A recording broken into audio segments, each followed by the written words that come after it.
because your Egyptian government charges $5,000 per truck that crosses your Egyptian border into Gaza. No, we do not charge per truck. Yes, you do. Yes, you do. There's an entity that runs your fucking border crossing that charges $5,000 every time a truck passes from Egypt into Gaza. Why do you charge $5,000? Can you tell the room why do you charge fucking $5,000 just for the aid truck? The aid is supposed to be free. I told the people, yes, that happened. No, I'm talking about aid truck. I'm talking about aid truck. I'm talking about the aid truck. That's not true. Oh, okay. This is Let me provide you data. Joe, how the fuck you're coming with this information? Like, we said it as a country. Like, we admitted that we charged $5,000 per person to let the people in, to regulate it. But how did you come with that information? I'm not sure. Everyone's saying stuff. And after all, why this is the issue? People are getting killed. So, yes, we want to get the food in, for sure. But, like, as a country, we're not going to go into a full-scale war with Israel because Hamas doesn't want to withdraw. Because, if they left the sea, everything would end. So why don't they want to go out? I want to understand, because they said it's going to be a new Sabra and Shatila. This is not true. 100 Sabra and Shatila is happening already on a daily basis. So how worse could it get? Why don't they want to get out? I'm not getting it. So at least we can secure the peace and start building. But as long as things would go on like this, and you try to blame it on other people, like, you wouldn't be able to prove that Hamas is righteous, that they're doing the right thing, so they would try to outsource it onto other countries like Jordan or Egypt. Like, what's the point? What are you solving? People are still getting killed, So if you are really supporting the people and the cause, you should start discussing how to end this madness, not how to blame other people, how to prove that Hamas is not the reason. No, it is the reason. And how to prove that the Palestinian Authority is so bad. So every occupied country throughout the history, they worked under the occupation authority. Okay, I posted the article in the chat. Thank you. I'm going to have it on instead of killing my brain cells, go read up the organization that runs the fucking border. They charge anywhere from $5,000 to fucking $20,000 per truck. Anyways, when you become, when you do intellectually dishonest bullshit into this room, but thank you for at least acknowledging that, yes, we charge people to come into Egypt, $5,000, $10,000. At least, you're honest about that. But it's a disgusting behavior, but anyway. So you wanted us to make it open borders and get everyone to get in and let Israeli people take over. No. We're talking about trucks. We were talking about trucks, remember? We moved away from everything else. Let's focus on the trucks. To open the article. Why you mentioned? Yeah. Why are you charging minimum $5,000 for the aid truck that comes through the border? Oh my God.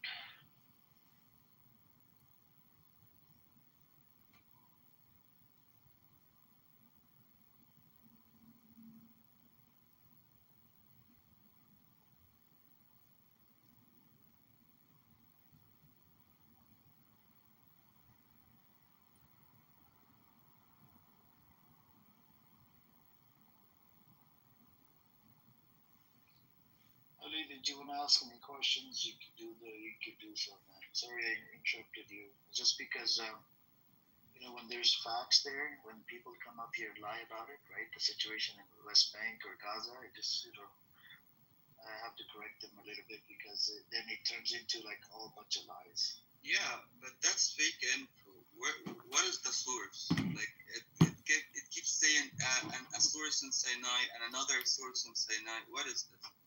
Which kind of journalism this is?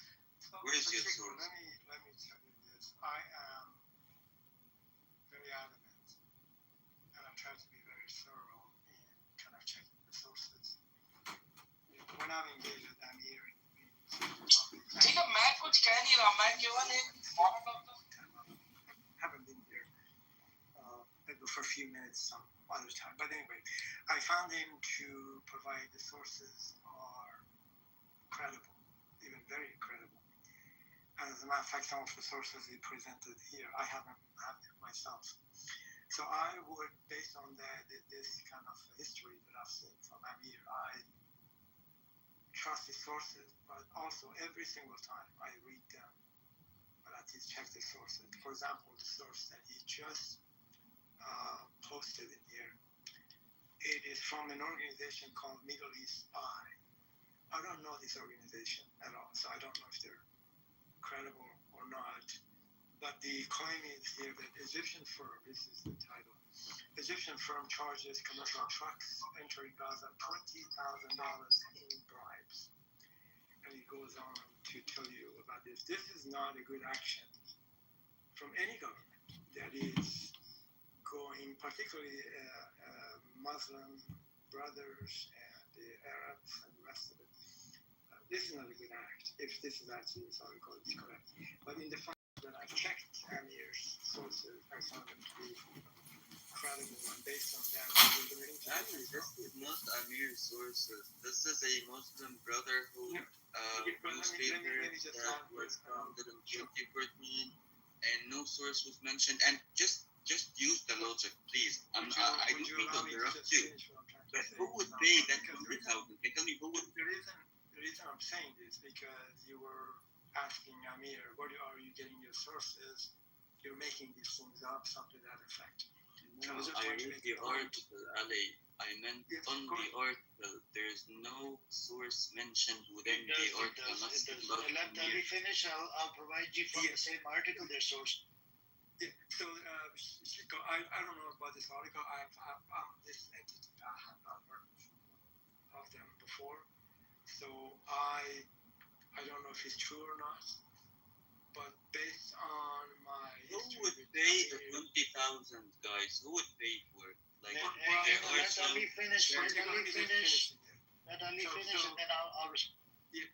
So anyway, I have no reason right now to believe it's an incredible source or not, but I have a feeling once I look into it, it turns out to be the case. And if this is actually the case, I would say shame on Egypt by doing this, because this is food and people are starving, and there should be no charges for allowing trucks to go through the border and provide food.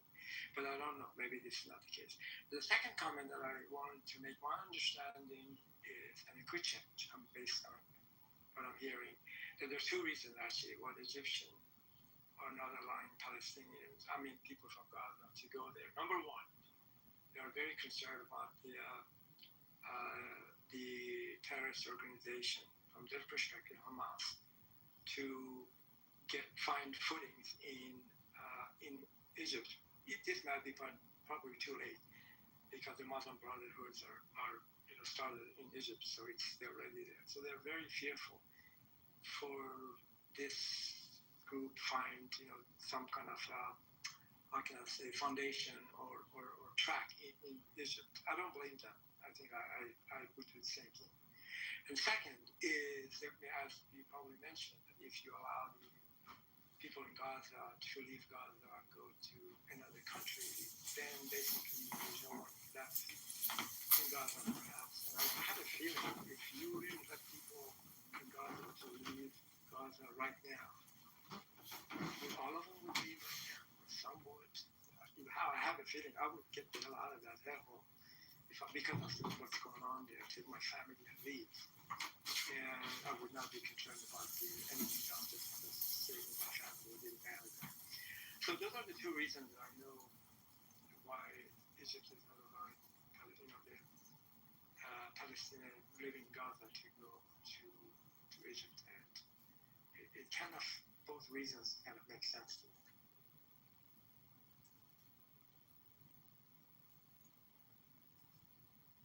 I'm sorry, I didn't get the last part. So you said the Egyptians are concerned that everyone would leave if they open the borders, and what then?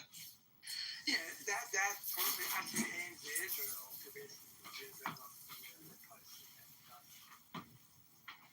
Right? Yeah. So this why I wanted since the 7th of October for all of the Arab leaders to kick Hamas out of Gaza and to stop this madness before it even began.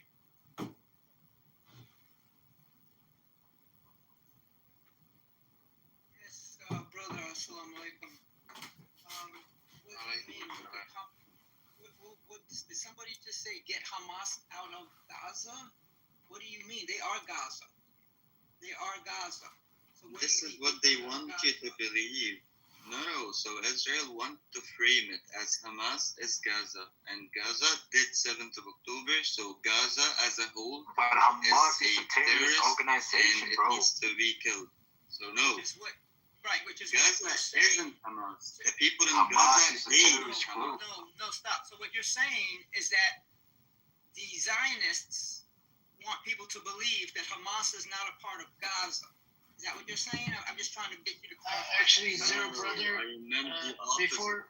before we change the topic, did you read the article, Chico? Yes, I did read the article, and Okay, I did not did find you any read single the source. hold on, Chico, did you read the part? It says the first is Sons of Sinai, a trading and contracted company that is part of Organi Group, a group of companies owned by Organi and his son Isam. The second is Golden Eagle, the subcontractor of Sons of Sinai, tasked with facilitating logistics for aid delivery.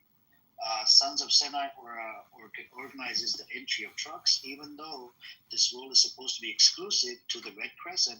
A source at the Rafah crossing told the news agency on condition of anonymity.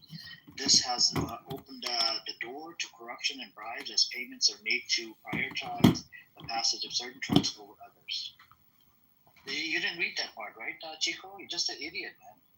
Read the fucking Yeah, article. I did read that part, and still You that didn't part read isn't that fucking mentioning part. any source. Yeah, and that part. I Where's the just source in told that you. part? I just told you. You told me a company name. Yes, we know. We know the Organic. We know the Are the source? trucks, Chico? Are the trucks supposed to go to Red Crescent or this organization?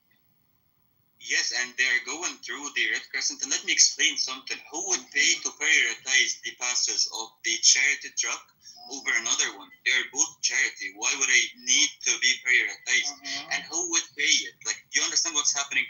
Those trucks are like from the Egyptian charity, and other countries they send their charity as well, and then it would all go there. So who would be there to pay $20,000? You know how much is that? This is $1 million Egyptian pounds. Who would pay it? Think about who would pay such an amount to get some charity to enter to Gaza. There will be the driver there. Do you think the truck driver, they have $1 million EGP?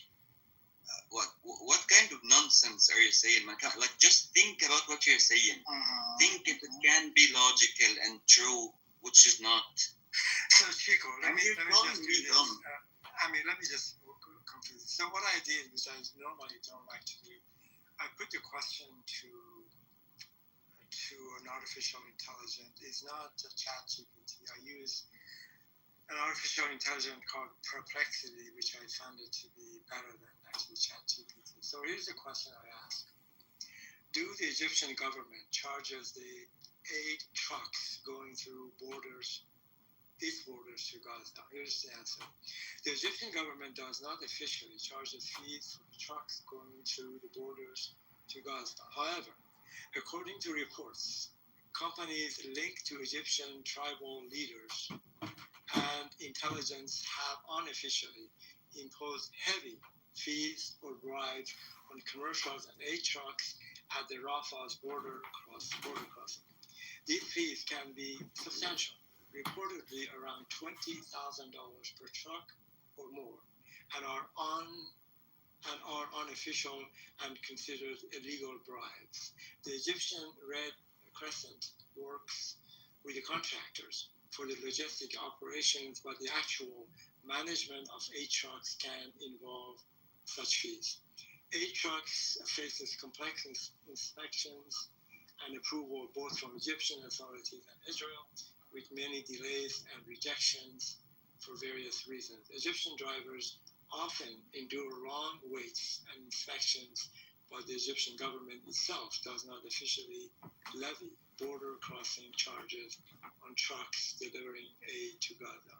The fees come mainly from the private and semi-official actors controlling the logistics of the crossing.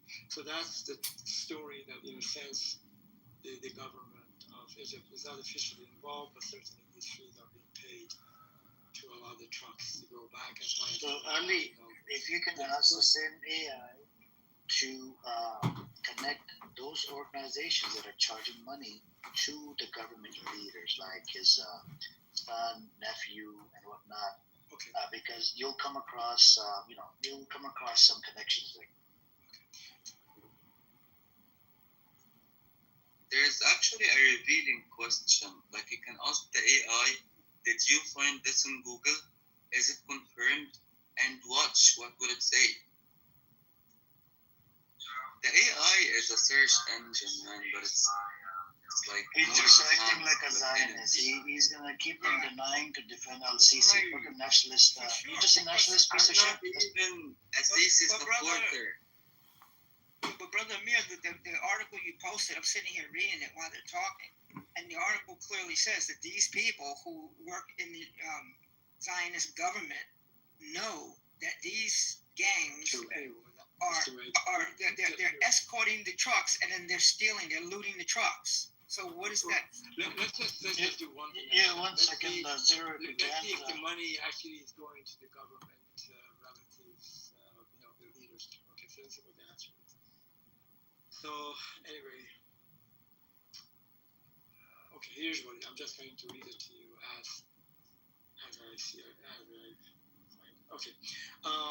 So the answer: the group unofficially collecting money from the people operating trucks and facilitating passages through Rafah border crossing is closely linked to Egyptian security and government leadership through a business named Ibrahim El Organi.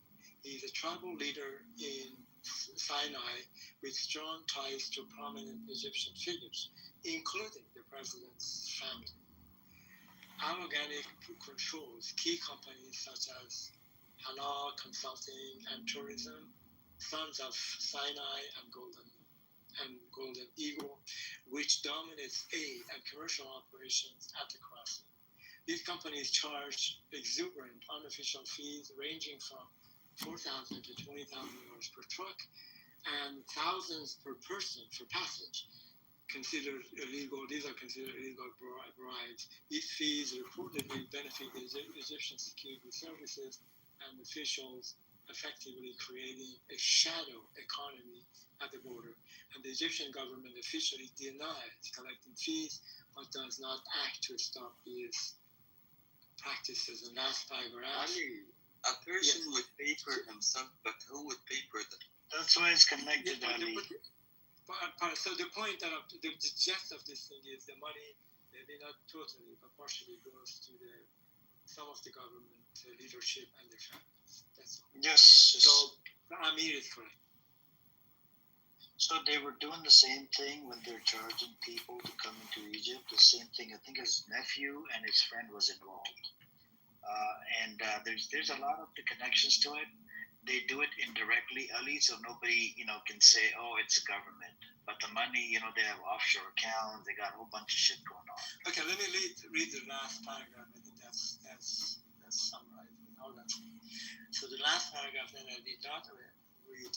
This monopoly and collection of fees are connected to organic close relations with Egyptian intelligence and political leadership, giving them de facto control over the borders crossing operations and enabling profiteering from the Gaza blockade situation. So from what I read right now, I hear that the money, if not all, not probably some of it goes to the Egyptian leadership in the government and their families. So, Chico, do you have any comments on this? Yes, Ali, can you please just simply ask the AI, is any of this confirmed? And watch what it would tell you. guys, like it's more complicated than that. Has any of you seen the people, the Palestinian people in Israel demonstrating like against the Egyptians, like on front of the Egyptian embassy?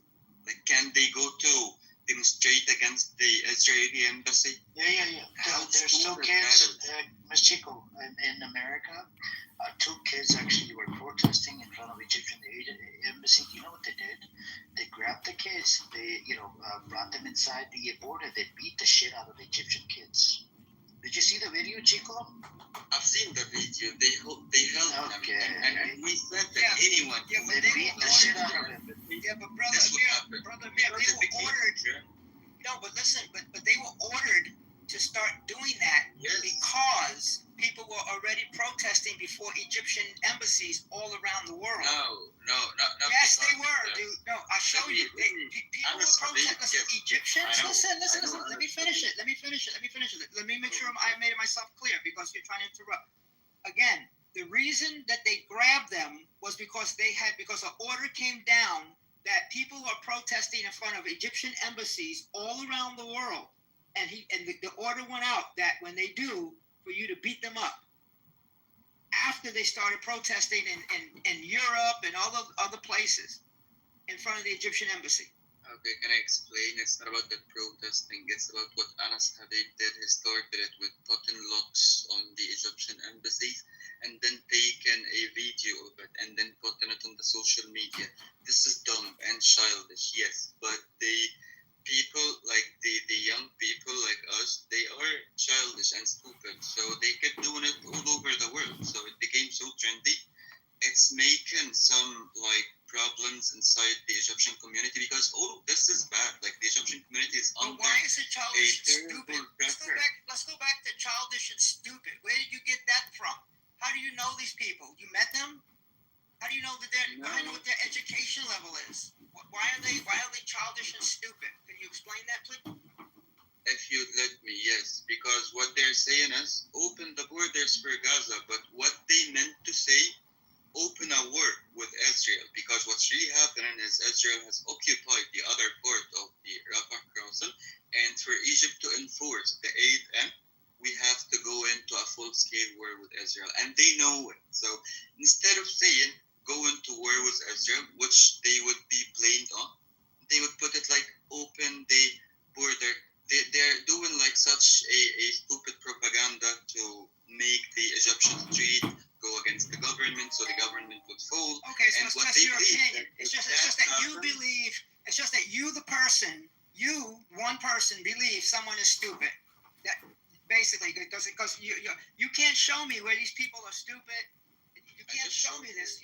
You should know. You just gave your belief system. You just believe. No. It's like right now, right? I'm a Liverpool fan. If someone tells me, well, I'm a Tottenham fan or Manchester United, I'm saying you're stupid. That's a matter of That's opinion. my opinion. Yes. That doesn't make Yeah. that person stupid. This is what I just said. Yeah, but I'm not So speaking you're my just giving your opinion. opinion that somebody's stupid. This doesn't make them stupid. You I'm just not believe in saying your brain. stupid in the meaning your of brain- stupid. Let me say evil.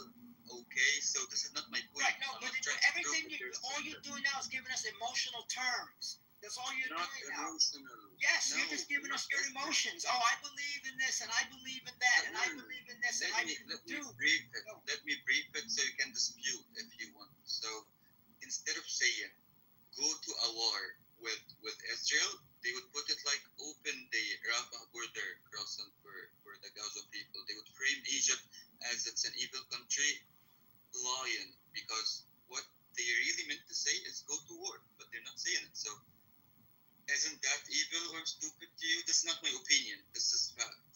This is happening. So what do you say? So, I'm just a little bit confused. Are you trying to say that the European governments are preventing people to demonstrate in front of Egyptian embassies in their countries? Is that what you're saying? No, they're No. not doing Oh, that. The Egyptian government ordered their embassies to begin to attack people Yes. who are protesting to protect to attack the people out front Not the of the protesters. embassies. The people who would come close to the door to put the lock thing because they want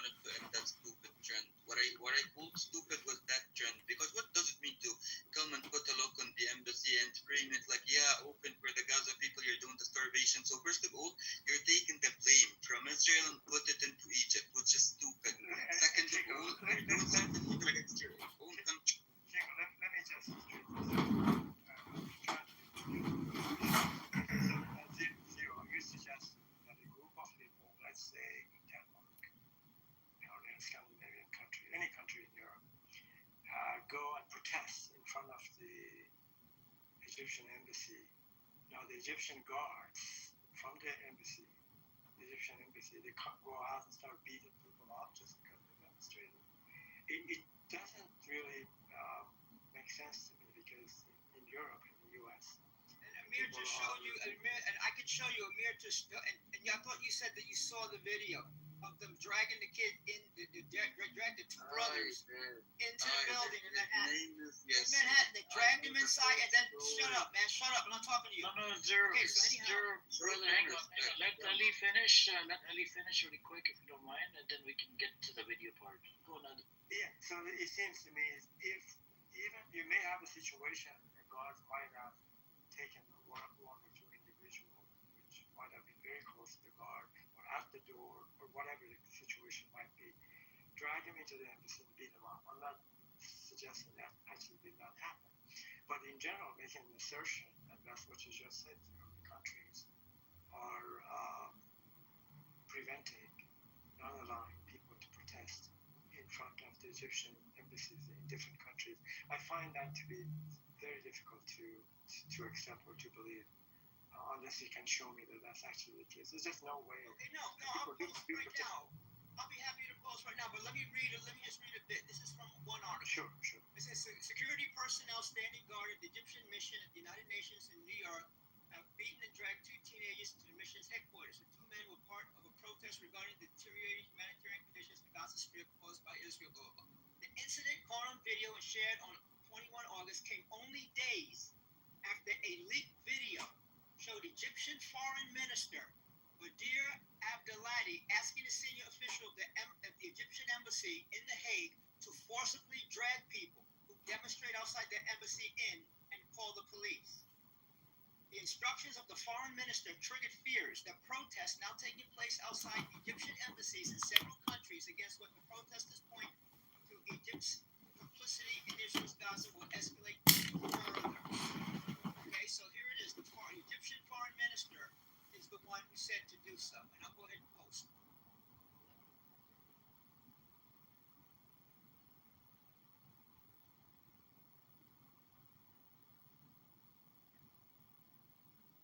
Can I explain the whole story to you guys? Because there's a lot of propaganda. It all started with someone named Anas Habib. Anas Habib is a son of a Muslim Brotherhood leader. He was jailed in Egypt when he was a teenager, which is traumatizing. He started all of that propaganda. He started that in Netherlands. He went to the embassy, he put the lock. He put the video in the social media. It got lots of reactions. So people all over Europe started doing the same. So yes, there was a video for the Egyptian Minister of Foreign Affairs telling the ambassadors that anyone would try to put a lock on the embassy, drag him inside, and call the police. Because what's illegal in that? It's a full-scale inconvenience to the Egyptian embassies because of that stupid agenda. Because again, doing that would put the blame in Egypt instead of Israel. Israel is the real doer of the starvation, not Egypt. So you're an Egyptian and you're taking the blame and putting it on Egypt, and you're doing problems inside the Egyptian street, and you might do some disruptions, which is dangerous in such time and situation. Why all of you are not getting any of this? You're just following the Muslim Brotherhood agenda blindly. I would suggest you guys to look into the Rafah border crossing, right? It's basically, if they wanted to, they can open it. But this idiot, since he's a nationalist, and I came across quite a few Egyptian nationalists, right? And it actually bothers me, right? When you bring up the facts, when you bring that, it doesn't matter. You could be anti-CC, but you can still be a nationalist, okay?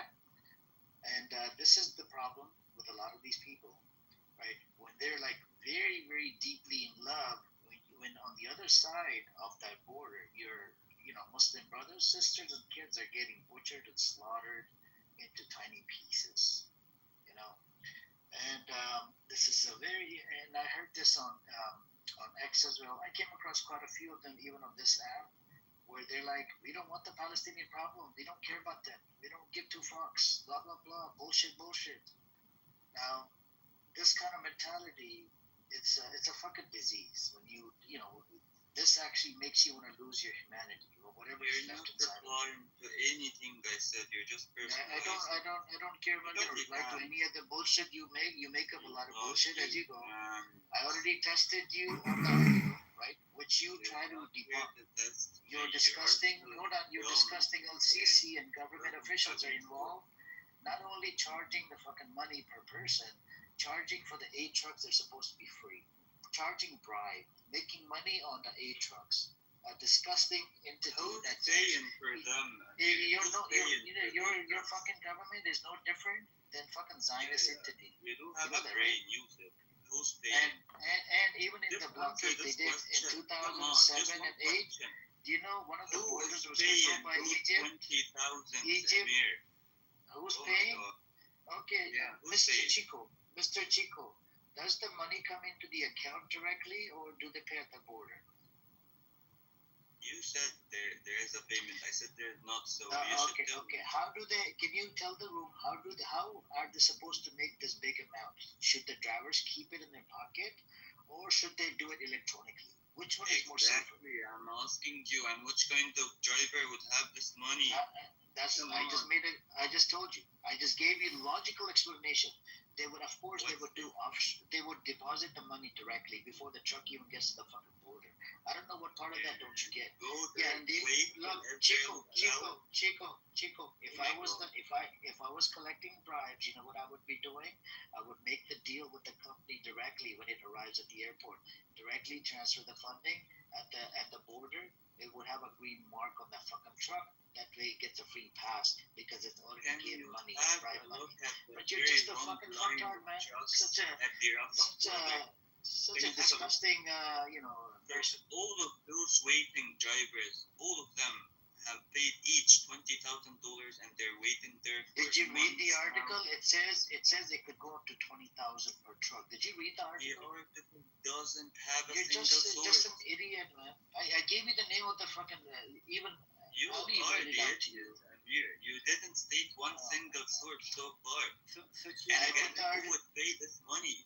Chico, you're not being honest here. I think I may have posted something, and I independently actually went and checked on this, and then I can give you sources within the sources of. Ali, can you ask the AI if this is confirmed?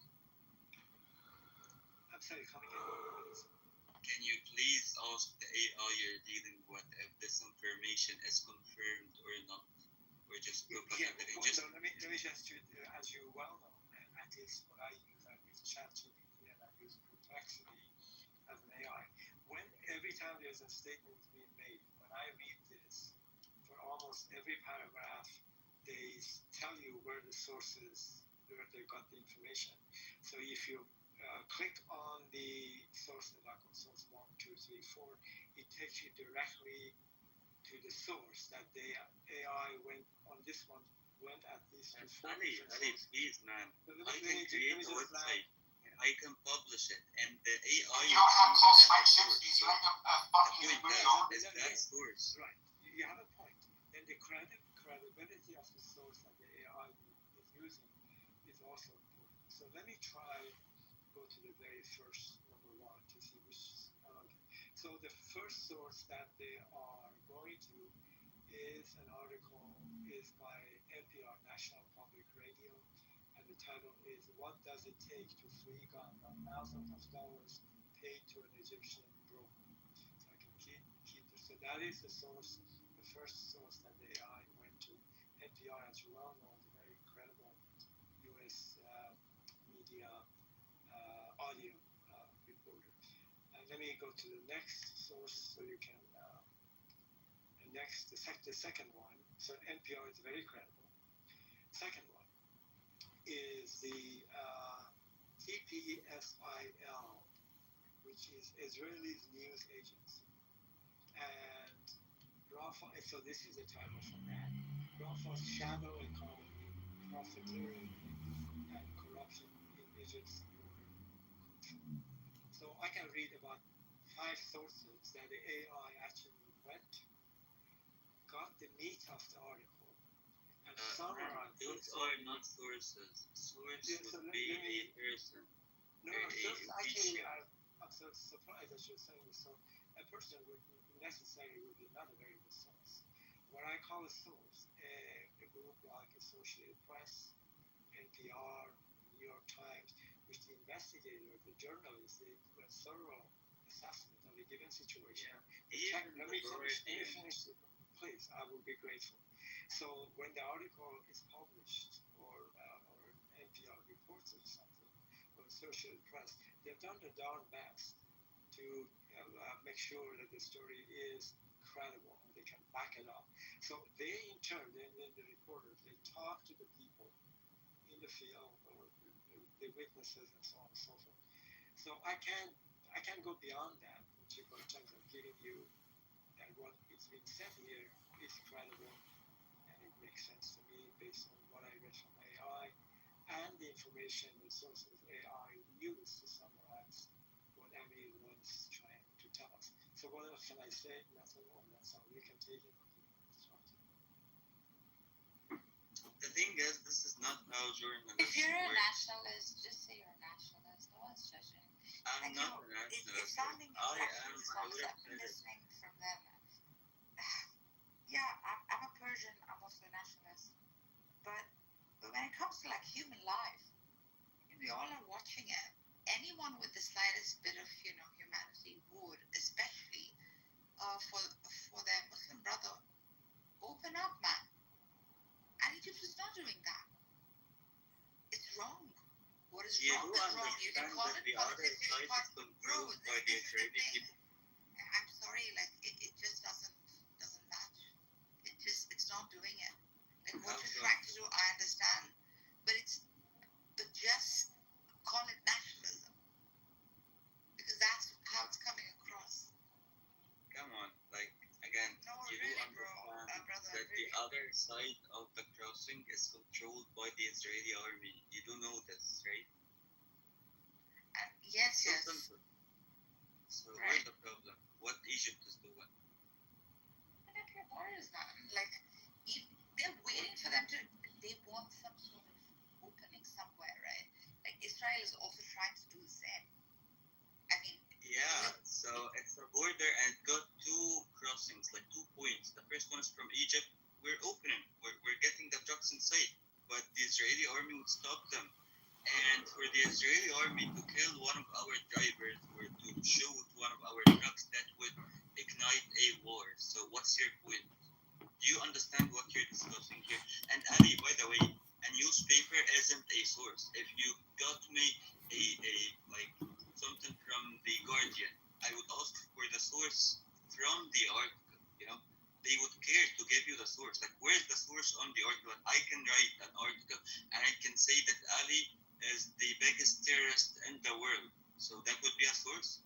I just made it up, So what's your point? Like finding Chico, I'm afraid you. Okay, I probably did not clarify this correctly. Let me tell you again. When I went to the AI and asked the question, and the ChatGPT and the AI that I use, they do a very good job to tell you exactly where they got the information. So then I go, in this specific case, I went to the few sources that they provided. The first one, are you familiar with the media in the United States, for example, Yeah, I know that. That's a very credible source. I mean, everybody understands that. It could be liberal at times, but in general, the reporting is very good. Then things like Associated Press, which is the largest media organization in the world. As you probably heard, many media entities, they say according to Associated Press, and so on and so forth. So the sources that they provided, from my judgment, explained to you, when these agencies they report something like Associated Press, they do a great job. They have 8,000 staff throughout the world, and that's the greatest media organization in the world. They do their darn best to go to the field with the reporters. They hear the first-hand account of what's going on in the field, and then they assess their information, they compile it, they report it because they have their credibility. Let me just finish. Because they have the credibility of the information online. And if they are not sure of something that they're reporting, they say, for example, the Associated Press has not been able to independently confirm this information. So what else can I do? I mean, that's all we have. Do you want me to go to some truck driver who had a good or bad experience at the crossing at Egypt and get some No, information? I don't want to do this, but the ABC of the journalism is to mention your source. Who is your source? Every professional journalist would know this.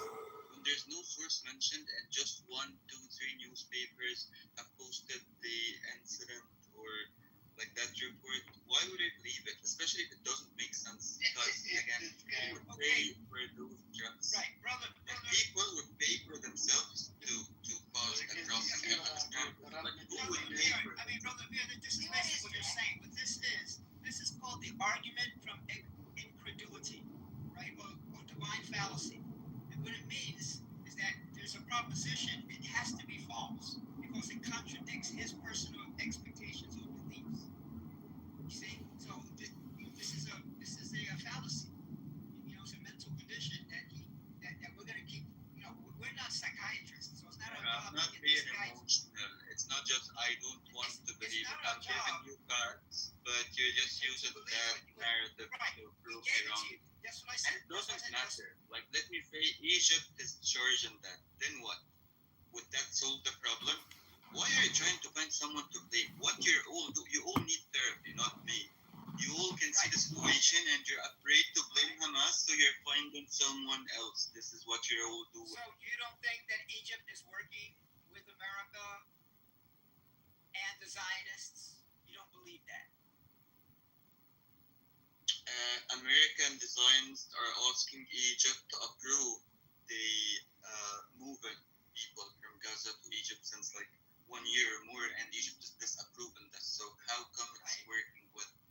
They're working, right? They're working to deny the Palestinian people the aid. Matter of fact, that's a good point that you made because it shows that it's going to come back and bite them.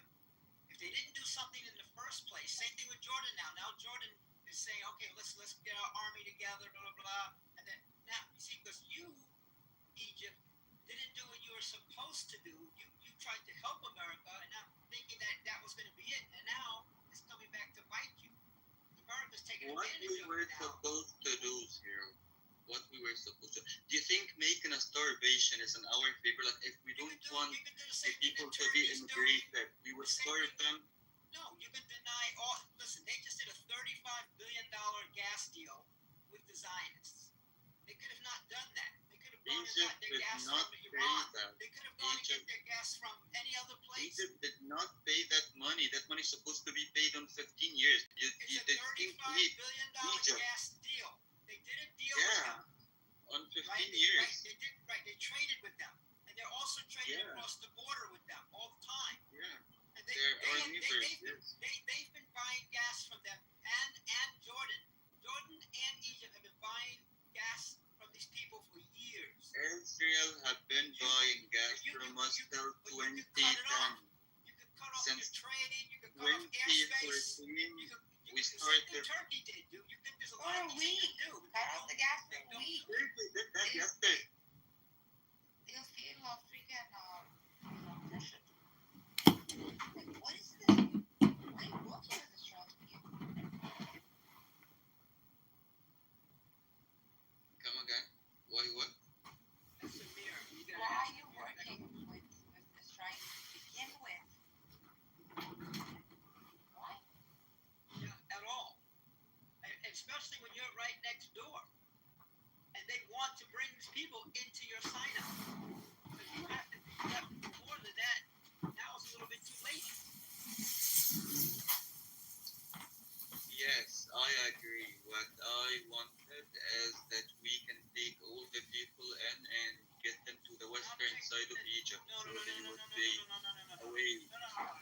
to kick Hamas out. One of those. You're not, dude. You're not taking these people. Listen, you don't take people from their own homes. And the other brother, I don't know if he's still here. The other brother was saying something about, oh well, if I were me, I would leave. But if you look at the videos, like Al Jazeera has videos of it, they go out and they talk to the people, and the guy is like, "We're destroyed. My family's dead. I'm not fucking leaving here. I'm staying in Gaza. I'm gonna die in Gaza if that's the case. But I'm not leaving." So I don't know what people are talking about. Oh well, if you open the gates, they'll leave. The people said, "I don't give a fuck." I said, "I lost my family. I lost my home. I'm not leaving. I'm still not leaving." 2007, they stormed all over the Egyptian border, and they came all in Egypt, allowed them in a city called Arish. Lots, like thousands and thousands, like a lot of people, You get to at least like a million, tens of thousands. when you get to at least a million, let me know. In such circumstances, it will be for sure millions. Who would love And to at that stay in time, in 2007, they didn't look at it as a permanent. They looked at it as while shit's going down. Did they go back? Yeah, they went back. Why do you think the Did they go price back? came up to Are they there? $5,000? Listen. In 2007, are they there? The people that went across in 2007, where are they now? We got them back. There Okay, was some. they're back in Gaza. You see, that's what they thought at that time. This time, they know that these people want to get rid of them permanently. Yeah. So it's not the same as it was in 2007. So this is why we're not allowing it. Yeah. So if we're working with them, we would have allowed it, but no, we are not allowing it. What? The people said The they're very not simple- leaving. The very simple question understand is, what you're saying. the very simple question is, what if they all leave? What do you think is going to happen to that land? Take a wild, Israel will take over. Exactly. Israel will. That anything on the table. We know this, man. I'm just trying to explain to him, like, if Egypt was working with the American and the Zionists, we would have got all the people in. For me, as a person, I want this to happen. Keep them where they are. Keep them in. Yeah, I'm just empathizing with the people because this is too much what's happening to them. But what should have really happened is to kick Hamas out since the 7th of October, because we all know what's going to happen.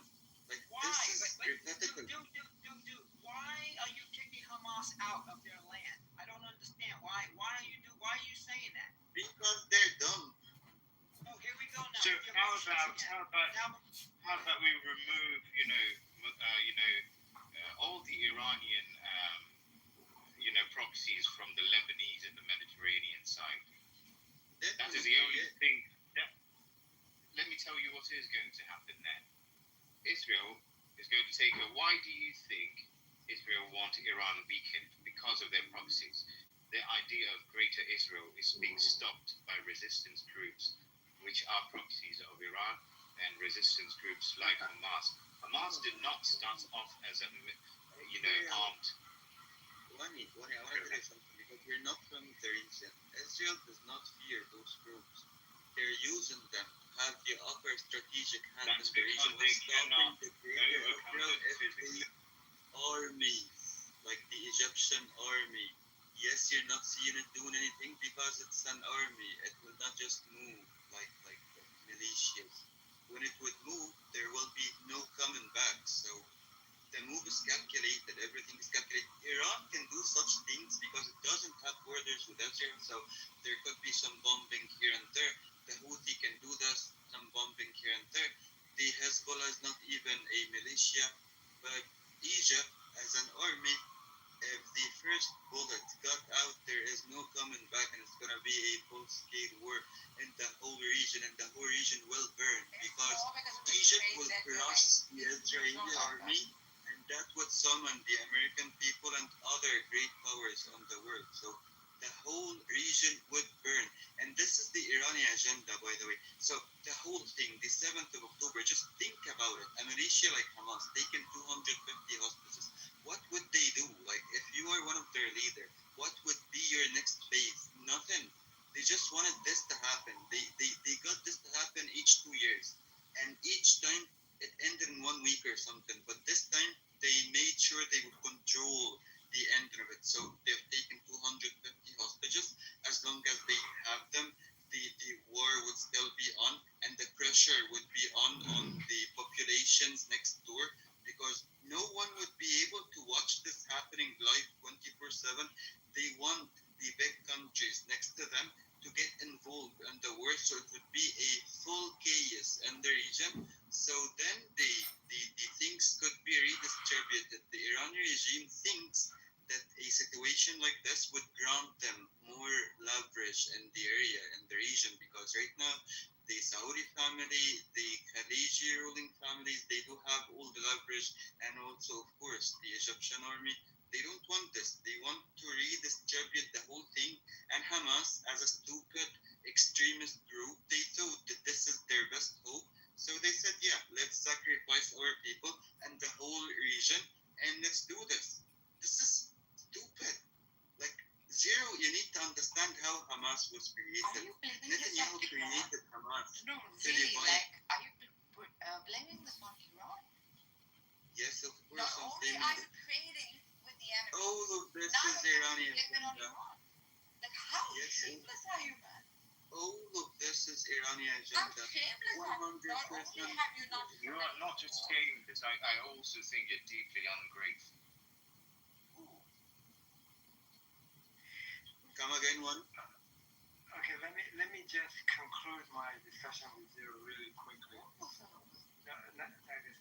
So Zero, I don't know the answer to this question, but if Palestinians in Gaza, they had a choice, free from Hamas's pressure, or would they leave Gaza or not right now? I don't know. But it seems to me, based on what I've heard, and I cannot tell you exactly the source, that thousands of people actually are trying to flee Gaza, the Palestinian, and go to Egypt and other places, probably more. So your assertion that Palestinians in Gaza right now will not leave and say, well, this is my homeland, which it is, I'm not quite sure that would be it seems to me that people would leave. Do you have any information that it says otherwise, except for anecdotal kind of thing that you heard here and there? Is there a kind of statistics or somebody interviewed with a sample large enough that be representative of what people are thinking if they had the opportunity would leave the country or not? I mean, I'm sorry, Gaza. I don't know the answer, but it seems to me that they would leave. But maybe I'm not right now because there's no So information. there's reports. I know people Hold on, in Gaza right Mr. now. I can Hang on, send you Mr. their Chico. There are reports in 2025, Ali, that indicate that Hamas officials have expressed a willingness to give up administrative governance of Gaza to a unified Palestinian body. However, the group has repeatedly stated it would not disarm or leave Gaza under a different set of conditions. These two positions, giving up administrative control versus disarming and exiling, have been a major sticking point in ceasefire talks. So they want to keep the weapon as like a resistance, right? They don't mind being resistance against the occupier, but they are willing to give the administrative control to other parties.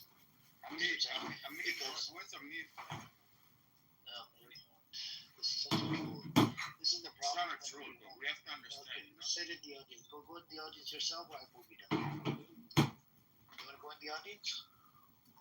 Yeah, some people come up with uninvited. I don't invite you for, if you want to come up and troll, just shut the fuck up then. Shut your fucking mouth. Go to a different room. Why are you here?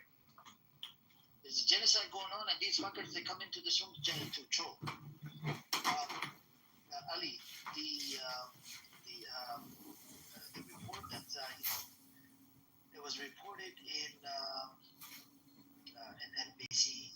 I actually pulled out the Google AI. Let me see if I can put the link in the chat.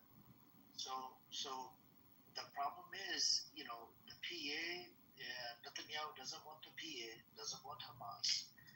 Now, in my opinion, he wants the Abu Shabaab. Abu Shabaab is, we talked about this earlier, right? Which is the ISIS, right? And that's run by, Netanyahu. And that's That's the feeling I have about it. That's what they're talking about, you know. So Hamas is willing to give that administrative control up to whoever they want to give it up to, you know. It doesn't matter. Palestinian body. What do you think about that, Ali? Okay, number one, the article that you posted, there was nothing in there that it says Abu Shabab gang in Gaza, supported by Israel, is an ISIS group. Identified with Well, if you read the paragraph, then it says some linkages to ISIS. So I would not make. No, not What you're linkage. saying, Identified with ISIS. Do you want me to read it out to you? No, yeah, read that paragraph that it talks about Abu Shabab and the ISIS relationship. Yeah, read that together, man. Go ahead. Sure. Let me pull it up again.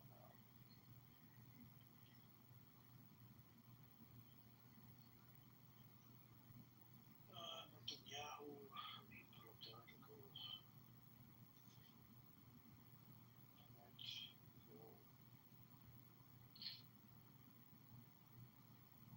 Hey, I just posted for Ali. I just posted one video for you, Ali, where Palestinians are telling the news people that they'll never leave.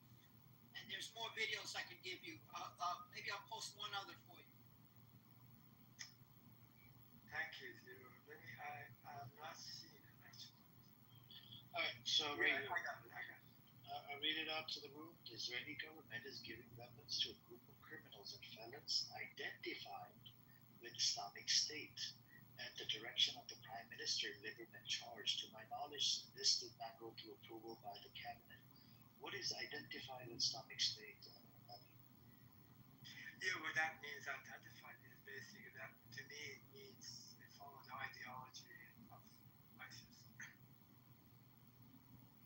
Nope. If you Google it, there's an article, I believe, on Wikipedia or something, that said they have direct link to ISIS in Egypt, and they were in. These people were locked up under Hamas in Palestinian prison until they flattened and they bombed the shit out of prison.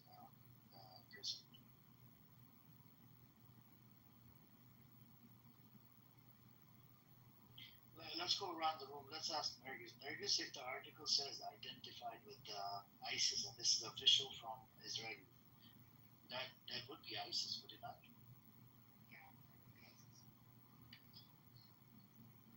So I think maybe different interpretation. I guess maybe you're understanding it in a different manner. If this is official from Knesset, No, what I mentioned when saying identify with ISIS, that means they're following ISIS's principle. In a sense, they're ISIS. That's what I said. Yeah, but they also Means what? affiliation. Yeah, it could be that. That's the way I took it actually, or a linkage. And now that I missed that word of identify. do you want me to put the article in the chat? I'll put it in. No, I grabbed it. I need to understand something. If kicking Hamas out isn't the solution, what is the solution?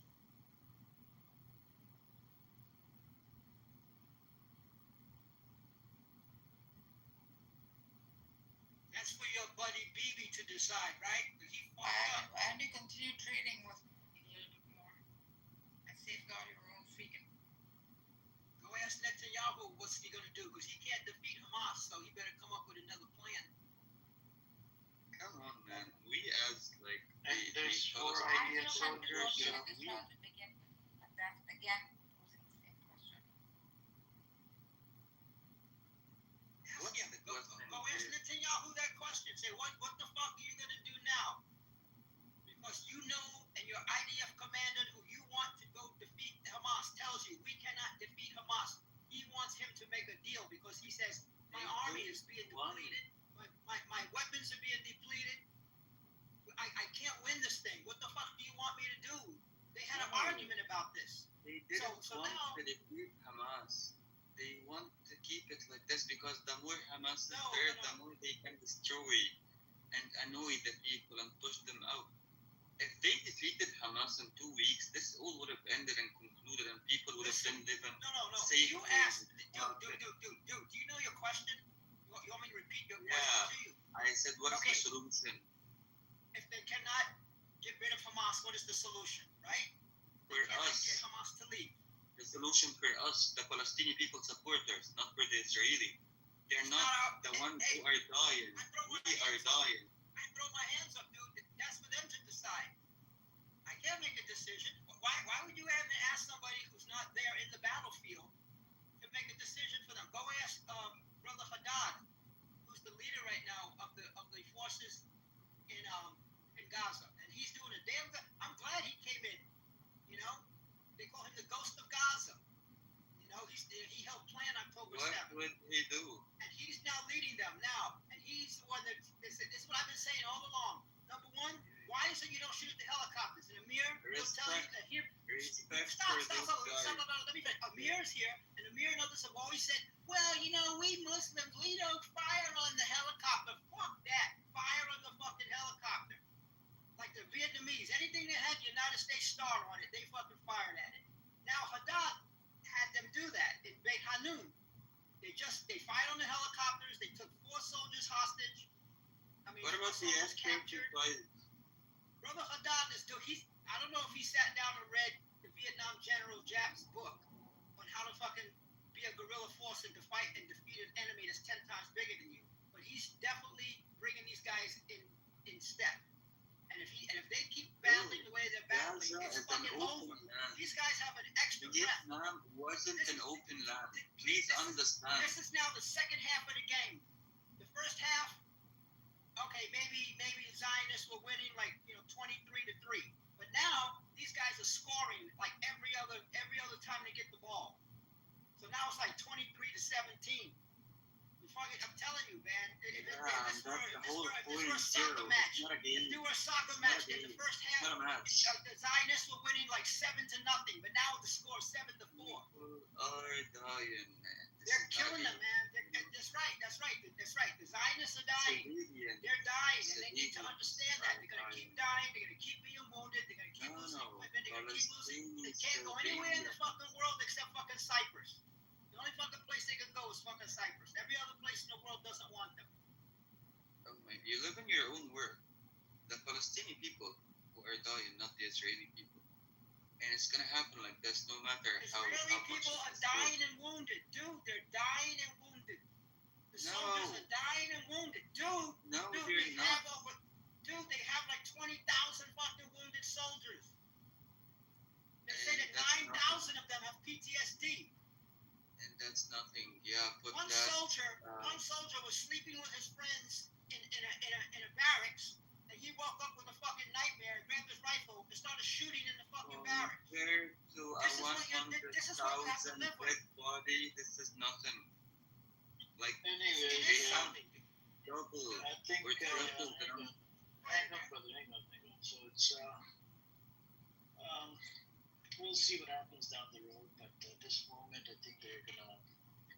Hopefully, they do a ceasefire so we could, we can maybe move on to where, hopefully they could do a permanent ceasefire and get their hostages released as well. Palestinian hostages are in Israeli dungeons. Right, that was the objective for 7th of October, to grab some of the IDF soldiers to exchange them for their own people.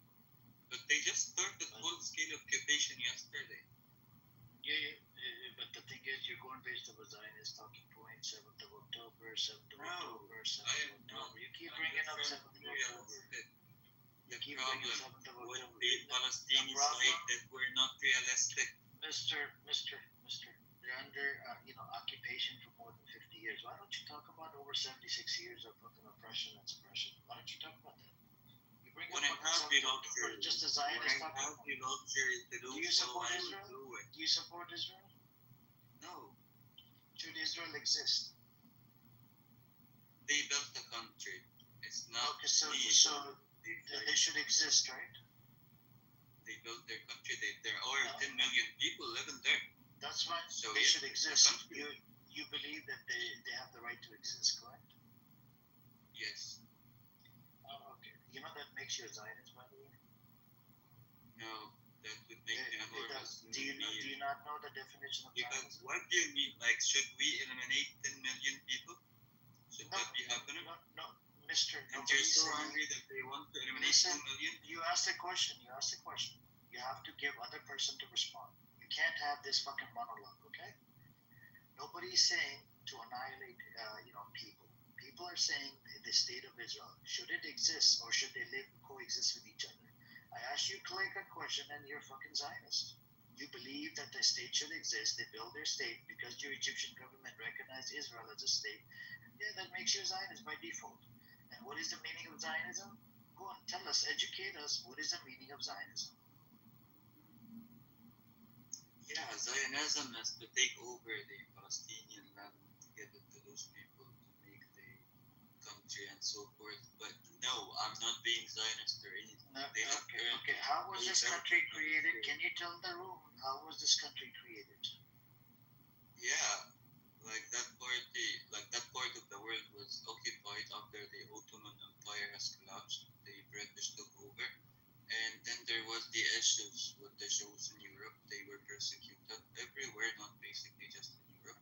And there was that certain stuff. So they were seeking another place to locate them. So they were like choosing between some place in South America and another place, which is the current one. And they chose this one because of the relevancy within the Judaism and all of this. And that's not fair. Because when Netanyahu is speaking I asked you a question. When was it created and how was it created, right? Can you keep it short? Let's focus on 1940s. So 1930s. Give you the full thing. You cannot just so you just want to make it start in 48. No, the state was, hold on, when was the state created? When was the state created? Yeah, after the 48, yes, after that war. Not after, in 48 it was created, correct? Yeah. Okay, when was the partition plan? The partition plan? I don't know. In 47. When the Palestinian Arabs denied the partition plan, what ended up happening? The 48 war. No. They went from one village to another to ethnically cleanse Palestinians out of their homes here. I'll put the link in the chat. Read the second paragraph. This is a UN report. I do believe that they've done that, yes. Hang on. This is how this Jewish state was created, by ethnically cleansing Palestinians out of their homes, lands, farms, and whatnot. So it started in 47. It turned into full-blown war in 1948 after they called it Israel. Yeah. Because it was unfair to the Arabs because they were offered a smaller piece of land for a majority of the population. And the USA hold on, Mr. Jews were offered a bigger piece of land than they were in minority.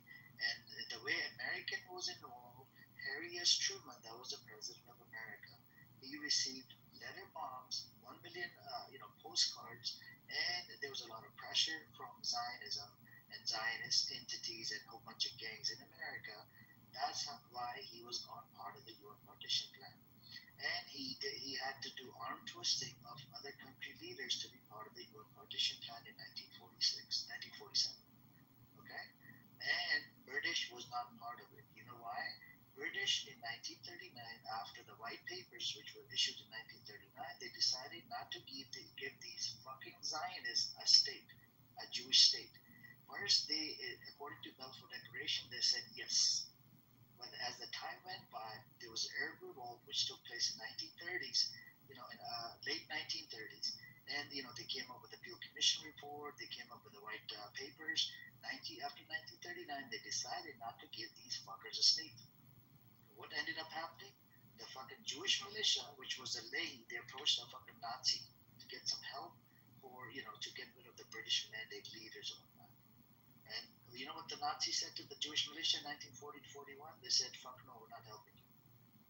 Then what did they do? They started preparing for the attacks. They started doing a bunch of attacks. In 1945, they killed one of the British mandate leaders in Cairo. In 1946, 1946, they did the King Hill Hotel David bombing and a whole bunch of other attacks. 1947, they killed two of the leaders of the British Mandate.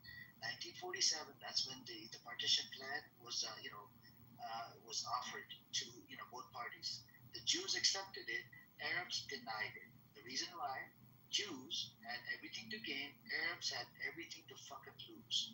And that's when they denied it. Jewish militias went from one village to another to ethnically cleanse them. I put the UN report in the chat. Read it and get it through your fucking dickhead. Okay? Read the second paragraph in there. Jewish militias, according to Elan Pape, that's a Israeli historian. According to Benny Morse, Israeli historian, ethnic cleansing happened. They kicked people out, they forced them out. Some people got scared, they left on their own. In 1948, when the war happened, after they called it Israel, the military from the Arab side, they weren't even prepared. They didn't have proper uniform, they didn't have fucking proper weaponry, none of that shit, right? And they weren't even trained. And some of these people were resisting. They grabbed whatever they could. Some people, they even grabbed shovels and whatnot to fight against these Zionists. And these Zionists were well trained because they were trained under World War I, World War II, and a whole bunch of, they even served with the fucking Nazis. And they were prepared. And after they won the so-called war, more than 750,000 people were, ethnically cleansed. The UN mediator was assigned to this project, to this case. He wanted to mediate the situation between the Arabs and the Jews. He comes out, he writes a bunch of reports, he meets up with a whole bunch of people, and then he was on his way back to his office or home or whatever. He gets assassinated by a Jewish militia. In spite of him getting fucking assassinated in 1949, a fucking UN recognizes this Jewish state, a terrorist fucking state. They said that the U.S. was part of it. U.S. was forcing the UN and forced a whole bunch of leaders to fucking recognize the Jewish state. And 1949, that's when UNRWA was created. There have been refugees since 1949. You see what I'm saying? So if the state was created by ethnically cleansing, killing, raping their women and little girls, according to Tantura, then I don't think the state should fucking exist. Why did they have to create a fucking state? How was America people created? Disgusting. Hold on. Disgusting people like you that support they have the right to exist. It's a country.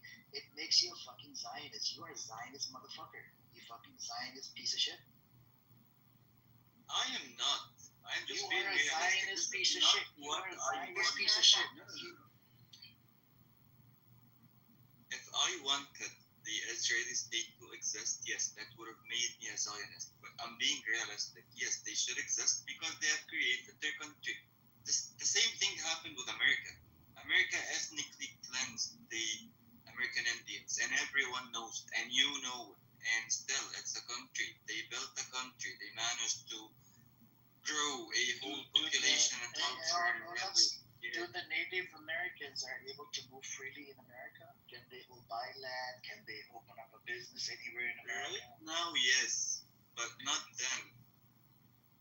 Okay, so why are they not allowed, the Native Palestinians, back into their own homes? They have the keys, paperwork. Right now for them is like then for you. Like at the I'm not beginning talking of that, about they weren't allowed to do anything. Mister, I'm not talking about right now. 1948, there's a UN resolution that says right of return. Why aren't they allowed to come back since 1948? Yeah, because it's different here. For the American case, they took all over the land and they created the country. There was like total absolute power and control, but this is not the case here. Some of the land I'm they asking haven't taken you. it, and they're trying to They take it. only bought 6.6% of the land, not fucking all of it. Okay, get your fucking facts straight. I'm asking you, I why didn't aren't say they allowing Palestinians? they both Why aren't they allowing Palestinians back into their homes? This is 1948. Yeah, because they want this thing, the Palestinian cause, to end. They are trying to kill the whole Palestinian thing. This is what they want. So when groups like Hamas you act supporting like this, you're giving them what so they want. there was Hamas in 1947, 48? No, there wasn't Hamas in 48. So They I asked you a dominated question. the I asked you people. a question. In 48, the right of return. Why did they allow them back into their homes? 1949, 50, 51, 52. Why did they allow them back into their homes? Because they're doing what they can do to kill the Palestinian cause. But what they couldn't have usually done is to take their air fighters and bomb everything. Do you see how wrong your fucking statement is? That they have the right to exist, their country, blah blah blah. That's what makes you a Zionist. You justify it. Dude, this is not what I want. Again, what You I want is for the Palestinian people to take all over the land. Hold on, But you need to be realistic. This is what I'm saying. You cannot ignore the facts. You cannot ignore that we're discussing nuclear states right now. Bro, first you denied that Egyptian people are not charging $5,000 or $20,000 per truck. I did admit I proved you wrong. I gave you data. You're just an idiot, right? You loser, right? Because you were nationalistic. You want to protect your Egyptian government. And when I asked you about should Israel exist, you're like, yeah, it's a country. They made it into a country. Blah blah blah. Yes. It should. Yeah. Yeah. So it makes you a Zionist. You're a fucking Zionist.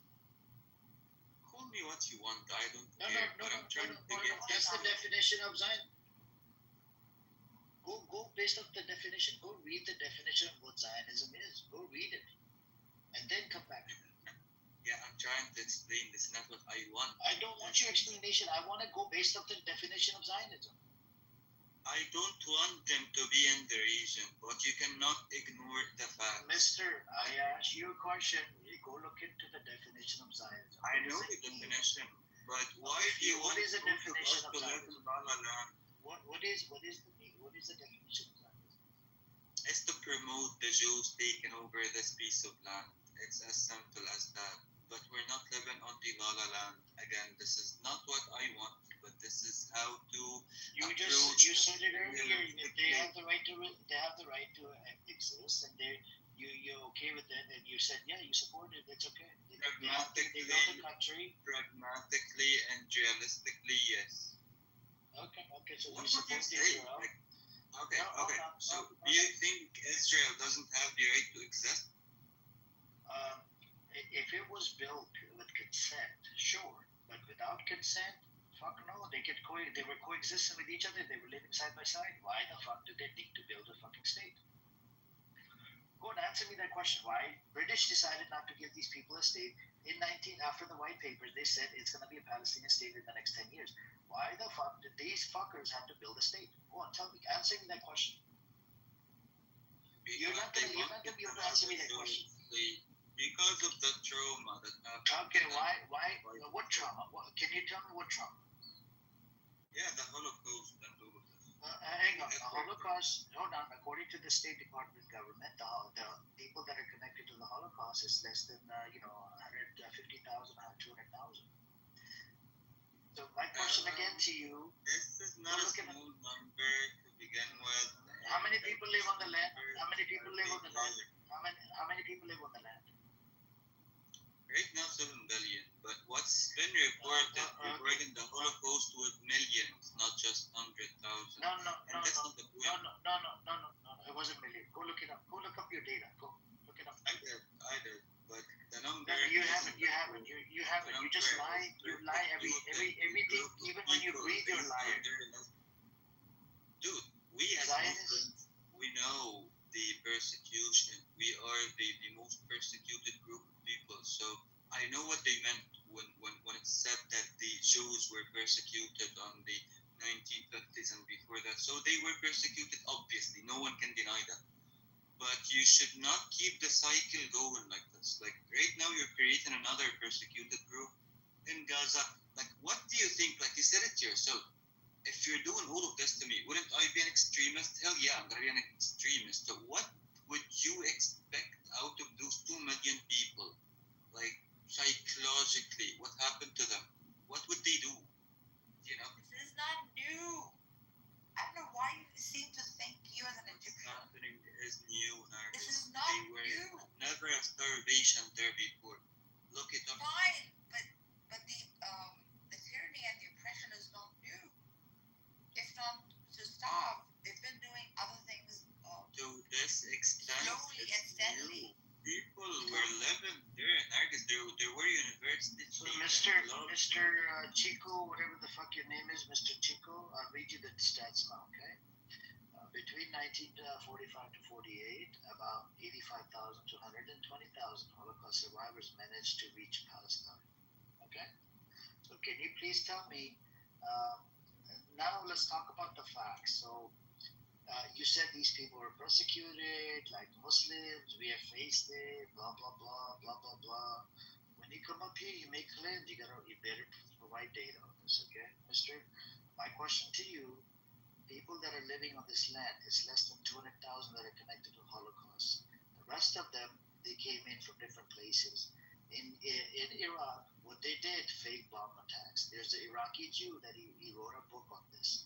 That the Zionists came in, they did fake bomb attacks to scare the shit out of the Jews. They did it in a whole bunch of other countries, and guess what ended up happening? Other people got scared because they did not want to get killed, right? And that's why they kind of some of them forced them out, some of them treated them like shit because of Zionists. Okay, this whole Zionism was a disease, is a disease to the fucking Middle East. My question to you: you believe in the existence of Israel at the cost of dead bodies of Palestinians, right? So my question again to you: you want the state to exist. You don't want them to coexist with each other, right? Which you support. You support the creation of the state of disgusting criminal Zionist entity called Israel on the dead bodies of Palestinians when they ethnically cleansed them. They even raped little girls.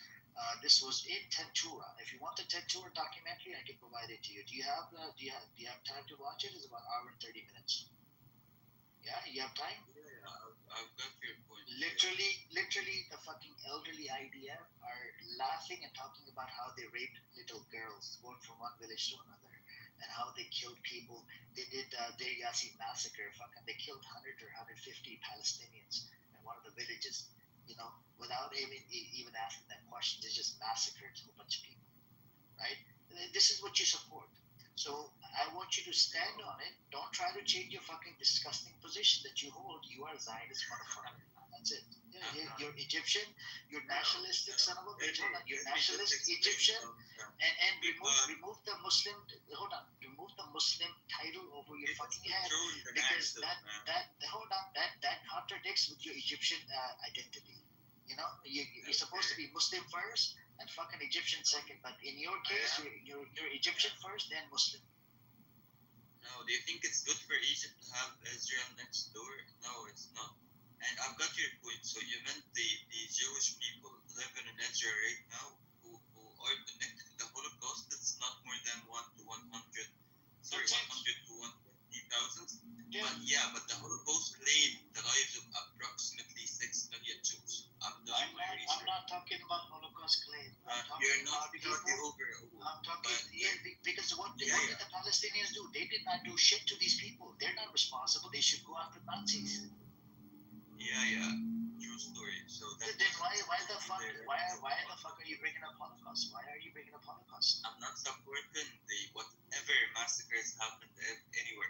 I brought the Holocaust to tell you why they created that state from the first place. It was a joke. All of these individuals, the world felt guilty, and they did that. So it wasn't supposed to be happening. That's not the idea that Israel was created as a refuge for Jews in Europe to escape persecution is absolute bullshit. Yeah. Right? What? Like if in 19, 20, 30, 40, 50, if you were actually like a persecuted Jew, poor, living in a ghetto somewhere, and you signed up to come to Israel or Palestine, you would have been rejected because you were exactly the type of motherfucker that the Zionists did not want in Israel. They wanted rich fucking people who had money to come to Israel. They did not want. That's true, mister. They wanted rich. Just chill. They did not want your average, poor, uneducated, lower class. Who would do the labor work? They didn't want anywhere near labor. Bro, can you just chill? Like, I'm just trying to offer a thought, bro, and then I'll be done, and then you can continue. I'm just saying, like, just look into it, man. Like, they did not want destitute, poor, downtrodden Jews because they're trying to build a country and they need people with money. They need people with resources. They need people that can start businesses. They need people who are like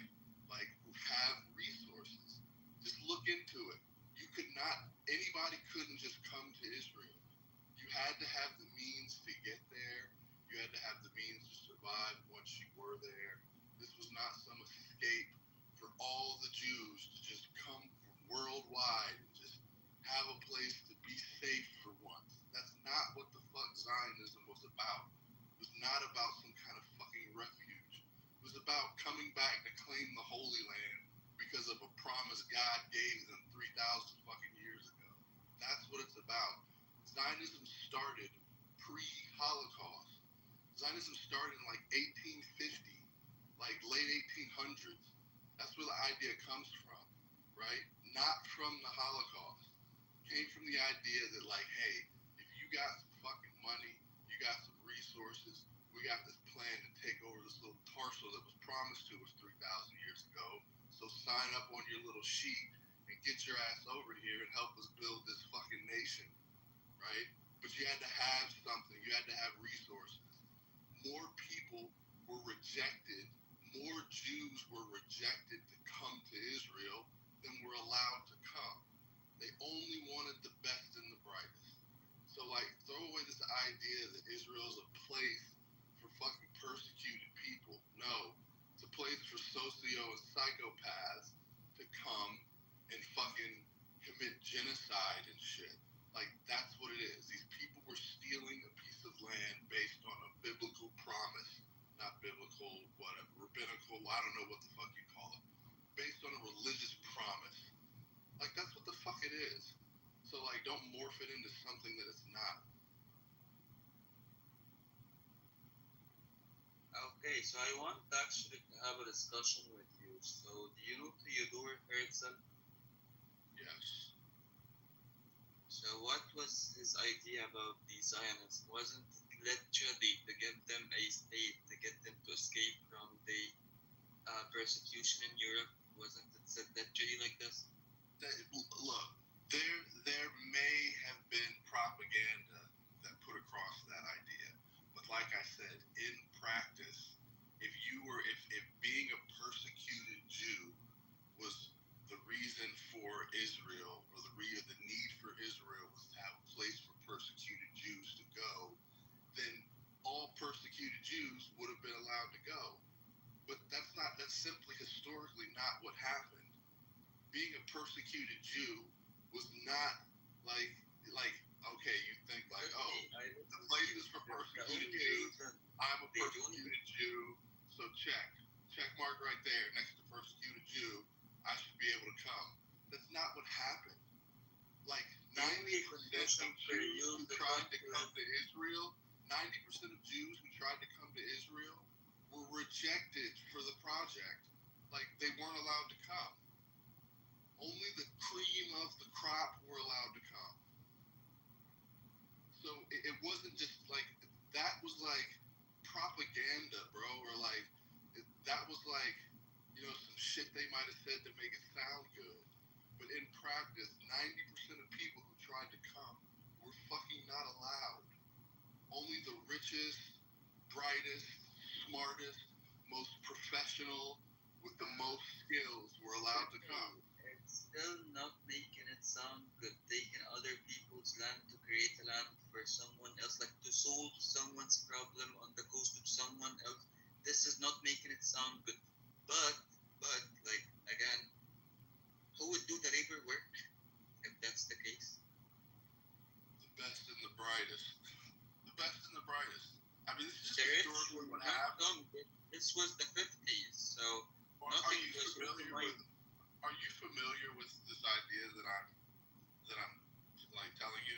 Like, just spend like 5 minutes maybe and look into like the types of Jews that were allowed to come to. Yeah, look into how our trust between the Nazis and the Zionists. You seem to have you proffered the idea that Israel was a place for persecuted Jews to go, and I'm just simply saying that's not what it was. It was not a place for persecuted Jews, because if it was, then the requirement to come should be, hey, I'm a Jew being persecuted, let me come. Why did they reject 90% of those people? It was not a place for persecuted Jews. It was a place that religious Jews wanted to take back because it was promised to them 3,000 years ago. That's what it is. That's all I see that as the decided that propaganda. they needed a place, and they picked that Look place. into His Havana dad gave it to Transfer him. Agreement, Mr. Havana Transfer Agreement, which was issued in 1933. Look into it. Which Jews were allowed into British Mandate Palestine, and you'll get your answer. And what he's saying is true, actually. What Sydney's saying is true. They were cherry picking who's allowed and who's not allowed, and they were only picking the people that were the richest Jews. The other ones were not allowed. They weren't qualified to move to British Mandate The Palestine. point is, I've seen testimonials from Egyptian Jews, and they're saying that Abdel Nasser like literally kicked them out. I shouldn't be saying this if I'm a nationalist. What but, year? like, What year? What year? 54 something like that. I'm not talking about 50. We're not talking about 54. We're talking about the early 1920s, 1930s, 40s. The wire transfer took place in 1933. Go look into it. We're talking about before the creation of Jewish state. I understand. I'm not a big fan of the Israel country. I do say that it's a No, criminal you state. support Israel. You support Israel. No.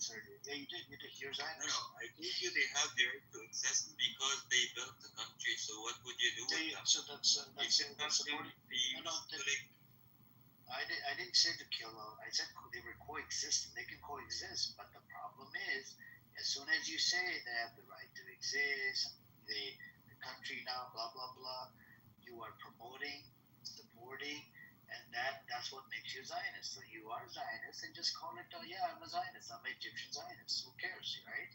So we know that you come from a Zionist position. You're okay with the state there. You're okay with the fucking Zionist entity. Zionism literally means ethnic cleansing, fucking genociding, expansioning, doing the expansionism project, taking over a whole bunch of countries, using iron wall. I mean, what was it, iron fist or iron wall, according to Jabotinsky. That was one of the founding fathers of Israel. the Iron Dome. No, not the Iron Dome. It was using Iron Fist or something. It was Iron Fist, or I'm gonna have to look. I have a book of it.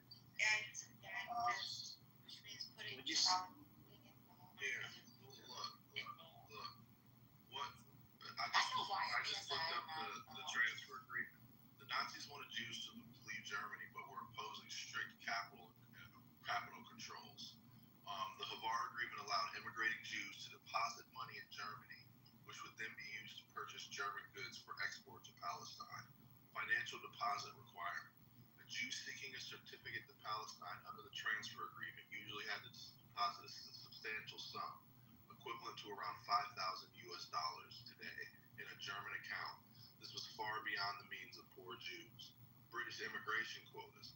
Entry into British mandated Palestine was governed by immigration certificates issued under British rules.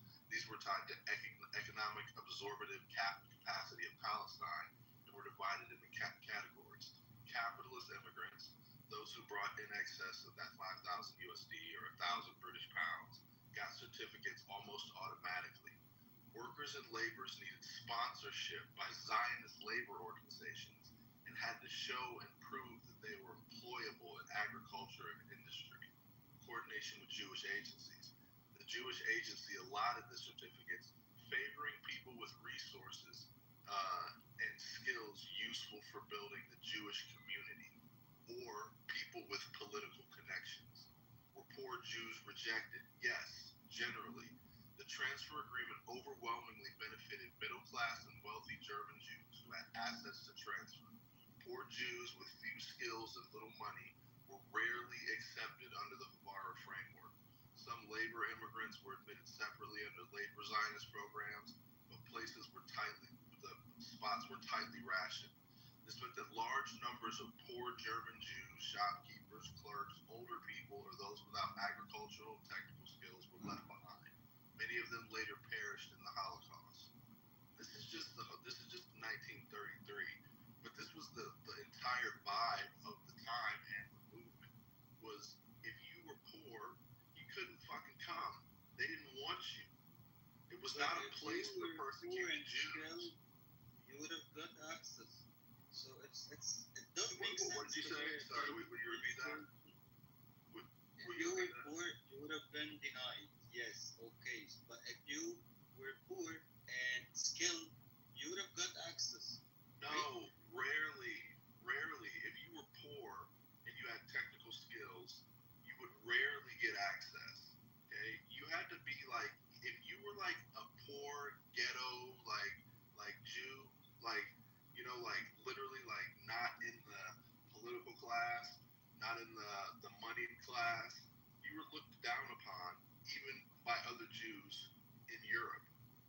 was no like racial harmony or like racial like homogeny or anything. Like that might be the wrong word. There was no like it wasn't like a holistic group of Jews that just rode for each other, right? Like they weren't this monolith.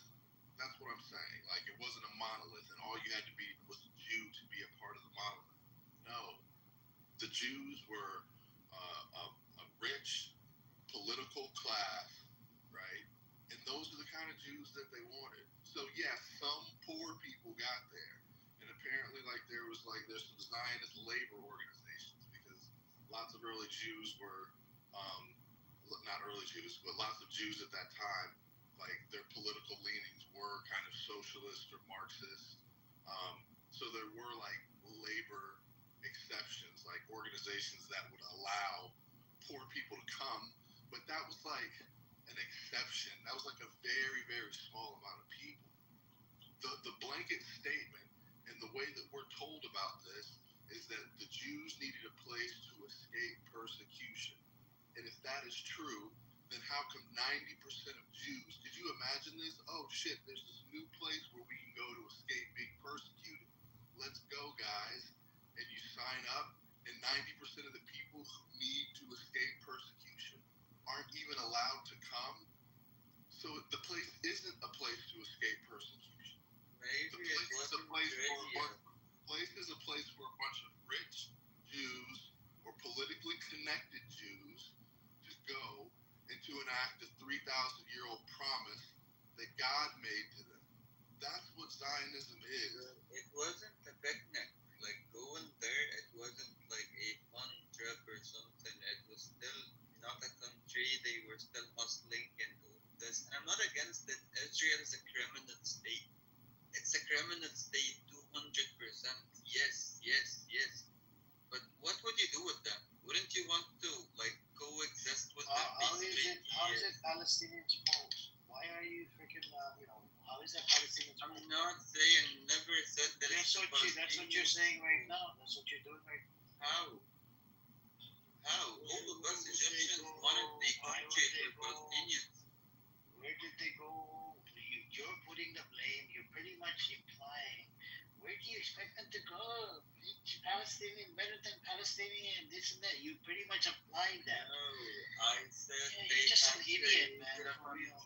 They created a country and there are 10 million people living there right now. You cannot eliminate them. What would you do with them? How many were there coming from the? You made a claim earlier, and I had to correct your stupid fucking claim about Holocaust. It was less than 100,000 or 150,000 people that are living there. They're connected to Holocaust.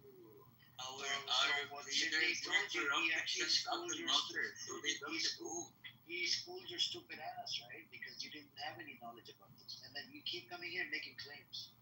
No, I'm not making claims. I know what I'm speaking of. So yes, they No, came you're at 28. not. You didn't know about Havana out. Transfer Agreement. Did you know that the second time they approached Hitler was in 1940, a Lehi Jewish militia gang? You know why they approached Hitler? To get rid of the British Mandate. Because British Mandate leader were getting in the way of creating the Jewish state. Did you know this? Yeah. Okay. So this is the second time that we could have done back then because we were occupied. So they should have been kicked out when we got our independence, but we didn't kick them out. So we kept like getting into corrupted leader after the other, and they kept building a whole country, and they managed to do it. There is a second and third generations there now. So what would you do? Like, I'm not cheering for the Israeli people or anything. I'm not supporting them, but like I'm just being realistic. You know. Okay, be realistic and just stay Zionist. Again, I don't care what you would call me. You are a Zionist. You are a fucking Zionist. I'm not that old. We went into a war with Israel. No, The Egyptian army. you're such an apologetic Zionist. These are all Zionist talking points. All of them. Guys, what's the expected outcome of the ongoing situation? He wants Hamas out, murderers. He wants Palestinians. Or like we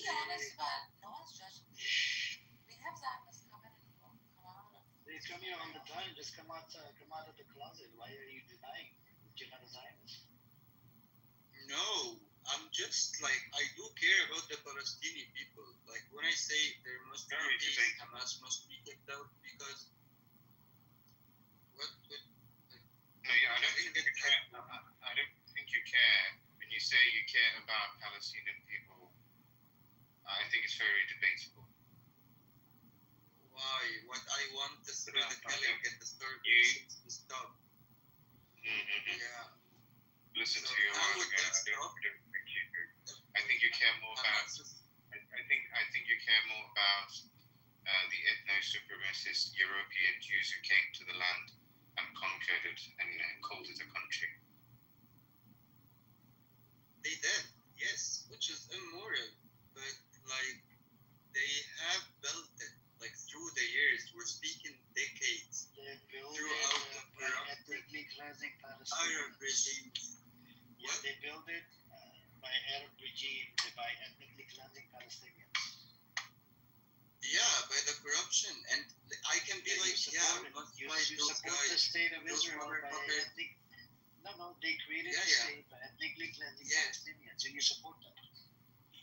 I don't support that, but You like, just said, what would why are you changing the statement now? You did. You said you support it. like, yeah, the solution with this is to go on a state war with No, them. we're talking about the And creation that of would Israel. You said you that support it. It's a country. It's a country. It's this. It's blah blah blah blah blah blah. Bullshit. Yeah, You support the Yeah. ethnic cleansing of Palestinians. Just to stand up there. no, I don't. Yeah, you do. Why are you so biased? Like, You're just a disgusting either just scumbag. like, Yeah. Okay. This is the problem with some of the Zionists. man. This It's okay. I requires think. bias. This issue necessarily requires a bias. This is not one of those cases where you can say, I'm seeing it from both sides. guys, it's so simple. I support No, Palestine. you're not. I want Palestine to have a country because they don't have a country right now. So to get that accomplished, what would we do? We need at least to stop the massacre, the ongoing massacre for 2 years. It needs to stop immediately. How would you achieve that if Hamas is still in Gaza? Israel will never stop as long as Hamas is there. What? What? Nothing, man. Nothing. Thank you. For sure. Yeah, so it would never stop, you know? So this is all that I'm saying. You get them out, you get You some know this Arab forces is there. this is a Zionist talking point. You know this, right? How? That's what the Zionists say all the time. Hamas is politically stupid group. Like, respect for their resistance and courage and all this, but they are, like, extremely stupid. Or they are, like, betraying the Palestinian Well, people. You know, when they General deal with this Egyptian Zionists, bro. Mister, can I ask you a question? yeah. You're aware that Israel occupied the Sinai Peninsula, right? Many decades ago. Yeah, I'm aware.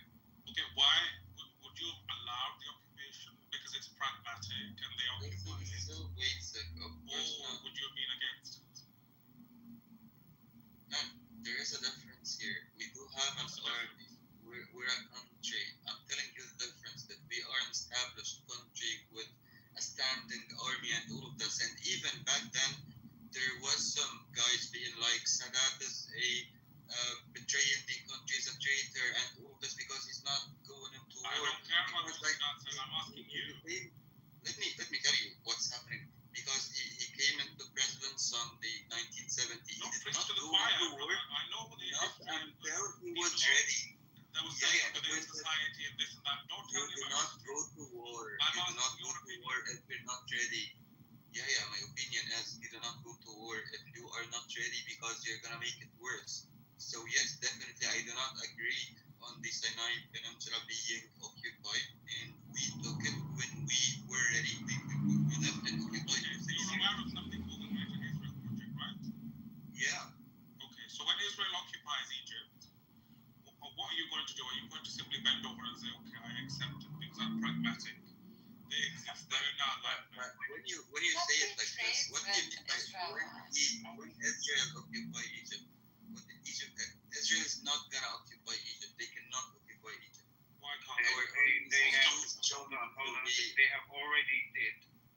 twice, No. and with the help of UN, they had to withdraw. No. So don't sit here with a breath that can say they can never occupy Egypt. They already did it twice, and they had to pull back after the UN resolution. Our army back then is not even 10% of what we have now. They cannot occupy Egypt. So basically, every country has some, thoughts about other countries neighboring them. This is normal since the beginning of history. But how the world is going with the balance of power. So you have some power to, the deterrent. To make a deterrent so people cannot think of Mr. Are you a very confused individual? why am I Are you confused? confused? Yeah, exactly, Why? General. You know what's General? He reminds me of that spokesperson for Israel. His name was Levy. What Levy? Oh, Elon Levy, the British guy. Alan Levy. Yes, exactly. Yeah. He was living in London back when. You Yeah, asked him yeah. something. He got fired. He speaks about something else. He's all over Exactly. the place. Guys, I'm not Actually, saying that's that what he reminded me. Israel is narrative by any means. Israel is a criminal state. Yeah, I'm whether you saying defend them that's is very irrelevant thing to me. I think it's I'm your not principles, as in defending you're willing to I am concede. not- You're willing to concede on principle that the Palestinians, because the Israelis are there, they should allow Israel to occupy certain parts of their land or their land.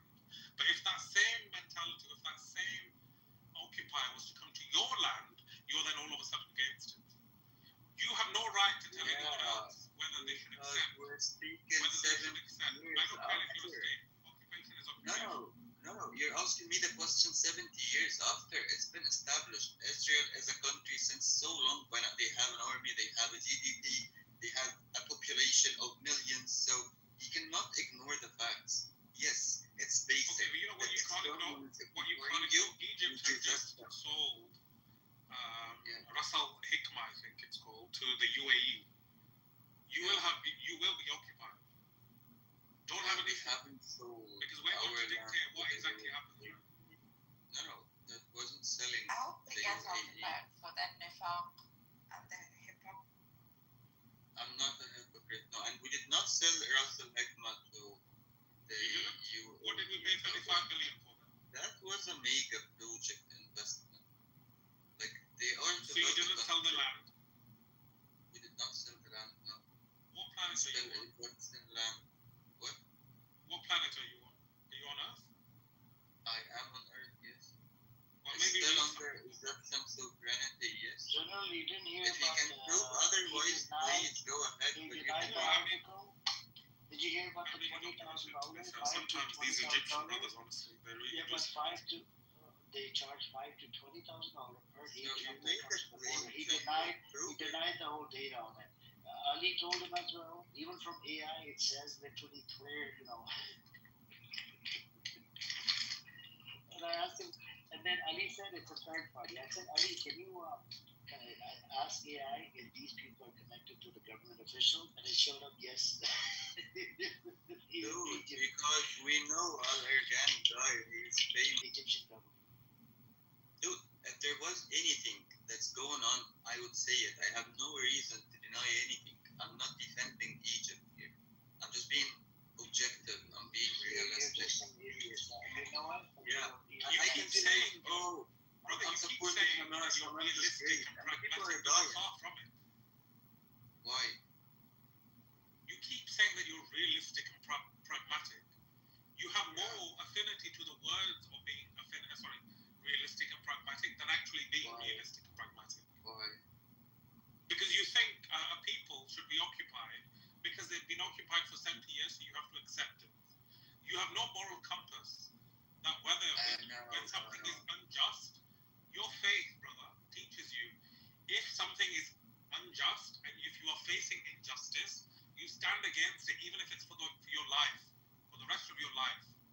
People have struggled. Algeria struggled for decades for independence. Brother, you're lucky that you were born in an independent Egypt, that you weren't under British boots. You're very lucky. Otherwise, you would have been born. Exactly Yeah. what's And the sacrifices by the Egyptian people that were made, you were lucky you were not born at that time. Because that very pragmatic. I get your point. Be Yes, quiet. it's Just be quiet. basically No, that. stop it. You're, Oh. There's no pragmatic way of You're repeating. There's an idealistic way of looking at this. Because if you want to be pragmatic, then you have to be okay with evil. This If you is are the at this point. You cannot apply idealism while people are dying. With Yes. oppression, you have to.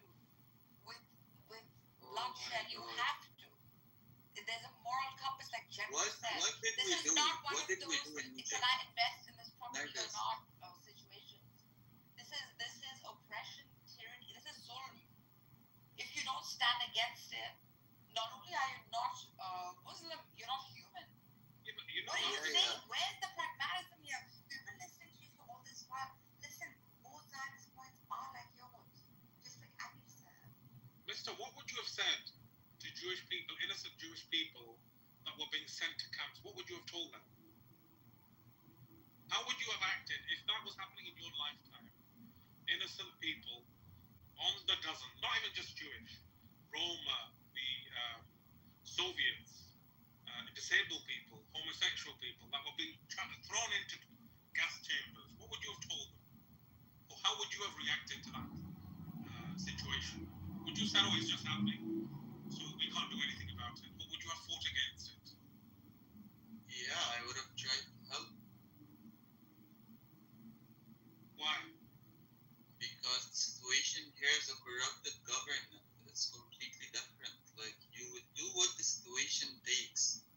Like morally, ethically, yes, you're right. No one should be occupying any other one. No, But but you what cannot the main point deal is with the that idealism, mentality. right? What? You know, for example, if you've ever read into, for example, the partisan groups, for example, in the Warsaw Ghetto Uprising, they were approaching everything with an idealistic point of view. Most Yeah. of those people were guaranteed death. However, they still fought. They rose up and fought. Because they had an idealistic view, as in we could free ourselves from this tyranny. But there was no essentially I did idealistic. the There was same, no by practical. the way, back in 2011 in Egypt. I did the same. I was on the streets within the revolutions, and there was like some firearmings, and people were dropping dead. But it's different. Like whenever you have a context that you can do this with them, you would do it. But like what's happening now in Palestine, Hamas is not realistic by any means. You wouldn't even like if you try to think about what they would have possibly hoped they would get out of 7th of October, you wouldn't find anything. There was like zero possibilities for them to get anything. This is what Yeah, but then I'm you're saying. also saying the same to the Warsaw Ghetto Uprising and all those uprisings that happened against the It's not Nazi an scumbags. uprising. No. You cannot do an uprising against an occupying country. This is not What? only occupying. No. It's taking over. It's colonizing. Oh my God. Yeah, This but is he's saying It's 11:30 in the morning in England. I can't deal with this shit. I'm sorry. Yeah, Thank you for I'm coming. having my cup of tea. My goodness, mate. I appreciate you. I'll just end this. So good. You know, you keep talking about Hamas, and you keep blaming them for no reason. However, I don't think they're perfect. I do agree. But what if Hamas did not exist this very moment as we speak? What if the Qasim Brigade doesn't exist in any part of Gaza? What do you think would happen to Gaza at this very moment? The example is right in front of you, West Bank. That is exactly what would happen to Gaza if the so-called you're blaming Hamas. Wasn't deteriorated not until the 7th of October. Yes, there was some like crossing the line and stuff like that, but like not since the 7th of October. The world did not start on Nothing the was 7th of happening October. to them.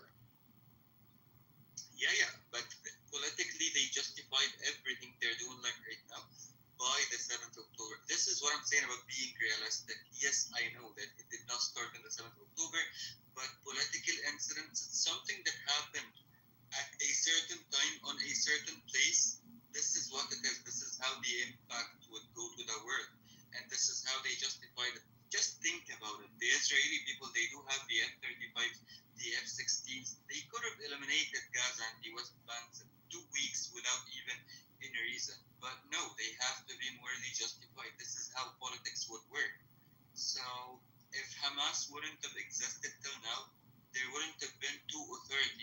Palestine, the two-state solution would have been so much easier. Guys, Netanyahu, like, there are some recorded statements for Netanyahu where he fetched and, like, he was promoting Hamas. He was saying, like, anyone who wanted to, like, damage the two-state solution, support Hamas because it's dividing the Gaza and the West Bank. So this is what I'm saying. I believe none of you know any of this. Of course I do. And the reason why he wants them, you see, Netanyahu don't want Hamas to die completely. They just want to capture enough land, push them little. They just want to keep them alive so they would attack as their last breath, and then take that as a reason to attack more and more. And that's all. Exactly. So how are you not supporting kicking Hamas out? So it's giving them the reason to attack. And it's ruining the whole thing. Why? Because Hamas is the only resistance in that land. And they are the only one who's attacking Israel. And Israel want them to keep attacking so that they can take the reason. So if there's nobody to attack, they are gradually going to make settlements, not in a very aggressive way, but gradually they're going to allot settlements, people to come in, take over Gaza gradually, just the way how they did it and still doing in West Bank. So the moment Hamas, they would have no reason to use force, but they will use other means to compare the rate of expansion. And the examples are right in front of your eyes, yet you're not ready to believe. Yeah, compare the rate of expansion before and after the 7th of October on the West Bank, not on Gaza. So if there was no Hamas, the two-state solution would have been possible. It's impossible to have a state, a Palestinian state with two authorities. There's no Hamas, there's no two-state. There will only be one state, and that state will be growing like a piece of cancer in that region, and that will be Israel. No, if there was no Hamas, the Palestinian Authority, they would have got a chance to get a state. But with Hamas and the state they chance. offered would breadcrumbs the people of that land. That's the reason why they rejected it. If you come to my house and you say, "Oh, I'm going to take over the 3 floors where you can stay in the basement," I'm not going to accept it. All right? Yeah, but you cannot defy the facts. The bubble is where the problem is. So one question for this character called, one second. So one question for this character called Mr. whatever the fuck his name, Mr. Chico. Mr. Chico, did Hamas win the election democratically? Yeah, and so what? Okay, if they won the election democratically, should they be allowed to rule over West Bank?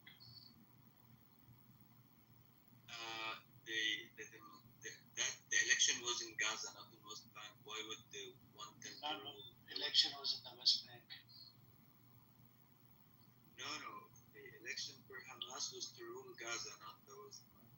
No, to rule. And even like not to be lost in the details, or to rule the West Bank. Okay, I'm gonna agree with you, but so what? It's still a stupid militia. Okay. Why? It doesn't matter. Militia or not, people were happy with Hamas. That's why they voted for it. They won democratically. First time they won, Israel wasn't happy.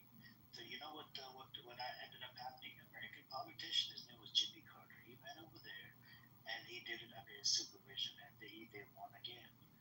But Jimmy Carter, Netanyahu, not Netanyahu, I don't know the present prime minister, the Israeli government wasn't happy with Hamas because Hamas would have Islamists or whatever, right? Idea, whatever, and they would, people supported Hamas.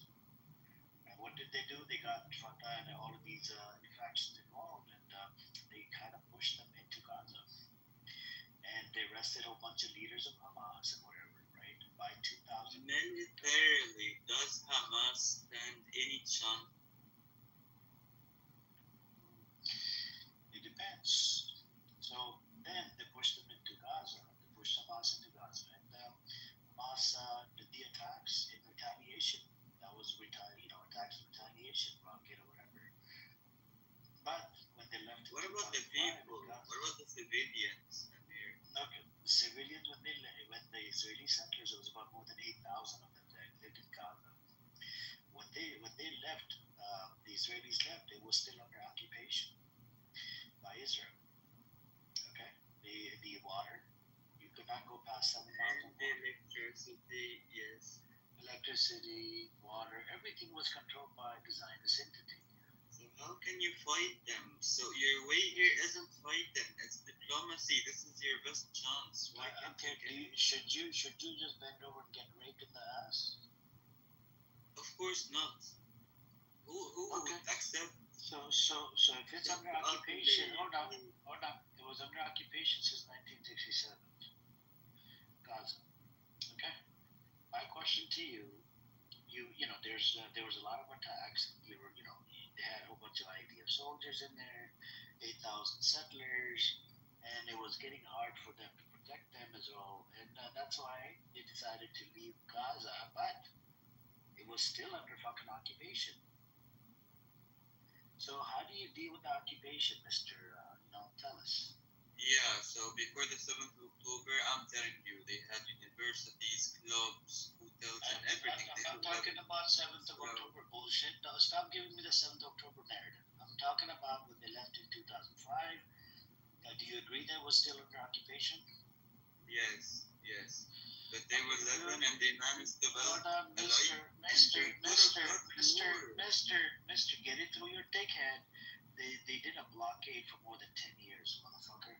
Because you have the fucking facts wrong, all the way wrong. Oh my god, it's not a blockade. They don't have Hold on. and they don't have airports. Hold on, so, bro. I'm not talking about water and anything anymore. Okay, I'm not talking about the occupation. They literally did a blockade. You know what they did in 2000? What was it? From 2007 what was 2006 or 7?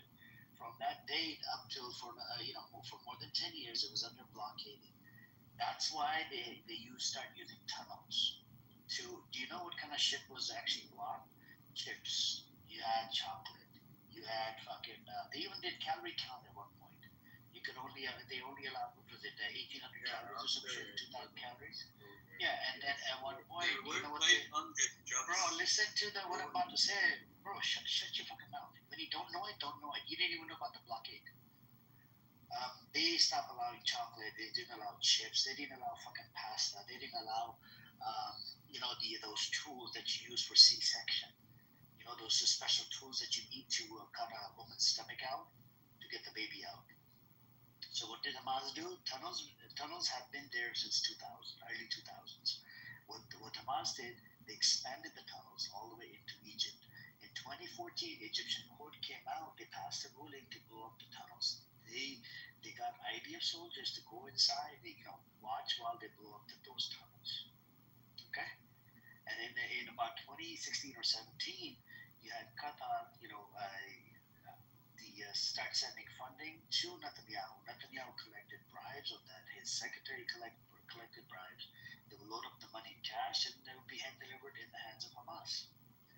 So there's a lot of these facts that you're missing out. So the fucking blockade, literally, they had a whole bunch of shit blockade. Getting the money and the blockade is not true. What It's not true. If I provide you data, are you gonna stop yourself? Are you gonna everything, including food? No. It was the construction material and material that could be weaponized. That was it. And yes, the conditions wasn't all good to be under this kind of occupation. But the solution isn't to ruin it all. This would never be a solution. What did they do? Like after doing something, what did they gain out of it?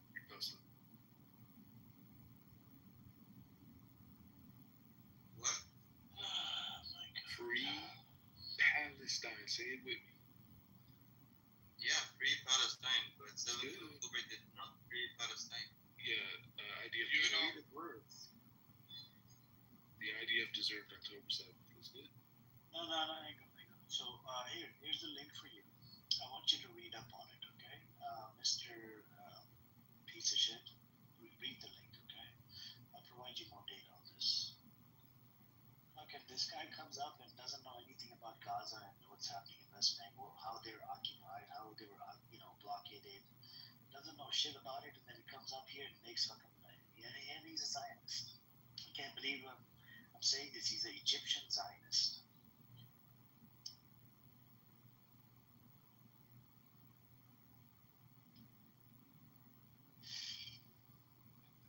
The October the 7th So is equivalent.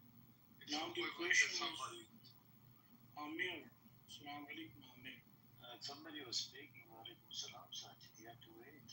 You know. No, I was just saying October 7th is like equivalent to you're going to school and somebody walks in every day and snacks you. And one day you smack them back, then everybody's mad at you because you retaliated one day. You know what I'm saying? 100%. But wouldn't it be better to go to the Did you police? read the data?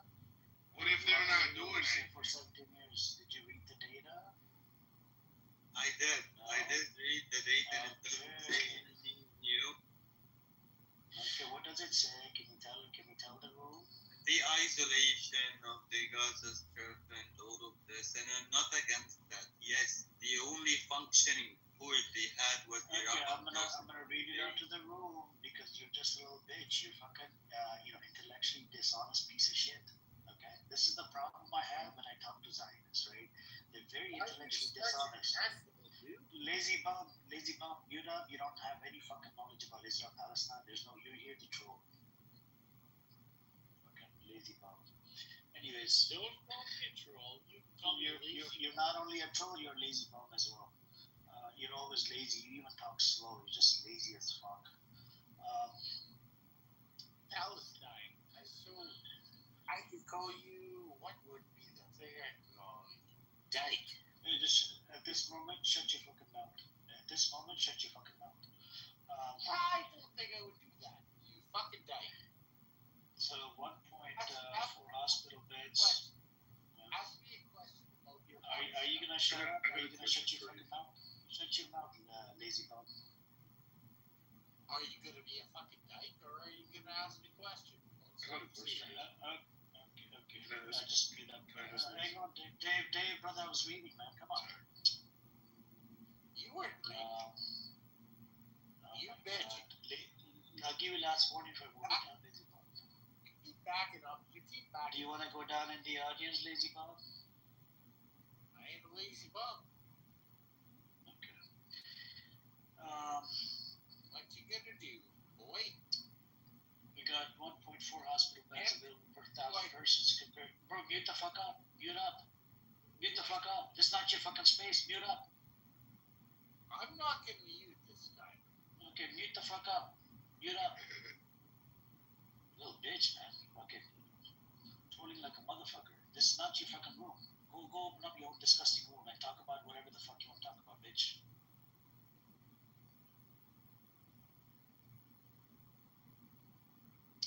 Am I allowed to talk still? He's not gonna shut the fuck up. You might as well kick him up here. Yeah. Actually, you know what? I think Mr. He went to go use the toilet. I think when he comes back, then we'll go with the blockade, the items to blockade. Until then, Dave, you have. Hey, lazy bitch. Do you happen to own a gun? I do not. No. Oh, that's unfortunate. I need you to go to your local Walmart. Go get you some sort of like 12 gauge 20. I'm gonna step by step on this with you. Go purchase that weapon.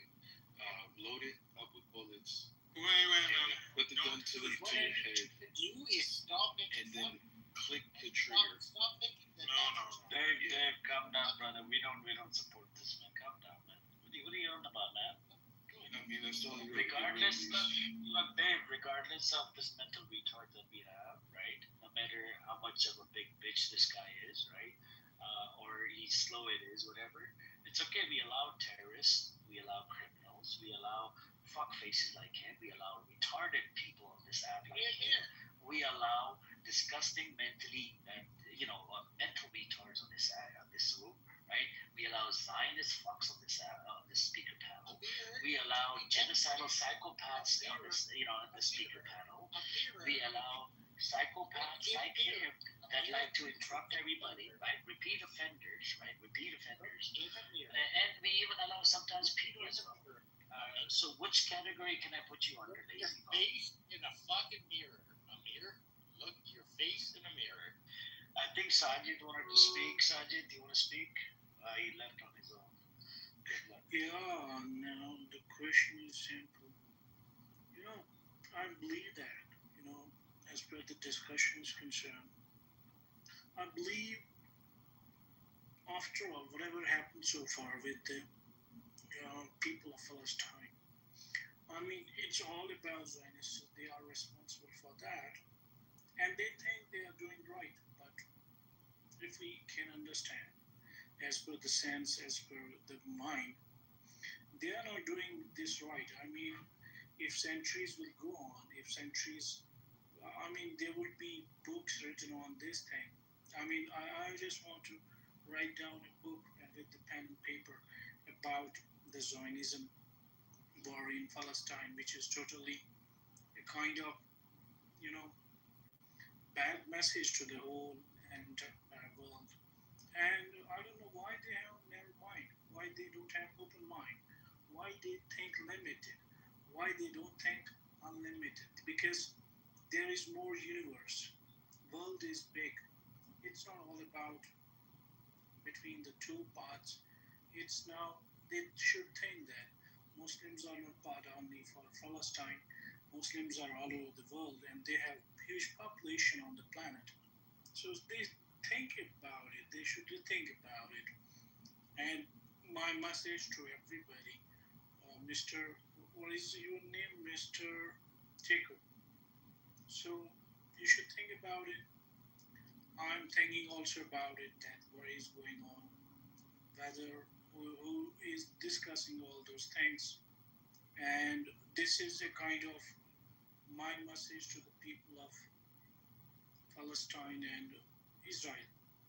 So far, the Zionist people, whatever they have done, I mean, in terms of they sent IDF, they sent whosoever, ultimately they have killed the innocent people.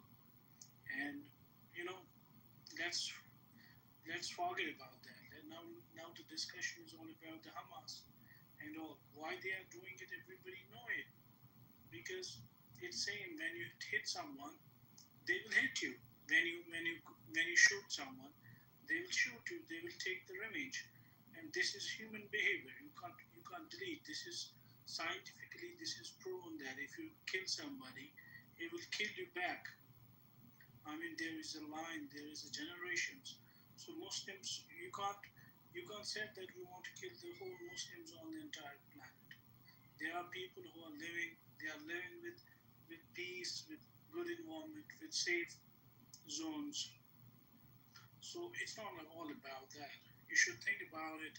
The policy is different. The targets are different. The rhythm is different. I mean, the entire thinking is per human behavior is concerned. The thinking is different. And you should think about it once again. Whatever is going on, that is not the perfect, sensible behavior of the Zionist people are, as per Zionists are concerned. They have totally a kind of psychopath mind. Wherever they think that they are doing right, but that is they have some kind of disorder, and they should go to the doctor to keep them, counseling that why they are doing this thing. Because some killing is very, very brutal, and it's very unjustified. Not only in front of the Muslims, but in front of the also people of different religions. So back to my I'm landing my point. Well said. What the hell? Invincible.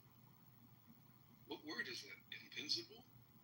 Invisible. Indestructible, indomitable. That's what invincible is. You don't know the word invincible? Is that how his name is spelled? It says invisible. Invisible. No, it's not invisible. It's invincible. Invincible? Yeah, he spelled it wrong. It's a C. Oh, he spelled it invincible like it's invisible. No, there's a C. Yeah, so I was just trying to say his Invincible. name. Yeah. That's, But regardless. Provide you a free dictionary. Actually, this word is written to the falcon. You know the falcon who is flying on the air. The falcon is a bird, and that's why this word have been written. So it's not only invincible, it's with invincible with falcon. Please, brother, stop butchering the English language. I think general is invincible. Hey, lazy. I'm going to use that from now on.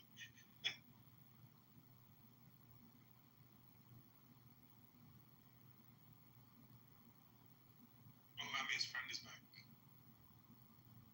Look, Amir, it's your boy.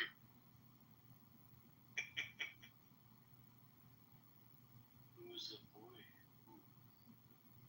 Lazy. Oh, the lazy bums here. I ain't gonna lie, bro. Right now, lazy bum. I can tell you my actual name, and you can stop being a dick. You can change your name to your actual name, and I'll stop being a dick like you want me to be. If you want me to stop being a dick, put your real motherfucking name on there instead of calling yourself a lazy bum or call yourself a fucking lazy motherfucker. Okay, that's my name. How do I put my name there? My name is Ryan. R-Y-A-N. Okay, Ryan. Ryan? Ryan. Lion?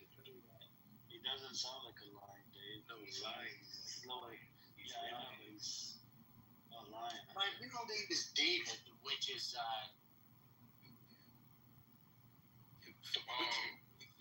No, David. no. It doesn't matter what your name. No. No. Sorry, go ahead. keep making fun of me. Ask me It another is. question. You're an easy target. You're an easy victim. Tell us the story of David and Goliath. No, it's okay. This is not a religious one. The question for you, lazy bum, Ryan, right? Hey. Are you about to change your name? What's your name? You keep calling me lazy bum. Name is I'm Amir. just gonna call you go fuck yourself. My name has never been changed. I'm gonna call you go fuck yourself. So I that's will cool. answer your question. Go fuck yourself. Okay, the question is, do you support Palestine or Israel? Neither. Okay, so do you support Hitler or are you against Hitler? What is that kind of a dumb fucking question, are you? Like, you are Just fucking want to know. retarded, aren't you? Do you know what Hitler Do you is? support Hitler?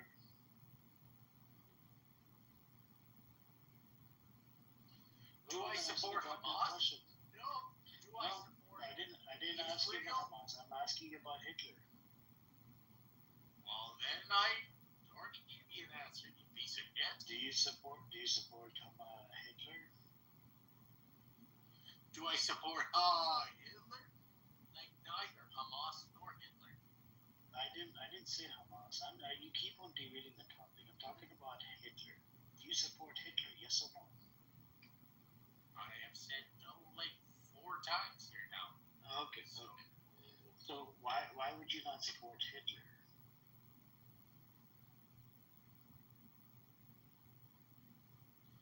Do you know anything about the Stasi?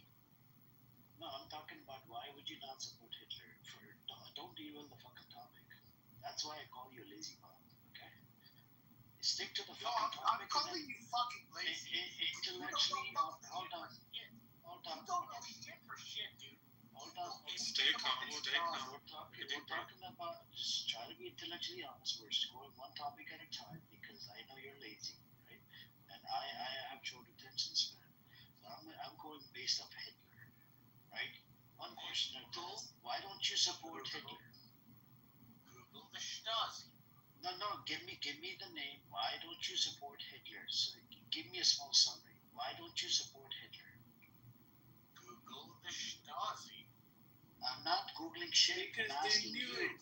Mr. Hold on, invincible, They please. Invincible. Oh my God. You an answer. Invincible. You piece of I'm asking you a question. Why don't you support Hitler? Google. I don't want to fucking Google shit. I'm asking you a question. I'm not asking Google anything. So the Stasi was on the eastern side of the world. They were literally what invented all the You shit. said earlier you're from Shut up! You're asking me to explain how to You said earlier you're from Germany. Your ancestors are from Germany, right? And your ancestors probably served in the Nazi regime, right? Nazi regime. And now here you are. You don't support Hitler. Now my question to you again is: do you support Hitler? Hold on? You don't support Hitler because you know what Hitler did was wrong, correct? Yeah.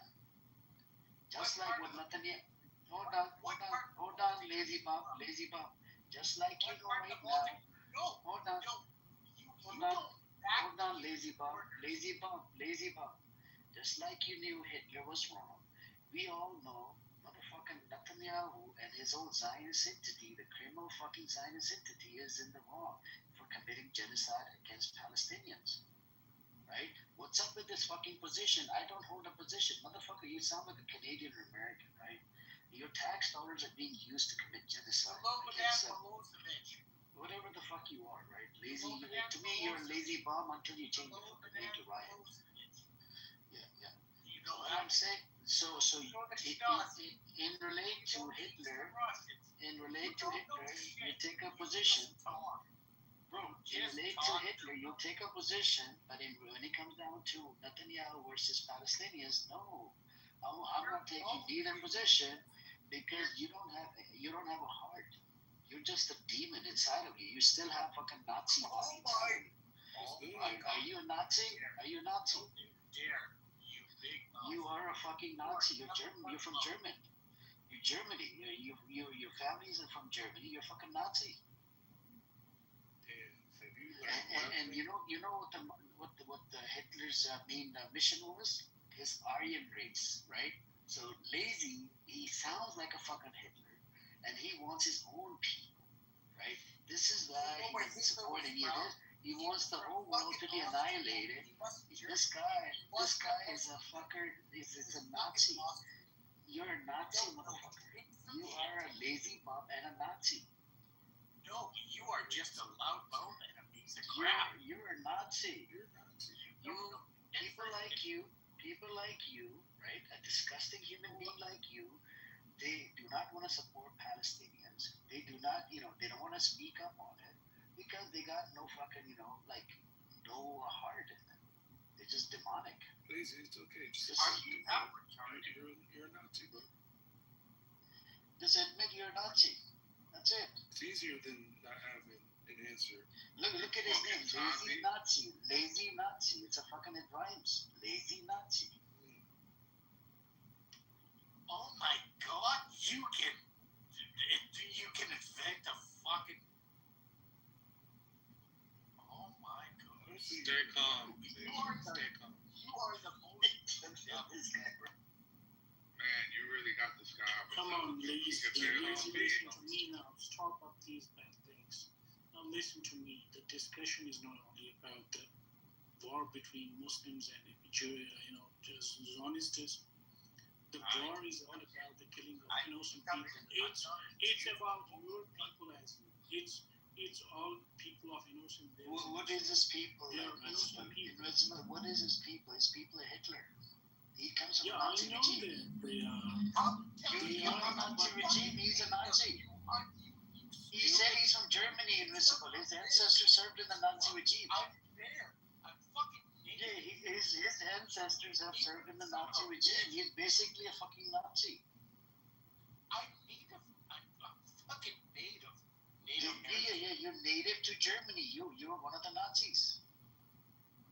Are you fucking retarded? No, I'm. Did you? Okay, who was it? Was it your dad or your grandpa that served in the Nazi? Who was it? Was your great grandmother or somebody that served in the Nazi? Was it your uncle that served in the And if you Nazis? say no, that means that they were against genocide. Shouldn't you do the same? Do you have any idea what you're talking about? You have no idea. Do you know what head smashed in buffalo jump is? You should try it. You fucking Brother, ugly. listen to me. If this world will give examples. Oh, listen to me now. Listen to me now. Example, there is one thing that is the natural Explain thing. to me what You know, head smashed don't buffalo don't jump give is. this bad examples written in Hitler Explain books. to me We head believe in smashed practicals.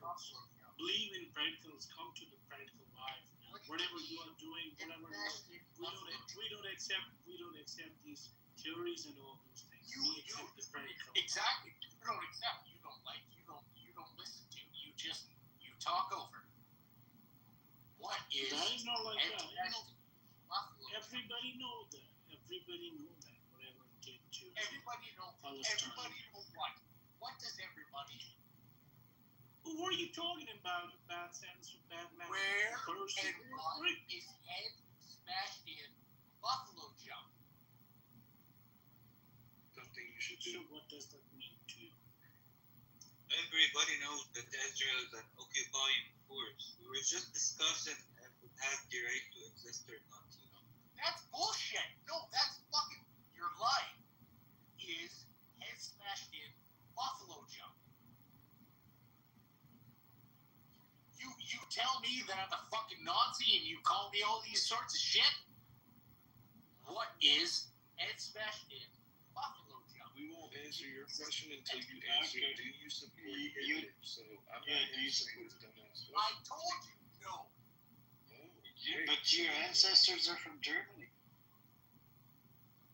My ancestors are from fucking Crete. You pieces of shit. You told me from Germany. You said there. But you Moskwa. said from Germany. Look up Moskwa. Look up Moskwa. It means bear. You asked. But you said He's a troll. He's a troll. Buffalo jump. You Stay asked. calm. Stay calm. Why are you acting like an animal? Stay calm. Yeah, be civilized. You pushed me. I didn't push you with anything. You're just barking like a bitch. Stay calm. so. If you were not from, if you personally did not serve a Nazi regime, I don't know how old you are, right? Then your uncle might have, or your aunt might have, maybe your great Did you grandma. look up Moskwa? Moskwa. Why should I work for you for free? Well, Did you because look he's up what we Moskwa? were. You guys are so fucking dumb. Are you into Aryan race? Is that what it is? Do you think you're superior to all of us? Because I was here first? Yeah. That's me. Okay, that's it right there. That's a Who said Hitler you were thing. here first? That's a thing with the Sorry, Hitler. how long did your family serve for Hitler? I just heard your family served for Hitler. Is that true? How long did your family work for Hitler? Depends what they were doing. I mean, it's asking. Polishing boots. I'm fucking Métis. I'm fucking indigenous. To where? Look up Moskwa. Look up head smashed in buffalo jump. No, I just I want to. promise So I was just wondering how long your nobody's family looking that up. worked. Are you European or are you indigenous to the land? He doesn't know who he is. He's Oh, he doesn't know. Indigenous to the land. Are you fucking retarded? Are you? Or you're Which land are you indigenous to? Germany? North America, you pieces of shit. You sound like Do you have DNA evidence to prove this? That's a continent. I have DNA to Or prove was that this I promised to you 2,000 all the years way ago? up my right arm. All you need is an L.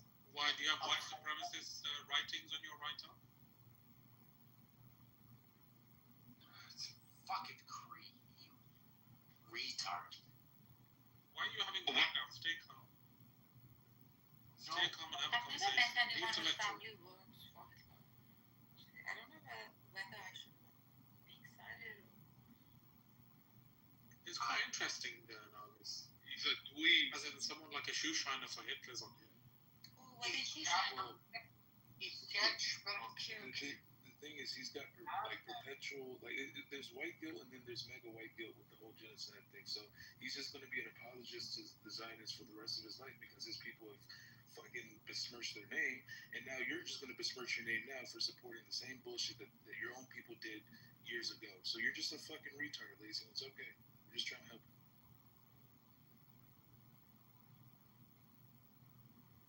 You're gonna help me. I mean, we either help you change your devilish ways, or we crash you out till you want to kill yourself. Like either or is a. That comes down to it. We don't want him to kill himself. But I mean, No, I got it. Guys, you have no idea. so have you picked a side yet? So you said you're native, right? Have your people been genocided before? Has your people lazy? Has your people have been genocided before? Ryan. I don't know. I'm asking you, since you claim to be native to whatever land, right? Has your people ever been genocided before?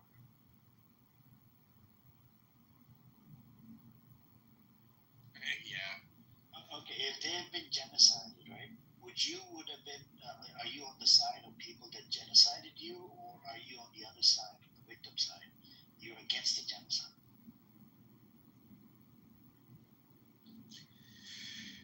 Depends how far back you read the book, right? No. I'm talking about your people.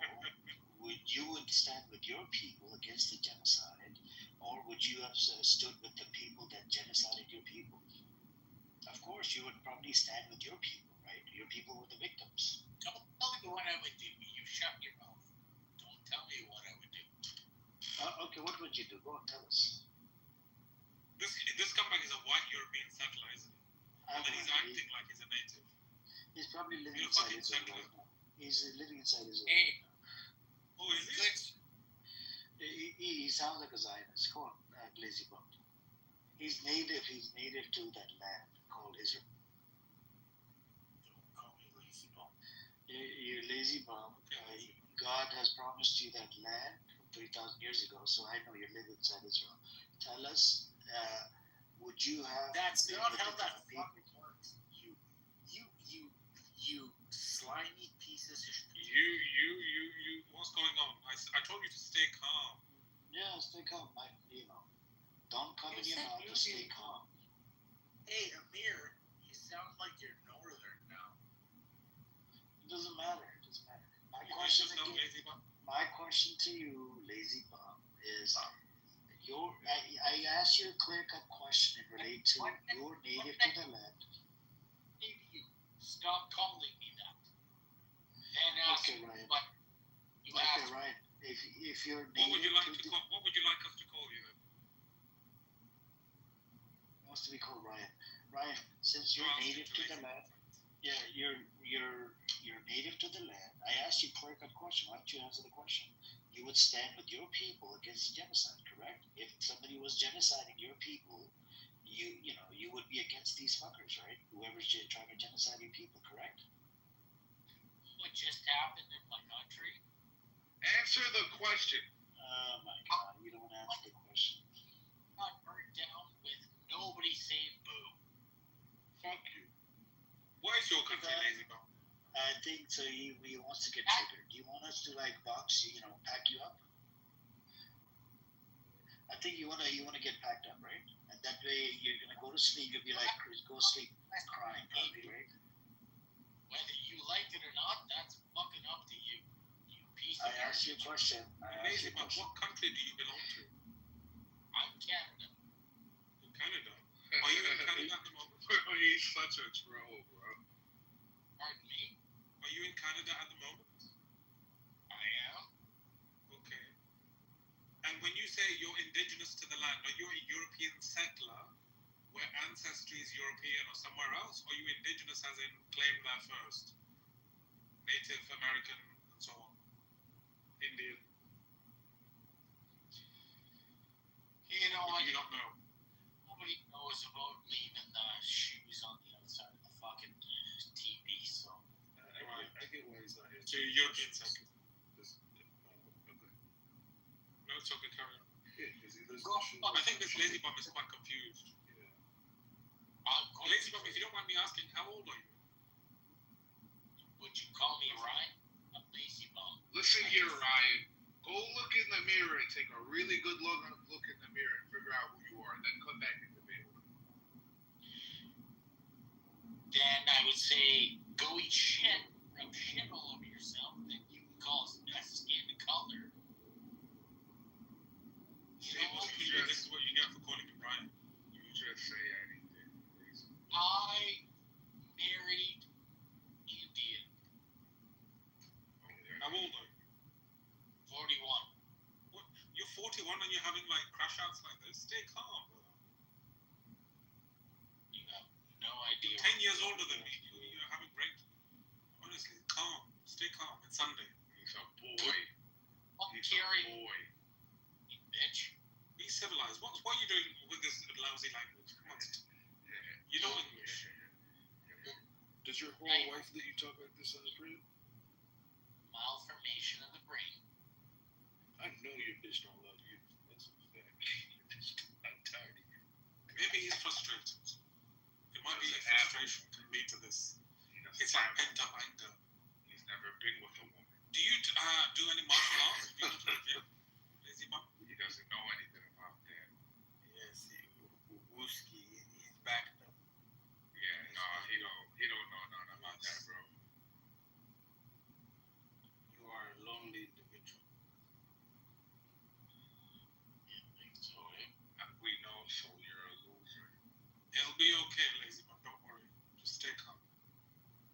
Take up some martial arts or You're not even meditation. half a man. It should help you slightly. So I do have a question for the Lazy Bum. Lazy Bum, are you from Blackfoot tribe? Are you? Oh, Blackfoot is south. No, I am. Are you Blackfoot Siksika tribe? No, Blackfoot south. SO is all the heads. Actually, Buffalo Jump. They're all So south. are you from the tribe? No, I'm Korea. I'm north. You're Korean? Creole? All you boys are retarded, and so you. Boys, like, How did you say it was? What tribe are you from? Can you give me the tribe? Musquecheese north. But everything's bare up here, so No, but what is your tribe? Name of the tribe? Musquecheese. But everything. Moscow cheese? How do you spell it?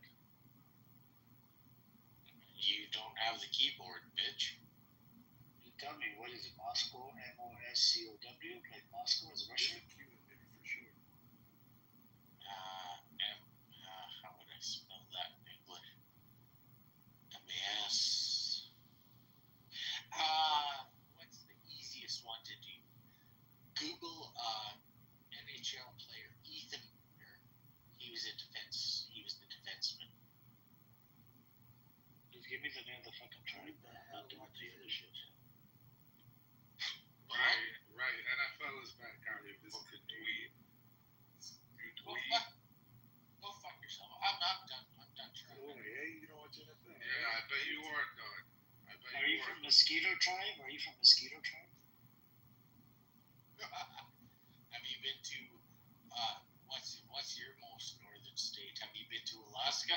You're from Windsor. You're from the middle of the forest. Polar bears and stuff. Free healthcare. You fucking fuck. Retarded? Oh my god, you are fucking retarded. You are fucking. You guys are so. I can't even placate you. You're a bit. He's definitely lazy bum, but he is not willing to give me the tribe name because there are tribes that have got genocided. It's What is it? It's Musquecheese. Moscow cheese? How do you spell this? I asked you this question before.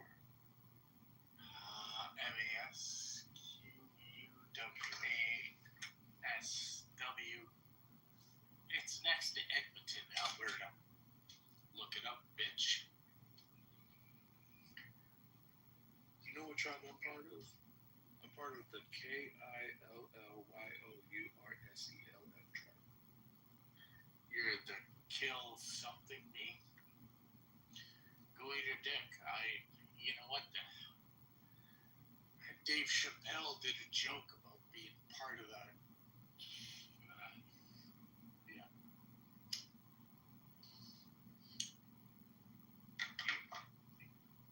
Go fuck yourself, dude. Okay, I'm about to put the link in the chat. Is this your tribe? Moscow, What cheese? Yeah, Moscow cheese. Check it out. Is that the one? Is there a casino there? No, but check the link in the chat. Just look at the name. Is that correct? Is the spelling correct? I'm not looking at the chat. Well, look in the chat.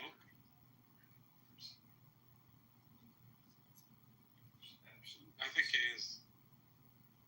Why are you trying to fucking...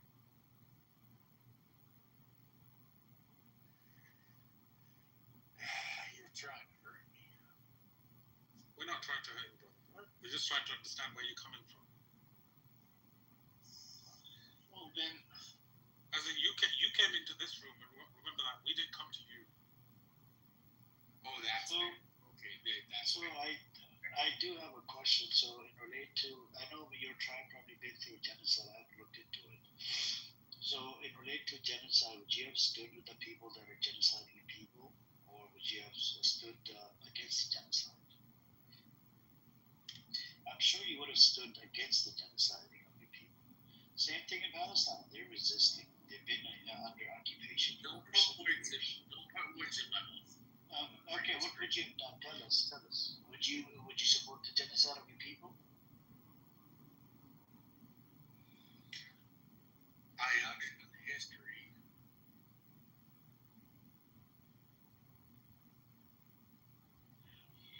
I think Moscow cheese has done good. Like Sean Cardinal has done good. Like there are people. I'm not talking about dude. I'm talking about the genocide. If your people got genocided, my question again to you: would you have stood with the people? Then you're not looking farther enough back in history because everybody has been genocided. I'm not talking about everybody. I'm talking about your tribe. Would you have stood against the genocide, or would you supported the genociding of your people? Our story is very different because we got fucking... They came over and gave chlamydia and they gave disease. You might be a retard. What about giving a bomb to a hospital? Like, what are we doing here? That's only recent. That's not what wiped the tribes out. Like, you talk about Mississippi in the South. Do you know who the Mississippians are? The Mississippian There's tribes. literally no going back. Bro, you got it, bro. Yo, you so lost. And actually, I know you know that you're being a piece of shit. Like, I know for a fact now that you know that you're just lying and you're just trying to get a rise out of people. So, no, it's cool. It's cool. No, I'm just wondering about it. Lazy Google how to tie a rope. No. Bro, Dave, calm down, bro. Lazy Pump, my question again to you is, okay, Ryan, piece of shit. My question again to you, if would you have stood with the people that are genociding or giving you chlamydia or STDs, or would you have stood against it?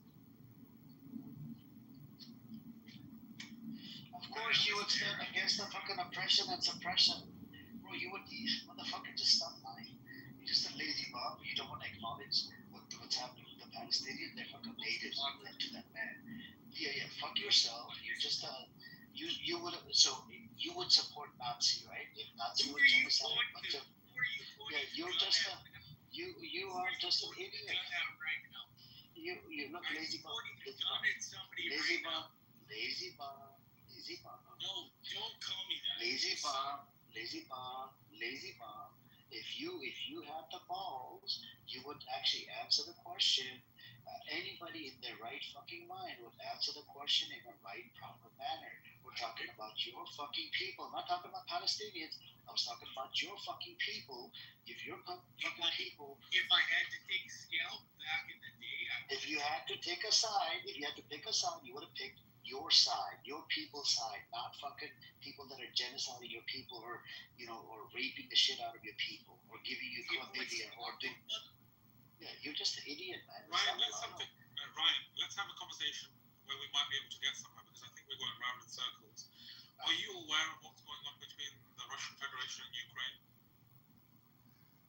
Yeah. Okay, do you take a side? Are you on the sidelines? As in, you don't take a side with regards to that conflict? If I had to say one thing, I would let the Russians have what they have or what they want to take. Why is that? Just stop the bloodshed. Because all they want is the Black Sea. Like, all they want is access to sea. So, brother, you're essentially saying might is right. People can take what they want. Welcome to my people. No, but we have international law, right? Post World War II, we created a system where the law of the jungle would no longer be the case. You couldn't simply kind of exercise your will and power on people by force, take anything by force, murder people at will. That's what we were established. We established that, right? General, actually, World War II started because of that exact reason. Poland got invaded. World War One started. World War One started. World War Two started because they empowered people who shouldn't have been empowered. Yeah, but we created international law. Yes. Geneva Convention. All these conventions and laws were created as a result of constant war in Europe to an extent.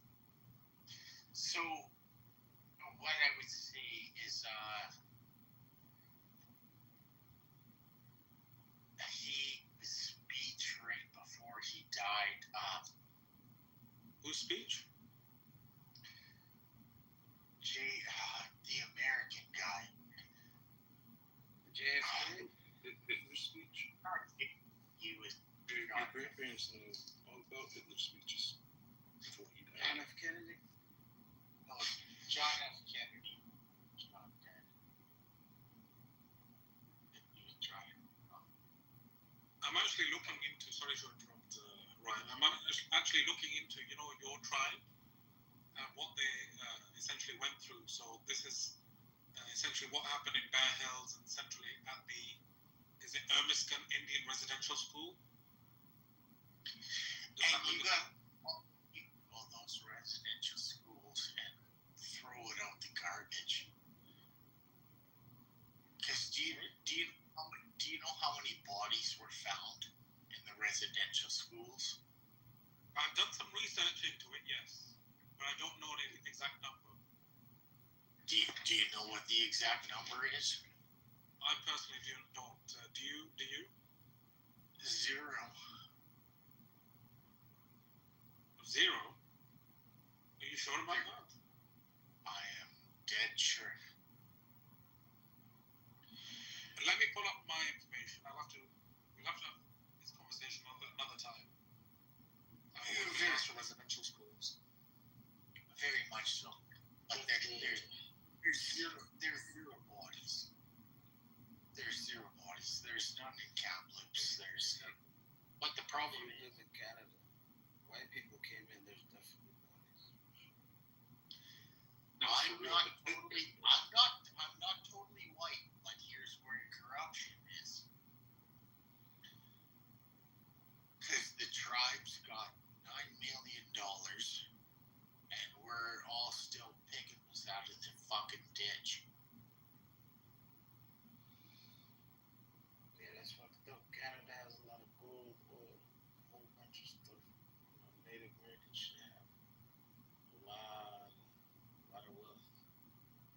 least on the reservation, at the very least.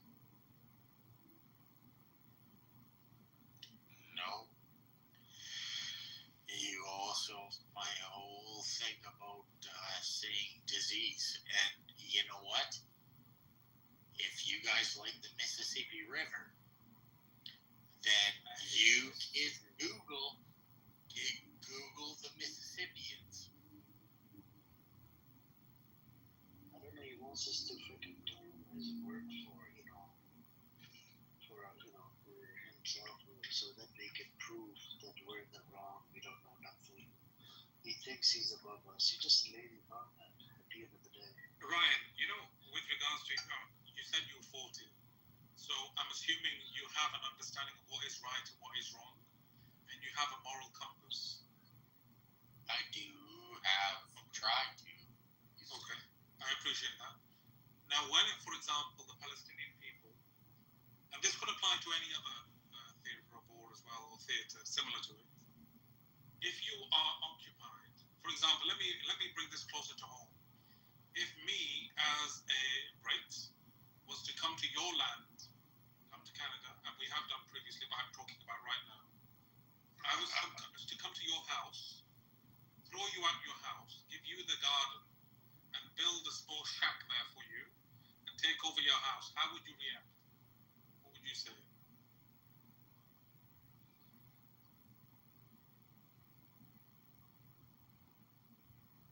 In the small, without understanding the bigger picture. What's the bigger picture? With like Palestine and Israel, that's a bigger picture. But what is the bigger picture? Well, I'll give you the short. If you came and knocked up the door, I would shoot you in the face. You die before I don't have any guns. And you're in Canada.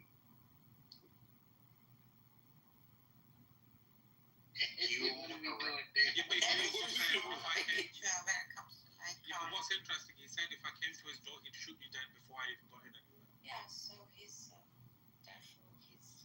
So you'd be on the side of the Palestinians? Let me tell you, no. Because you're fighting back against potential aggressor. And that's occupied. When he said no, it was a little bit of feminine. Can you say it in a manly voice, please? That's irrelevant. There's two different words here. Like, everybody dies on words. Words are very important. They are. Palestinians are not Hamas. Right. Those are two different things. Which is why we have been referring to Palestinians. They are Palestinians. Pardon me? Where did the Hamas come from? Who are the Hamas? Well, if you're Hamas, you shot the first pistol. I'm asking you, who are the Hamas? If they're not Palestinians, where the fuck did the Hamas come from?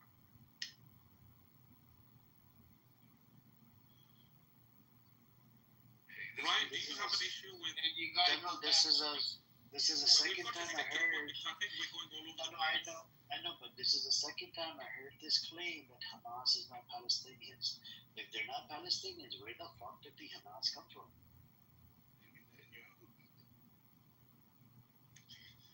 The Hamas came from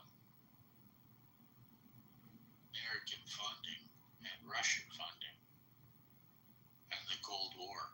Oh my God. So America is in association with terrorists? What are we doing? Like, come on, like, ladies, I will donate $50 to whatever charity of your choosing if you say one thing correct about the Israel-Palestine conflict, just one, and I'll show proof. One thing. You better get that $50 ready because start spitting facts. Yeah, right. I don't think so. He was supposed to be shot dead, and then he wasn't. Wait, who? The guy for Israel. And honest to God, like, here's the thing that fucks me up. Which guy? Like, let's guy are you talking about, Lazy Bob?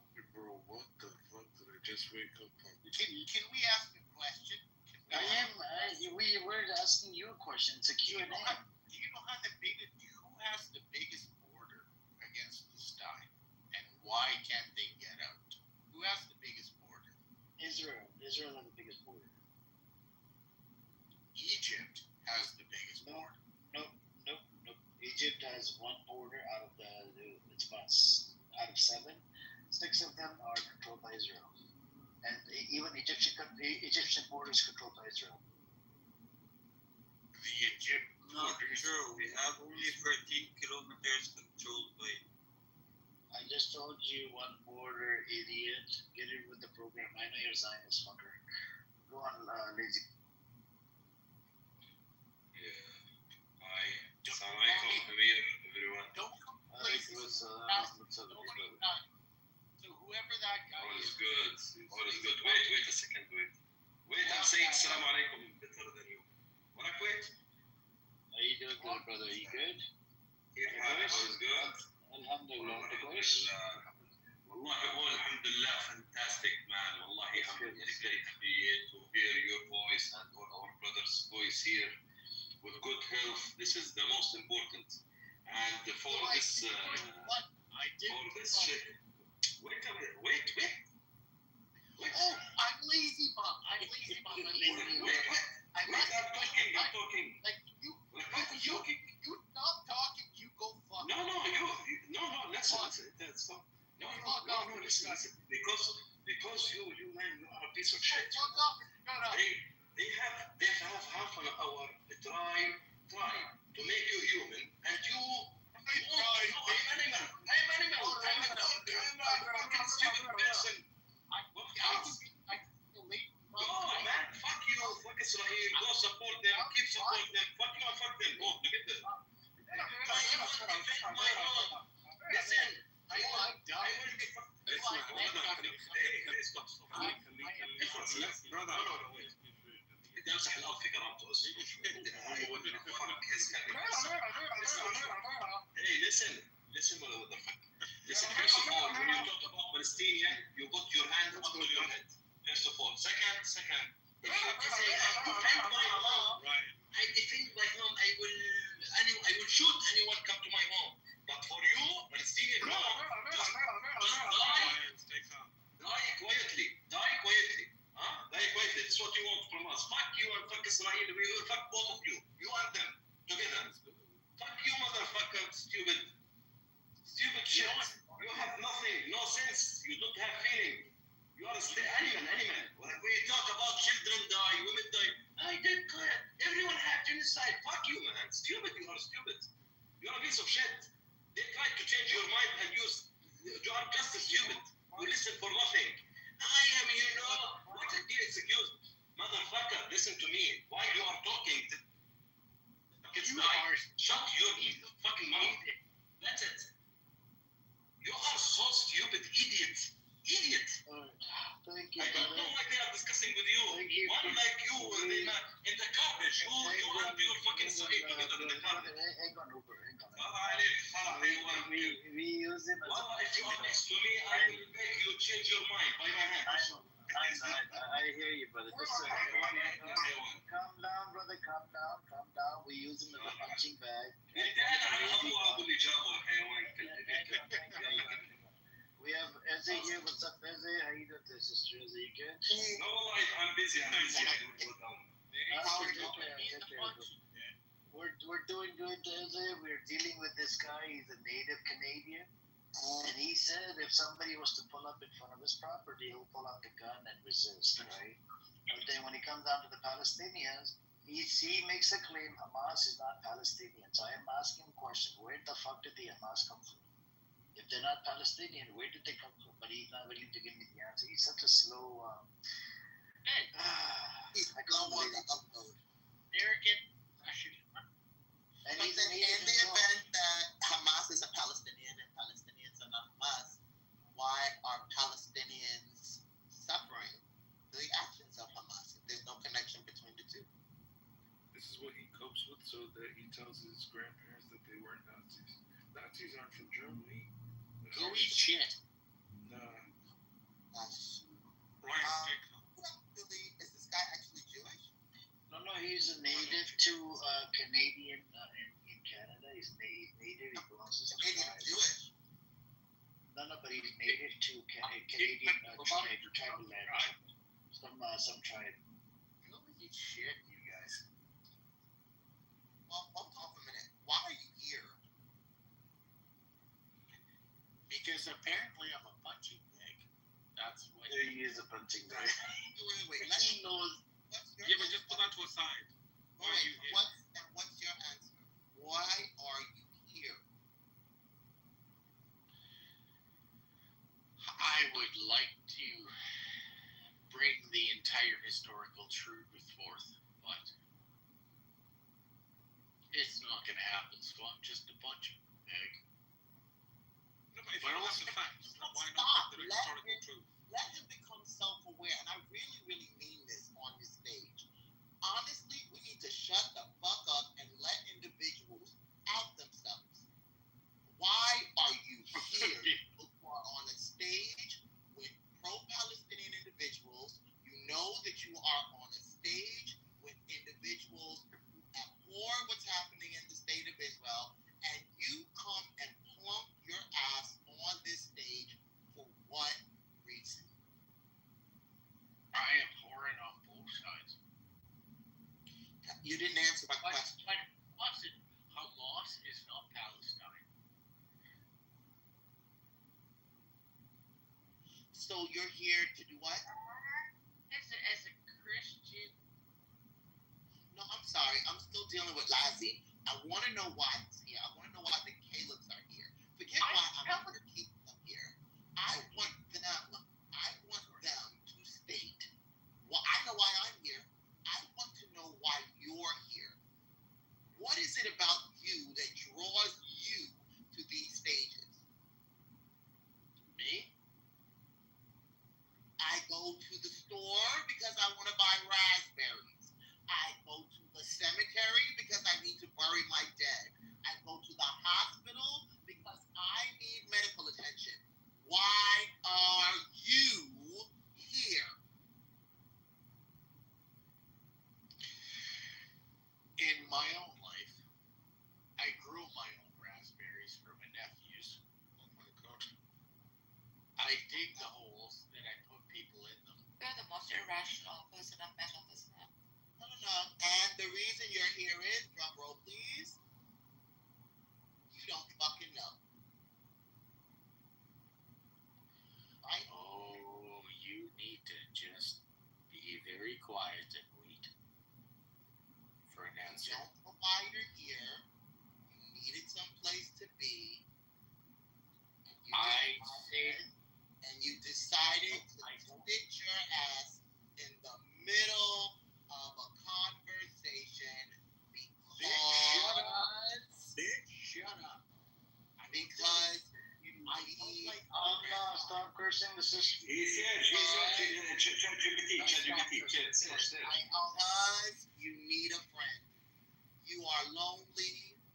You're feeling miserable. You're probably sick on some level. A disease you can't cure.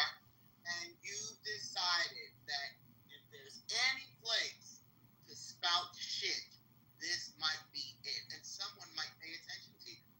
You're lonely, I get it. But that's what OnlyFans is for. You gotta pay for that. Oh my god. We're not that. You think that? We're not No, attracted. we know that. We're not attracted to you in the least. We have no interest in anything you Good. have to Then say. stop talking and I will tell you what you want to hear. No, I don't want to hear anything from you. I just want to know why you exist. I want to know why you're here. That's the question. I will tell you if you stop talking. Okay, I don't like either side. I'm very scared of either side. I don't come from either side. I have no skin in that game. Hamas is a terrorist group. That's not Palestine. That's not Palestinians. That's not the people on the ground. That's not the people who. Why?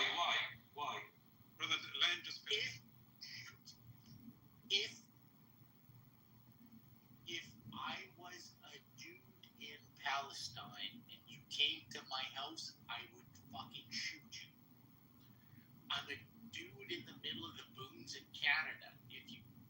And I can't do that anymore. Everything's illegal in Canada. It's just completely bullshit. Yeah. I don't like the idea that the money is going to wars. I don't like that's FDR in 1949. He said, "Stop now, otherwise it's going to be a military-industrial complex. We are meant to be fighting each other."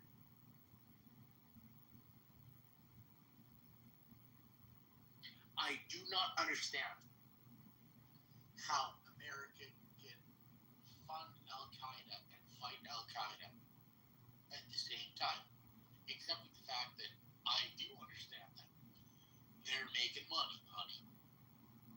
But then go back to World War II. Go back to World War II. German Panther tanks. I want to address something you said. Hold on a second. Hold on, Lazy Bone. I want to address something you said. Would you stop calling me that, you piece of Okay, garbage? Ryan. I don't care. Okay, Ryan. Yeah, just call it Ryan. Ryan, hang on. So you made a claim about Talk to me like I'm Palestinians. Okay, Ryan. I do mean it. You made a claim about Hamas is not Palestinian. Now the issue with that statement is it's not true. It's incorrect. I can invalidate that statement by saying this: Palestinians are a bunch of orphans running around with a bunch of weaponry, trying to resist. According to international law, they have the right to resist. And just like you said, you come from a tribe. You said somebody was to come up on your property, you would resist by putting out a shotgun. And that's what they've been doing. They've been living in open-air prison. Gaza was literally open-air prison prior to 7th of October. Who shot the first missile? Okay, who shot the first missile? 2022 to 2023, prior to 7th of October. Just in 1 year was the deadliest year for Palestinians that killed a whole bunch of people. More than 100 Who shot Palestinians. Israel did. No, they did not. Yeah, they did. Egyptian literally warned them 10 days prior to the 7th of October attack. And the history doesn't start in 7th of October, just like your history. As a nation. This whole shit show. Lazy Bomb, listen to what I'm about to say. In 47, Again, that's what they I okay, am right. I am not your enemy. If you call me lazy on one more time, I will fucking eat you for breakfast. Okay. Okay, No. don't threaten me. I am Ryan. I swear I am. Whatever your name is, at the end of the day, here are things that I feel you might be missing. Number one, most people on this stage are either Palestinian, related to Palestinians, have lived in Palestine, have interacted with individuals there while you haven't, which gives them a little bit of an advantage because they're not talking out of their ass. They're actually speaking from lived experience. That's number one. Go fuck yourself. I've been here before. Yeah, just to let you, Lazy, easy. Thank you very much. Lazy, I will take a big breath with you and with big passion, which I cannot do it many times in one time only. I was talking to you. I'm a survivor from genocide happening to us in 1948. Do you know that? Do you know? It's made by Israel. Do you know anything about this? I'm trying to talk to you as a human. Till now, I'm talking with you as a human. So I'm talking to you as a human. So with respect, imagine I respect you now. So this is big opportunity for you to invest it. To try to understand. Otherwise, I will say that you don't want to understand, and I have to go for other direction. No, shut up. Amir. Fuck you. Amir. I am. Swing down the So from beginning, I tell you, you are just an idiot. and this is gonna share. And they shouldn't restrict you. You was like, hang on, brother. There's no point of me engaging. You guys engaging. I want to dive into the Hamas part. That's it. Because he's just not long enough to be able to hear your point. No, he's gonna. It's okay. I realize how to engage with him. I can trigger the fuck out of him. Lazy. Ryan. My question again. Lazy boo. Hold on. Come down. My question again to you: if there's Hamas was literally funded by Netanyahu prior to 7th of October. If you have a problem with Hamas, why was it funded by Netanyahu? If I provide you data from Israeli source, would you accept it? Yeah, well, I honestly think this whole thing is funded. Again, like if you look at, if you go farther into the desert, it's still funded by the Yang. I'm asking you a different question. You're giving me a different answer. The question I asked you, if I provide you an article, data, that Netanyahu has funded Hamas, would you concede to the point that Hamas is not... Hold on. What is this, man? Okay. Thank you. Sit in the audience. Hamas, right? If I provide you data that says Hamas was funded by Netanyahu, would you concede to the point that Hamas wasn't a terrorist? That's why Netanyahu kept on funding Hamas. Would you concede to the point? If you say Hamas is a terrorist, then you have to call Netanyahu a terrorist by default. If I had the data in my face, yes. Like, let me give you the data right now. But hang on. Like, look at my country now. I'm not talking about your country. This room is about shit. This room is about Palestine. All through the streets of Canada. Hold on. This room is about Palestine, Israel. I don't care what's happening in the country. I'm Canadian and American. I got 2 passports. Okay. I've been there, done it. I went to high school in Canada. I put the link in the chat. Right. Well, that's the problem. Yeah. I'm talking about Israel, Palestine. This room is about Israel, Palestine. It's not about fucking Canada. Okay. Well, I am Canadian, so I am Canadian. I am Canadian as well. Give a fuck. Do you know who won't give a fuck about Israel and Palestine? If the temple gets rebuilt, then we're all kind of fucking dead. Are you Christian? I am. Okay, evangelical? Evangelical? I wouldn't call it. Are you Catholic? I'm Missouri Synod Lutheran, so I'm like the first of Catholic. So you're Catholic, right? I'm Catholic without the Latin. Okay, do you take the ruling for Pope? Oh, fuck no. You don't pray to Pope. You don't pray to Mother Mary. There's Jesus, God, and that's it. So, okay, you look at Jesus, a piece of as a prophet or as a son of God, or what? Jesus is God. There's the Trinity. Okay. So, all right. So would you call yourself Zion? Do you support Israel as like a religious paradigm?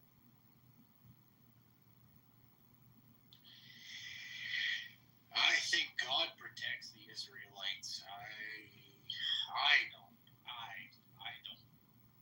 But Do God you support Israel yourself? Be clear, Amir, the state of Israel is quite different than just the Holy Land. And I know, but these people, evangelicals, let me take put it it to the next level. Let me put it very flat out here. I ain't a Jew. You said you're not a Jew. I didn't ask you if you're a Jew. I asked you, are you evangelical Christian? I wouldn't call myself evangelical. I'm a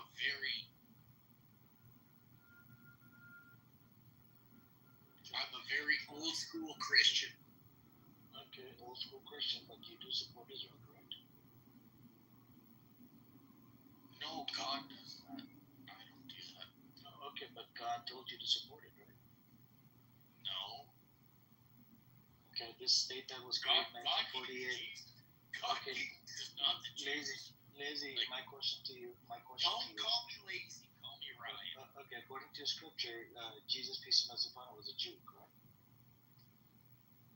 Jesus was a Jew. Yes. Okay, my question to you: God told you to support Israel. Do you support Israel? Do you think this is the same Israel that's mentioned in the Holy Scripture?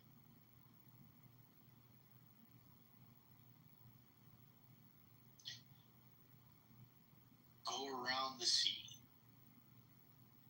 The whole reason for was the Gentiles.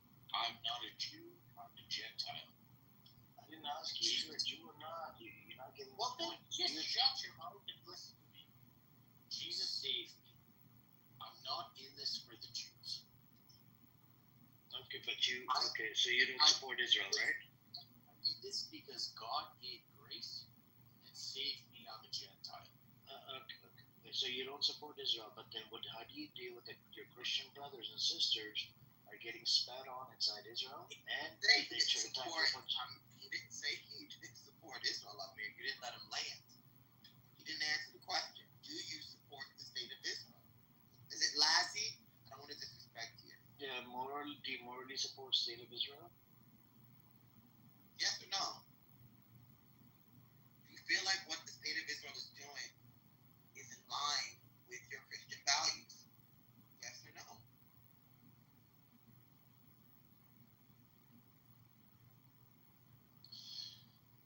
Do I support the state? Yes. Do I think what they're doing right now is in line? No. Okay, I'm sorry. I'm trying to make sense of both those statements. How can those be true at the same time? Do you sin? We're on you right now. How can you support the state of Israel if you feel what the state of Israel is doing? You personally, do you sin? I am not a government.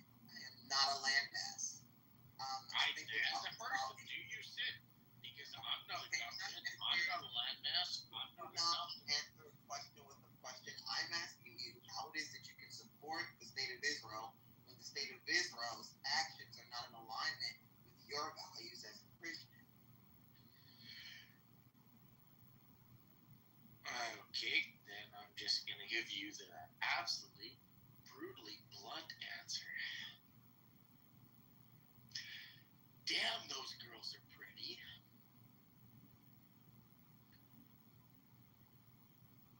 And I am a complete sinner. And what I was instructed to do is love my neighbor as myself. We all sin. Some are bigger than others. And I've had some pretty big sins in my little neck of the woods. I do my best now to keep that to a minimum. Can we talk about, she's asking about Israel. I know. And everything I'm saying stinks. We're not talking about your sins, bro. Keep your sins to your priest. We don't need to know your sins. We're talking about the state of... I'm not Catholic, so I ain't confessing to you. Don't so confess it to me. Don't trauma dump on your... Don't, trauma... What is it called? You asked a question, I'm giving you an answer. Shut your mouth. We're talking about Israel. We're not talking about your fucking sins. Keep it to yourself. Shove it up your asshole.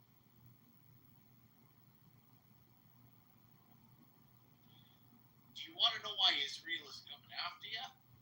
I'm not talking about Israel coming after. She asked you a different question. You say shit like that. Lazy. She asked you a question. How could you support state of Israel? Don't call me that. Okay, that's your name. Lazy. Shit like that. Wonder why people come after you. Okay, lazy bum.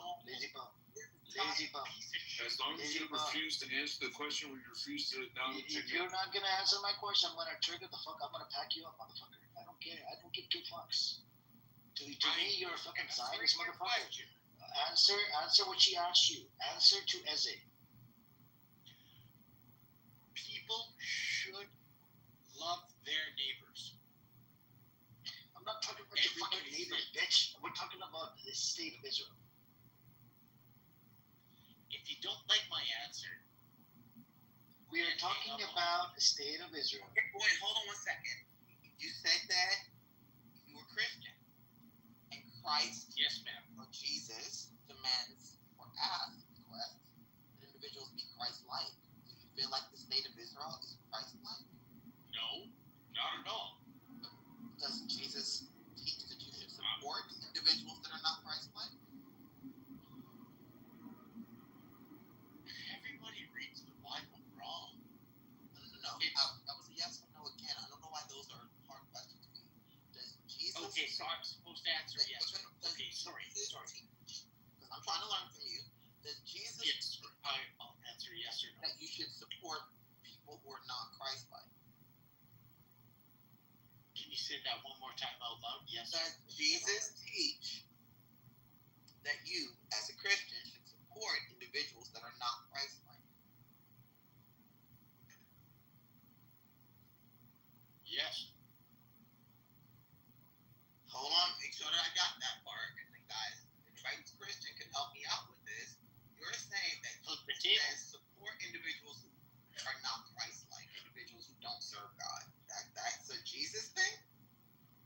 I wasn't aware. Oh, no, flip the table. You should not support. You should not support individuals who are not Christ-like, who are not God-fearing. You should not support individuals who murder. Who seem to be Christ-like.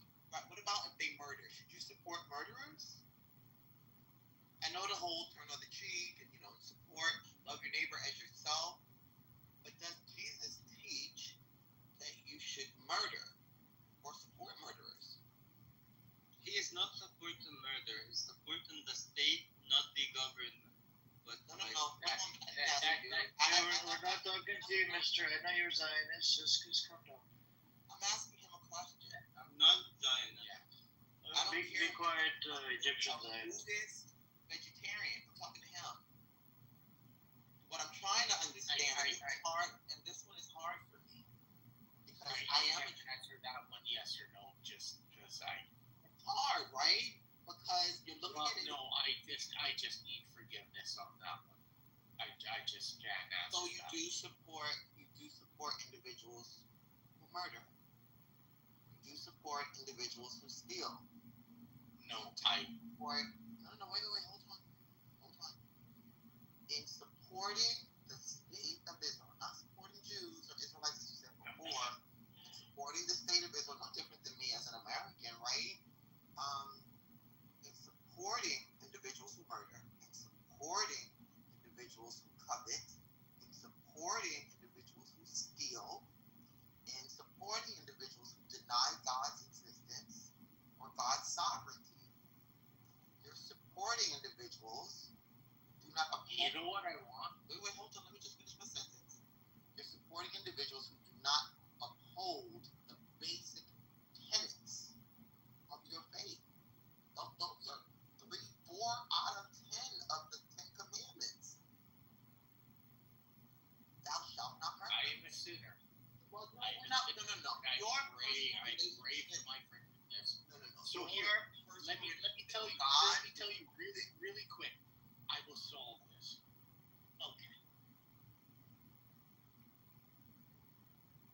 If Hamas wouldn't protest in my streets and just plug it and have it over with, and I don't have to see it, that would be a 9-cent solution. Wait. If Hamas wouldn't protest in your streets, where's protesting in your streets?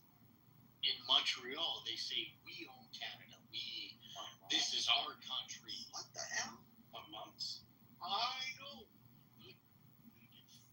Fuck, our country is fucked. Wait. Everybody just hear him say that because I'm confused. Are you saying that there are Hamas marching in the streets of Canada? Did you have one too many? Yes, there are in Montreal. They shut down the train station Montreal. Toronto, Montreal. I would love to learn more about this. Do you have a link, an article, some footage of Hamas? I'm Canadian. I don't have news. We are like fucking George Orwell, 1984 up here. Yeah, no, you're not more willing than this. Bro. That is your ADHD. Just asking. How about, brother, do you have ADHD? It's not ADHD. It's something else. Everyone carrying information. You have what? I type 1 carry malformation. It's not ADHD. Got you. Not really cool.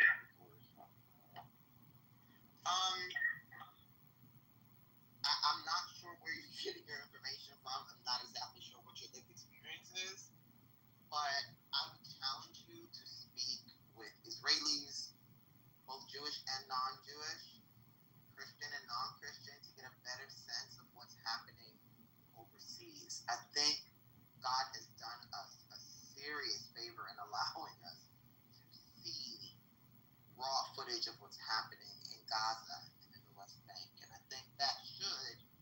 Well, if we get the next template, like we're all fucked, right? As a Jewish person, what I recognize is that it's not about a building, not about brick and mortar. It's really about us understanding what a messianic period is supposed to look like indeed. And I take very seriously when the scripture says that God's house will be a house for all people. Well, September the 23rd, right? So December the 23rd? Well, September 23rd this year is 6. That's the beginning of the whatever. It's 6,000 years. That's the beginning of the 1,000 to make 7, right? So, and my birthday, I know. So like September, just nobody fucking likes September, or at least I don't. Are you referring to the fact that September 22nd going into the 23rd is Rosh Hashanah? That's when it falls out this year? Is that what you're referring to? No, I don't know anything about the Jewish. They were pushing Jesus's birth. It's like that's the 6,000 years revelation. But like the whole thing's fucking garbage because they keep I started that scripture in the 90s for myself like a day to go on his But if you run that little bit of scripture again, like what does it say? Like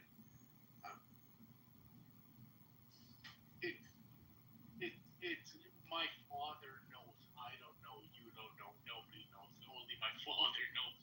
Like pretty much go fuck off. So all this second weird stuff that's going across YouTube. It's that little piece of scripture. Fuck off. Brother, I'm sorry, this is important to me, maybe not to anybody else in the room. Do you have family that you communicate with on a regular basis? Just that I take care of.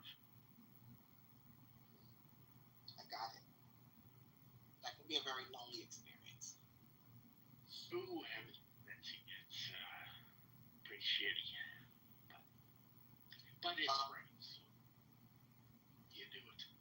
I got you. I know what it is to take care of a relative. Okay. Ladies and gentlemen, I think we're done here. Everybody's done making fun of me? No, I'm actually in this moment praying for you and your strength, because your strength guarantees someone else's strength. And I can understand why. I'm going to leave this thing open, and I'm going to go have a smoke. Okay. I'm going to come back, and all you kids better damn well be here. And Amir, I swear to God, if you still want to make fun of me, dude, you're lazy, bro. Good luck. We don't need to even go there. Go eat shit. I will open my I find them to be very intellectually dishonest. Right here, that's what most individuals suffering are. Hurt people hurt others. And I get it. I will open my Bible and eat you for breakfast. How about we just open the Bible and read something together when you get back? Would that be okay? Oh, that'd be tough. And he gave all the smiley faces there when he wanted at the same time. So I saw that too up here. He can speak properly when it comes down to Bible and all this stuff. When it comes down to Israel Palestine, he freaking stumbles. Such an And idiot. a lot of people do up here. You told me a long time ago that's why we're here. What the hell am I stumbling on? No, I know, but Sister Izzy, you gotta pick a side, pick a struggle. You can't. No, actually, I will never ever pick his struggle because it's not mine to pick. No, I understand, but the hypocrisy that I see in this guy and that other Egyptian dude, freaking to the next level. Same Zionist stuff. It's a question. It bothers me when you can you mute up, Lazy Bum? Please mute up. I'm not talking to you. And mute up. So the problem I have, Sister Izzy, is when they make these claims about Hamas, a whole bunch of other things, when we try to dive into it, they always try to either deflect, derail the conversation. You just heard him talk about Bible and a whole bunch of other stuff. He can speak normally. When it comes down to Israel Palestine, he has a problem that and I even gave him data. I put the link in the chat who funded Hamas. But this guy would never say Netanyahu is a terrorist, right? And this is the problem I have. And he's calling because I'm Canadian and American. Bro, mute the fuck up. I'm not talking to you. Mute up. Well, you're talking to me up here. I'm 82. That's. Thank you. Sit in the audience. And he's talking about Canada. I am Canadian and American. People are protesting over there. This fucker, just like rest of the Zionists, they call everybody that are protesting Hamas. And he literally gave me the Zionist vibes right now. As soon as he said they stop, protesting, and that's what the Zionists want in America and Canada to stop protesting. And they call all of them pro-Hamas. I'm hoping that you can hear this as my Muslim cousin / brother. Never ask a fish to climb a tree. Never. Thank God that you know the difference. Thank God that you can see and then see again. There's a reason why I ask the brother the questions I ask. And I don't demand more from any person than they can demand of themselves. So while these platforms are fun, and these platforms allow us the opportunity to expose individuals, you will use the terminology, turn them into punching bags. I say, invite people to become more self-aware. At the end of the day, he's not equipped to have that conversation with you. So why bother? Yeah, but then how is he able to, have a conversation about Bible and this other stuff? I understand, but it doesn't. Like I say, it just doesn't make sense. It sounds intellectually dishonest. Oh, he's scared, bro. He said, I'm scared. He said he was scared.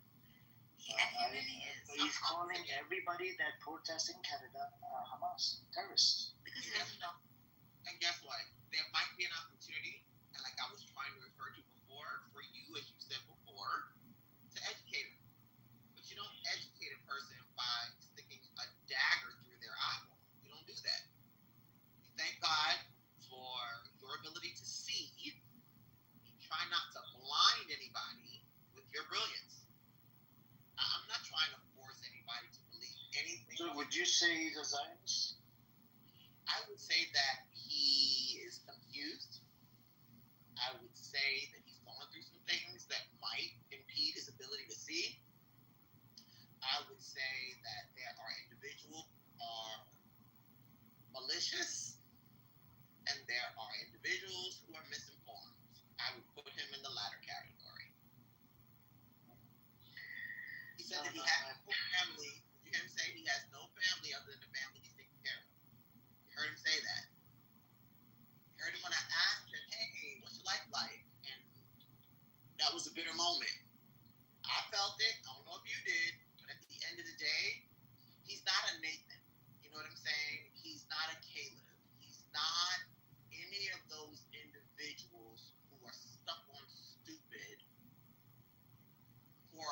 malicious reasons. So I wouldn't even call it malicious reasons because they're informed. Let's start there. He's not stuck on stupid in a dissonant fashion. Like, you know the truth and you're purposely denying it because of your own selfish reasons. I don't get that vibe at all. I feel like he's not gotten out as much as he should, and he has no clue. I know some really lovely individuals who have been brainwashed. He sounds like he's one of them. I hear you. Just I don't know, because I've dealt with a lot of people with bullshit stories because of my car rental business, right? People give me bullshit stories to rent a car, and even on this apps about 4 years ago when I joined in business rooms, oh my god, so many bullshitters, right? And then you realize who you can tell right away who's a bullshitter, who's not, and then you know. But anyway, this guy, there are a whole lot of bullshit artists. Don't get me wrong. I don't want you to ever walk away thinking that I'm denying the fact that there are a bunch of bullshit artists bullshitting the world. That's a little different. He's not coming on this app preaching Zionism. He's coming on this app pretty much presenting how he feels based on what he's been exposed to. And you gotta give that Zionist propaganda machine some credit. It's effective. Oh, it's effective. I'm looking at black and brown Jews telling me that the only good Arabs are dead Arabs. And I'm like, really? Really? That was your head on the chopping block. Still is. Not long ago. And now you're calling for the death of somebody else? Really? But sometimes people will do anything. I mean, I'm talking about now in this situation, like the black rabbis and the rest. People will do anything for that little bit of life-saving attention they feel they're going to get from people in power. There's no room to cultivate honor. There's no room to cultivate integrity. There's no room to stand on principle. There's no room for that for most of those people. All they have is this dying need to be seen, this dying need to be acknowledged. And if that means kicking dirt on somebody else's face, they'll do it. Thank God. Oof. I don't know what to say. Mo Hashem, Alhamdulillah. Thank you, God, that I was not raised with that need to be accepted, that need to have somebody validate me. It's dangerous. You've got Muslims. You've got, where was that guy from? I don't know if he was Turkish or something else, but you would never believe that this man was Muslim or had Muslim relatives or even had Palestinian relatives. The way he spoke, like, talk about self-hating. Knowing full well that he would have the same experience as Palestinians if other people were given license to do just that. Thank God for intellectual maturity, Amir, and thank God you're there to claim it. Not everybody is so blessed. That's all I'm saying. I don't go to mental health argue. I don't go to mental health clinics and argue with mentally ill people. I just don't do that. That would say more about me than the craziness I was encountering in those spaces. At some point, good Lord, you're lovely. You're very lovely.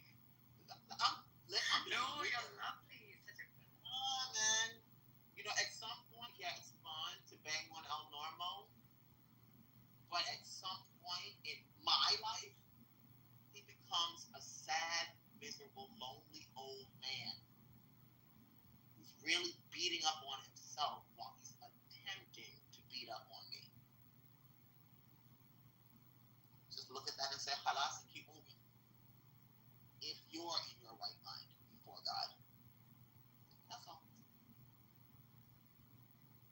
And let's not lose, and that's what I want to say to the other Muslim brother, let's not lose ourselves in this moment, because that would be so easy to happen, wouldn't it? For you to become less Jewish, less Muslim, less God-fearing, less humble, more arrogant in the space of individuals who we are being tested by.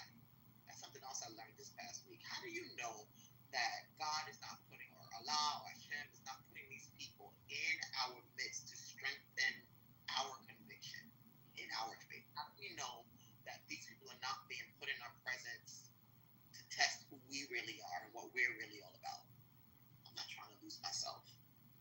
somebody else has lost their mind. That's beautiful, but beautiful put. Holy shit. Sorry, I don't even. I apologize for even saying that, but yeah. No, that's a phenomenal perspective. So yeah. Let them see dignity when they come here. Let them see morality. Let them see an open ear. Let them see the example that they should be to be nations. A lot of Jews say that, oh, we're the light to the nations. Okay, then can you do me a favor and dispel the darkness of your own ignorance so that light can shine? Because I'm not seeing it right now. Every day on my page, my Facebook page, Instagram, there's somebody you don't know. Okay, let me know. Okay, I'm listening. What is it that you're going to tell me that I, as a Torah observant Jew, don't already know?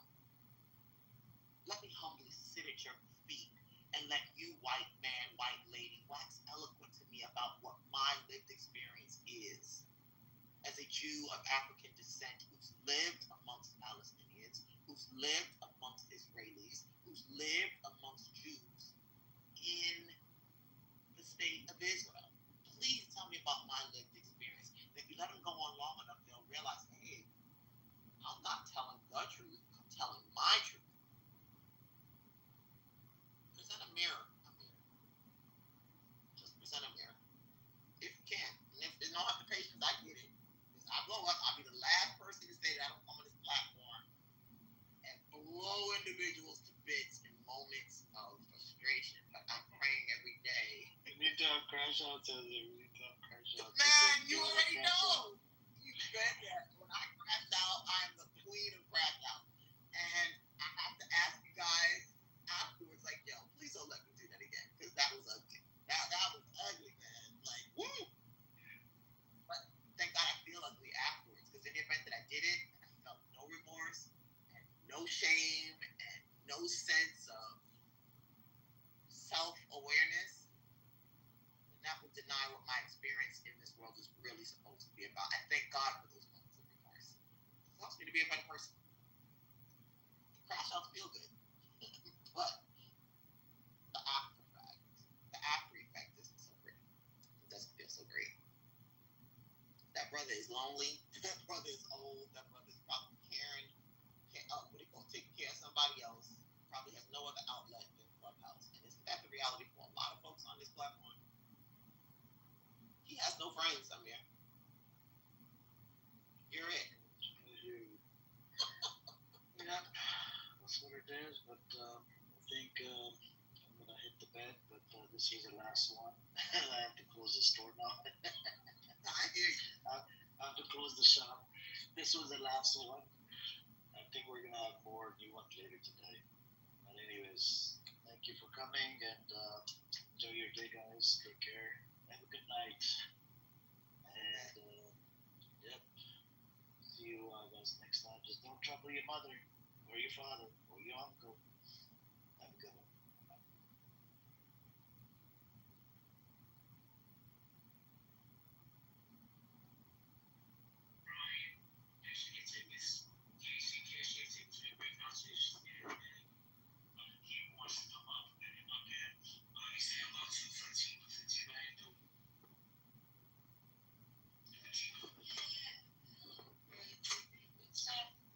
My apologies.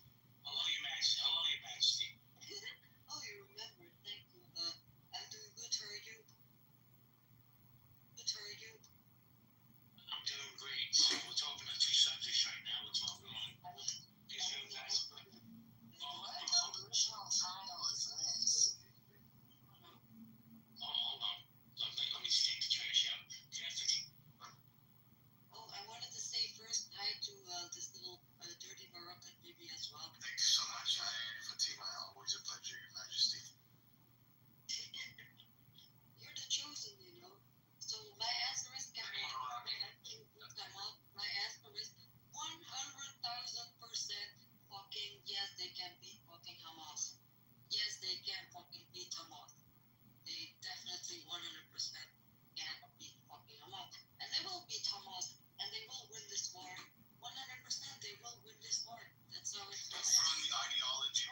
else is it would you say until the Iranian people, the Persian people rise up?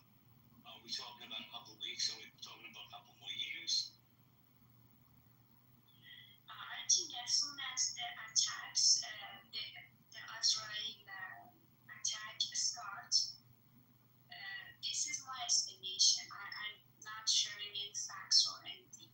Just my opinion. As soon as the war begins, Iranians can have the courage to come to the street and protest because Iranians are afraid of their lives also because IRGC has some organization places all around the country, which includes having a siege. It's a kind of team, kind of place. Not military, but they are armed. They've got weapons. They bring tanks to attack people, snipers to attack people. Wait a second here. And I'm familiar with IRGC. There's the thing, Ada. All Iranian want is that when they come to the street and protest, the IDF support them alongside in the streets. All they want. Okay, well, what I was going to say was they already recently were at war for 12 days and nothing happened. They didn't rise up like they should have or they could have. Now, I'm not there, right? But I'm going to keep it 100% with you. I know Netanyahu would love to see a regime change, but if your people are waiting on another government, you might be waiting a long time.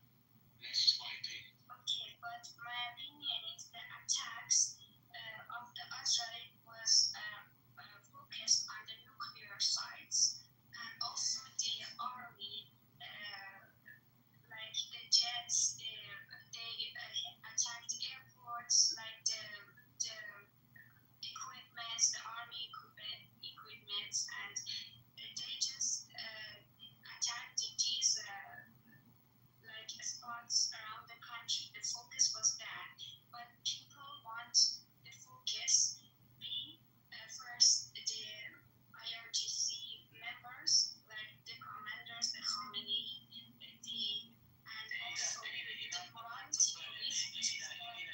Hold on. I'm being respectful. You're going on, and I'm going to tell you, I'm going to say it again. If your people are waiting for another government to come save them, they might be waiting a while. Israel has its hands full right now, and I don't know if at the top, and I could be wrong, maybe you can fact check me.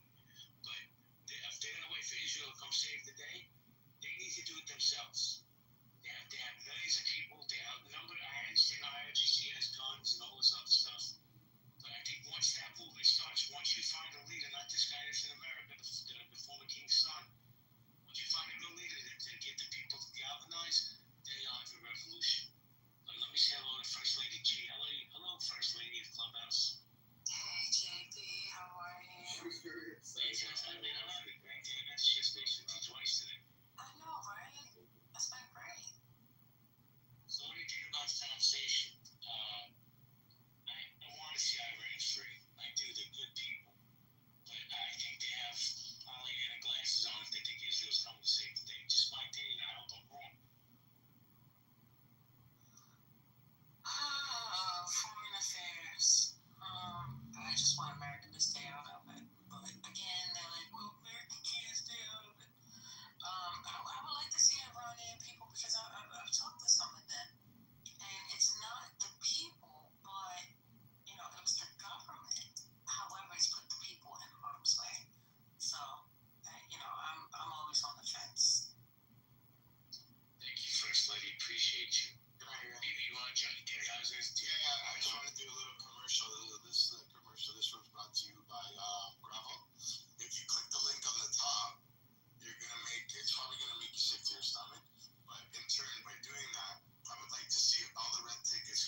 on stage. How you doing, bud?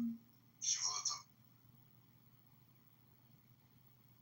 Shivoto, I already know about this video. It's from October 7. We all have read about it all the times. Well, the video actually got released today for the first time. But it's been described in the media like 100 times, so I don't really need to see it. Well, don't you think the video would be more important than hearing it described? I'm already shocked and horrified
compound bombs in densely populated areas. They're trying to eliminate Hamas. If you don't warn people in an area and say get the fuck out, and people sit there with their heels in the sand, and then they cry, you're lying right now. You're lying. You're trying to gaslight the room. The IDF admitted a few times, whoopsie daisy, we used the wrong bomb. We killed all these people. That's a lie. You're lying.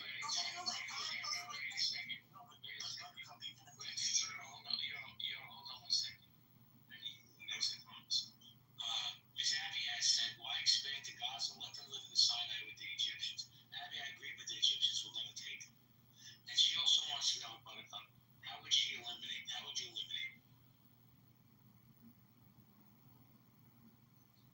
Buttercup. All right, it's yours, man.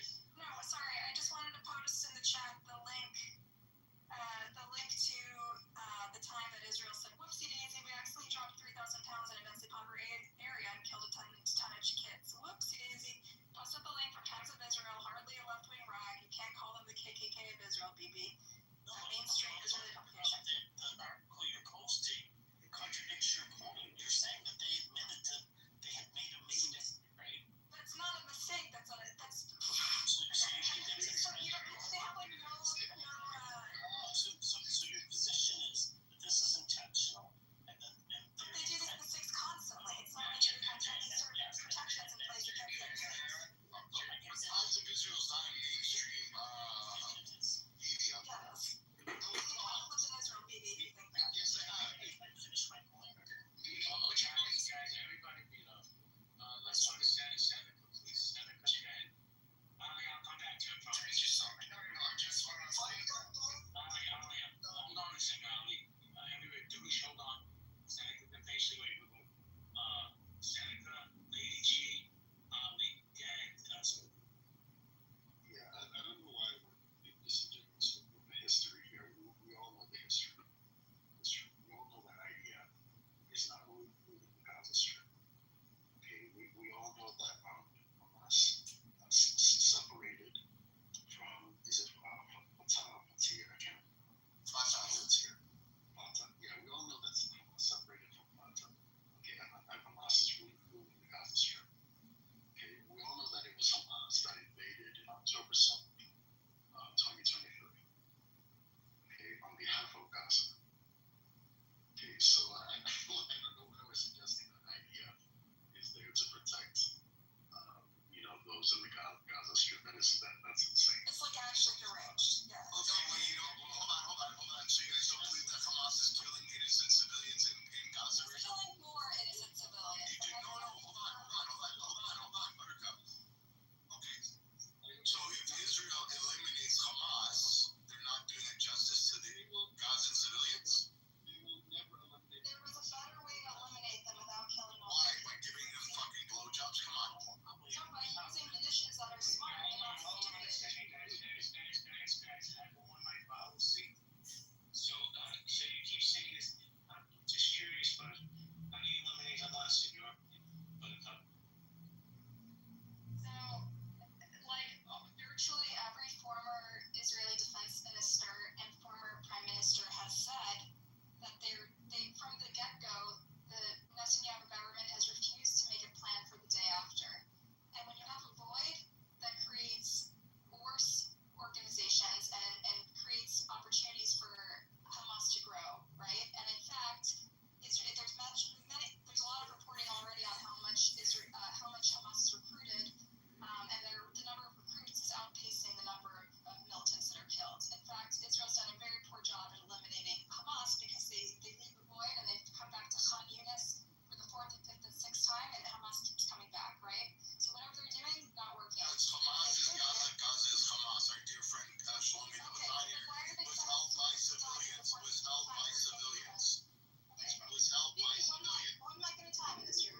seen a lot of videos on both sides of the place. I'm asking about this specific video. Okay, because I just understand something's terrific. Okay. And it's bad. I'm not justifying it. Okay, yes you are. I'm not having that on my stage. Okay. You know, how do you say you're an anti-Semite without saying you're an anti-Semite? That's exactly what you're doing. I'll hear your perspective, but don't comment on a video you didn't even watch. And that's a fact, because that video will haunt me the rest of my fucking life. So what do you want to say something, Jordan? Yeah, how can I put this diplomatically? I think that certainly two things can be true at the same time, but by happenstance, I came across a video of a talk given by Dennis Prager, who would be an unlikely recipient of my praise, but I actually found him to be very endearing, very wise in many ways, although perhaps this was simplistic what he said. 10 years ago, he was giving a speech to St. Petersburg University in Florida, and he's been quite outspoken as a modern Orthodox Jew about, for years, not just 10 years ago, for years about how Israel has been truly the underdog, and yet the narrative is that they are kind of a domineering player. And when you listen to him, you really have empathy for how the narrative is twisted and changed and distorted since 1948. And again, I'm not condoning. I'm not condoning certain things, and I'm not no guru in terms of military science. But when you listen to Dennis Prager talk, and people will find it very controversial, it's very moving, but his consistency speaks to a story that I think would give people pause if they heard it now. Maybe I can put the lid rather than running on and on like a bubble. Thank you, Jordan. Appreciate you. So I want to go to John T, then Scipio, and then let's see if okay. John T, how you doing, man? Long time no speak. Good. I don't know how much long I have, but what I will say is that I personally believe that anything else that's happened in the past, you talk about this war, that war, this year, that year, 48, 67, West Bank, Gaza, everything, all that bullshit is out the window in my book because of October 7th. They want to deflect from October 7th. They don't want to talk about that day. They don't want to talk about what happened that day. They want to, when you bring it up, they say, well, what about this time and that time and this time in 48? Fuck that. I don't care at all about anything else besides that day from now on. They want to deflect from that day. The only reason why people are talking about this right now is because of that day. The only reason why people are marching all across the world is because of that day. So every time we bring up the history of our people there, we're going to bring up this day and why, and the reason why the whole region has changed because of this day. And this is what we're going to live for the rest of our lives there. So I don't want to hear anything else about, Nakba and the creation of the state, blah, blah, blah. No, this doesn't, doing this, what they did on this day to us, is not justified at all. I don't care what's happened to. John, I appreciate you, man. I haven't heard from you in a while. Hey, BB, are you there, BB? Yeah. So, did I pull it or what? See, how do you say somebody's in it? Oh, you called it right away. Look at the shot, yeah. Silence, hold on, this is fantastic. Silence someone to avoid reality is weak. I guess that's why you support genocide. Why don't you come up, when you are on stage, why don't you just go back to that point instead of just dancing around calling me honey? No, honey, I don't mean it like, listen, I'm not the smartest guy in the room, but I know when somebody's insulting my intelligence, and I can smell an anti-Semite within the first 3 fucking words. So I would respect you more if you came up in the stage and speak the hate instead of saying, hey, honey, I didn't watch the video, but I wanted to keep the video. Shut the fuck up, respectfully. You want me to say, tell him something? No, it's good. I got this. Let me go to Side View. Side View, how you doing? Side View, you there? There you are. Oh, hello everyone. It's Shipio. Thank you. Shipio. So, to answer your question, Gagan, Israel, actually with Hamas. Well, I think the main question that you should ask is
this other bullshit respectfully.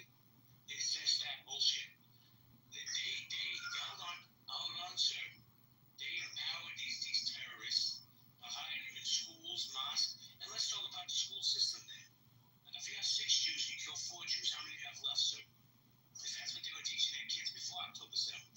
We have the textbooks from the schools. So this bullshit you're saying because Israel is stronger than money, it's just that about bullshit.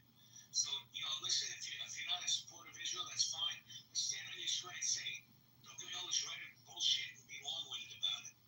Okay, JB, or JB, you are older enough than me that I should respect you. It's my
they'll say it's rubble. Because the media is portraying it's war torn, it's rubble, it's garbage. But if you actually look, there was a guy that was doing tourism. There was a beautiful sign with a big heart that says Gaza. It was showing beachside resorts. But they don't talk about any of that shit. It was always an excuse to funnel money in for a terror cell to build weapons to terrorize Israelis. Completely, you're right. And there's YouTube videos out there that actually show. This is why I was talking earlier about the propaganda war, because this is what they really excel in pushing their narrative around the world. So you can see all these videos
respectful, they'll be treated with respect.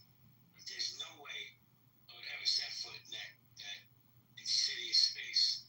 But he come here, I guarantee he'll get more respect in here than I'll get in there. What are they talking about in that space? They hate Jews. No, the big thing is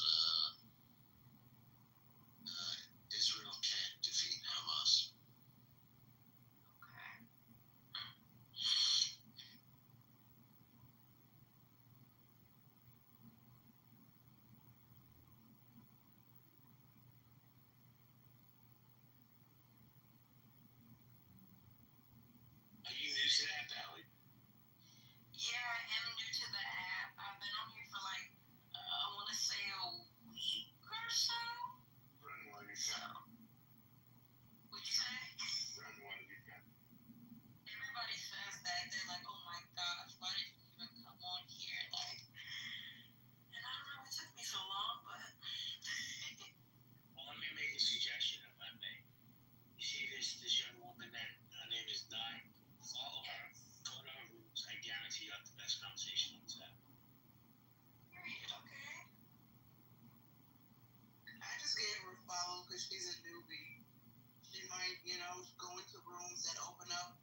resisting the existence of Israel as a state.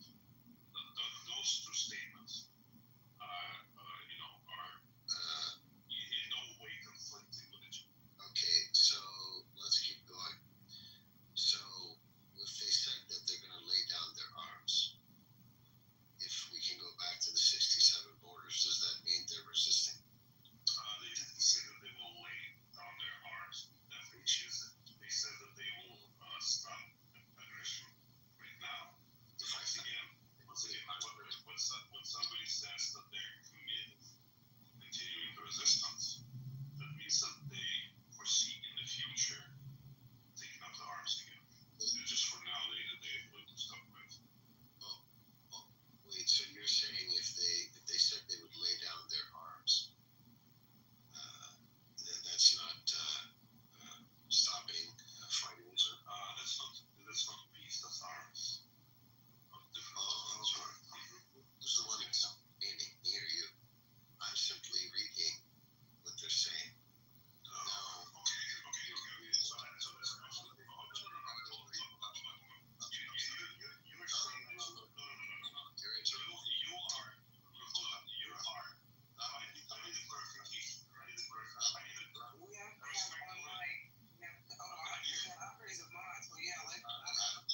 See you and close the room.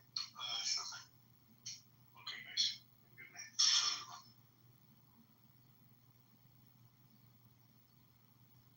I always say, like, literally, when you trigger me, you know, what the next shit.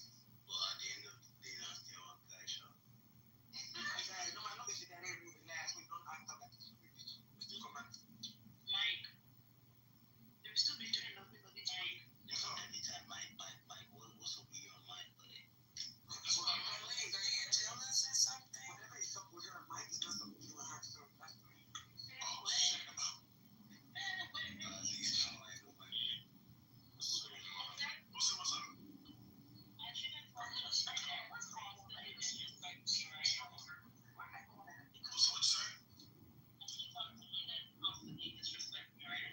Oh no, absolutely not, and I hope you're not. For the block me? Oh, wait, what? What are you doing? See, I've never had this opportunity before. Yes, you do. Yes, you do. All the time. Wait, Lucy, she just called you the other Lucy. She meant the main Lucy. Right, you're so messy, bro. You're messy, but what the fuck is the other Lucy?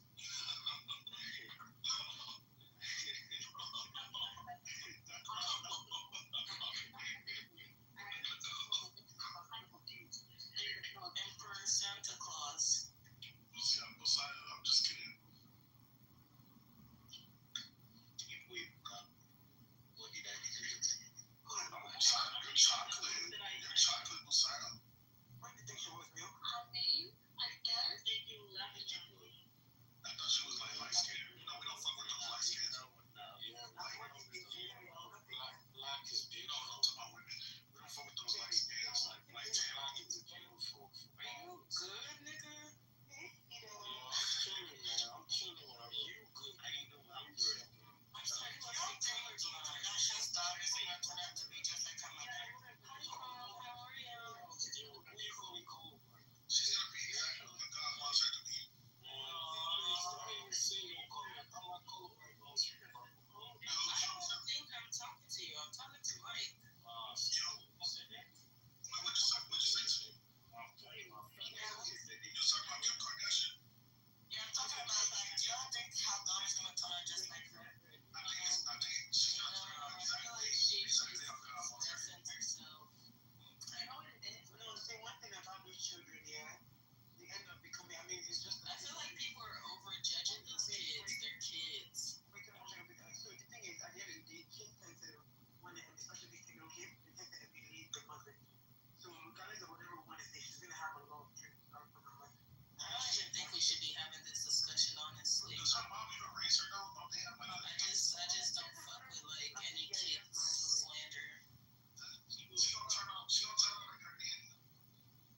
I didn't think kids up. Any of you guys in Toronto? Yeah. Online?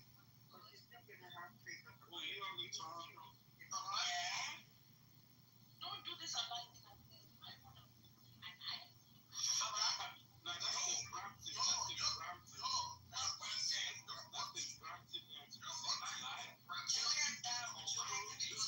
Brampton. You're such a. You're from Rexdale.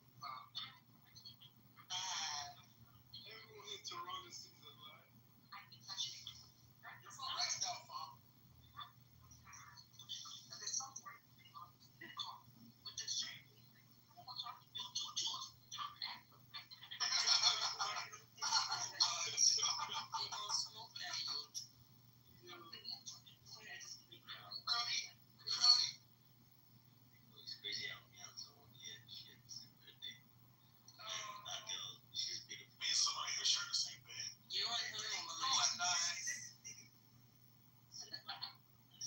She's beautiful.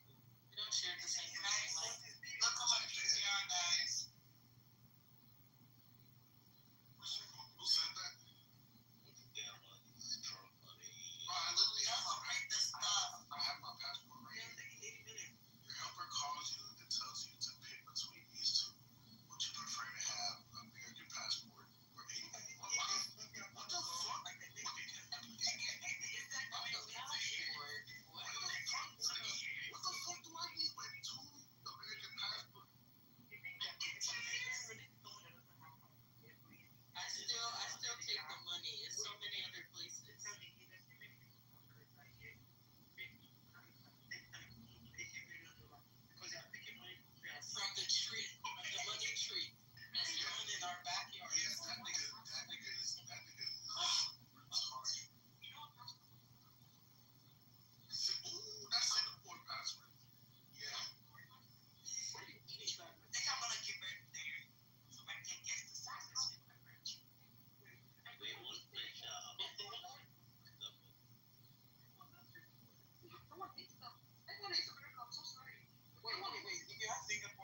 for a bank right now.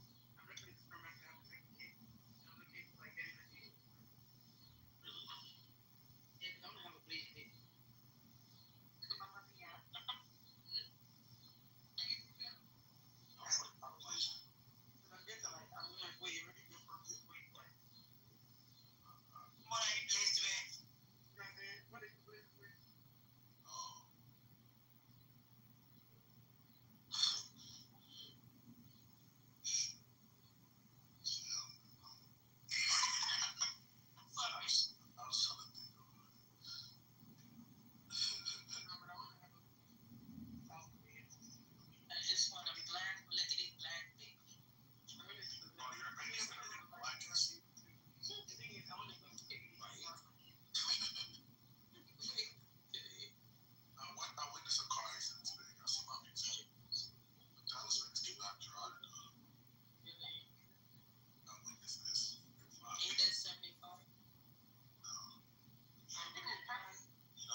misleading because it then says then that means 100% of the 25,000 workers have been sexually assaulted, which if you statistics, it wouldn't be. It would be like 99 point something. Well, that's why I'm saying, yeah, it's just a sample size.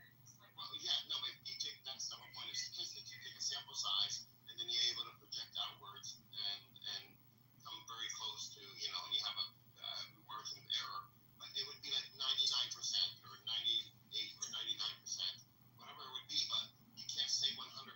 The article said 100%. I'm like, wait, this is a little, it's a little iffy when you're claiming this. So you're not even running statistical analysis on this. So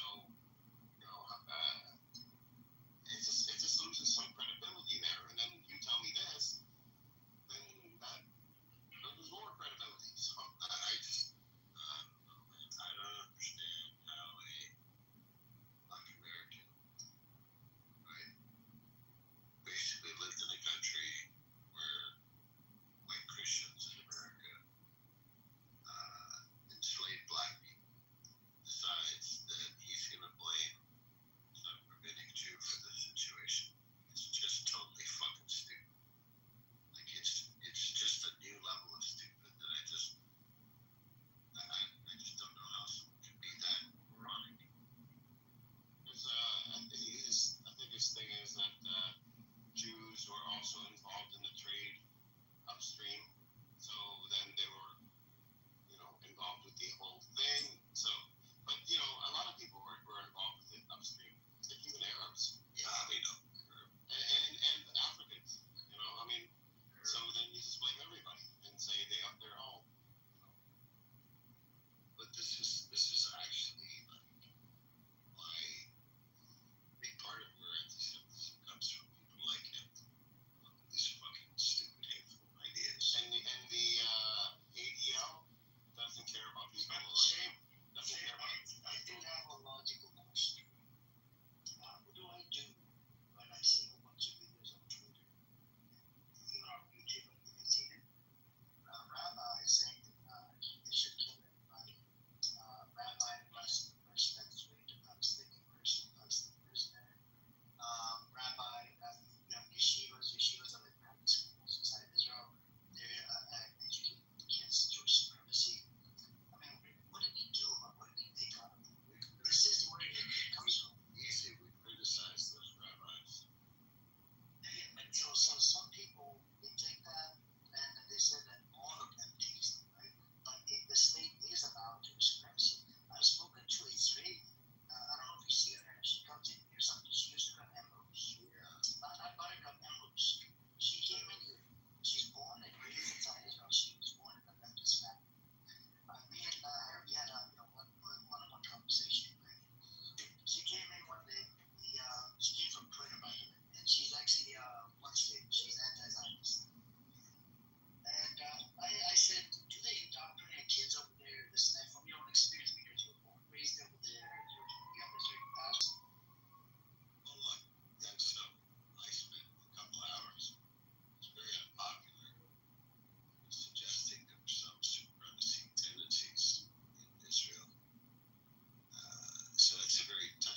And do you know if you go on Twitter Space, do you know they don't use the word Zion, they use the word Jew. Did you know this? And I was like, okay, yeah, it's no, because they left the Zionist word back. They don't even use that word. Right? If I was on Twitter Space, if somebody people coming in saying Jew, that's what they do. And these people host big spaces, 500,000 people, 2,000 people, 5,000 people.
most Christians in Palestine are the Orthodox Church, so they are one of the evangelical thing. Can I ask you a question, brother, if you don't mind? Aren't there also like Palestinian like Catholics too? Yes, like, there are. Yes, there are. Yeah, because I wanted to ask you because apparently I saw this like individual on YouTube. It's like she's on YouTube, actually Twitter. She's like very close to Nick, but she was saying that she's a Palestinian Catholic. Yes, there are. Yeah, there are Palestinians.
greenhouses? The greenhouses is less than 35%. What greenhouses? I heard they keep talking about bringing up that point. Zionists with the greenhouse, they have the greenhouse. What, did you save that article in here, or did I tell you to save it? I don't remember. I got to check my phone. They usually home market. They get the desert bloom with the drip irrigation. Oh, that's all bullshit. You're sure? I'm sure, because you know why? Because there's no desert there. There's the roof. They did the drip irrigation. They get the desert bloom. You can't do that for people who was a little desert. If there were at least, listen, Jim, if there were at least 3 people there. I'm with you. It was the people who led. You can't even say it. You're such a bad Jew. For people who Without a land, yes, they had to get down the back. You need to get these drip irrigation and they live in the greenhouses. No, I won't give them credit. They have done a lot with water conservation. What they have? They have Conservation, what is it? Even in Israel. They have water conservation technology. they destroyed the suck the life out of the West Bank. Liberia and what's the name of that? You're talking about the aquifer underground that is draining water out of the Jordan River.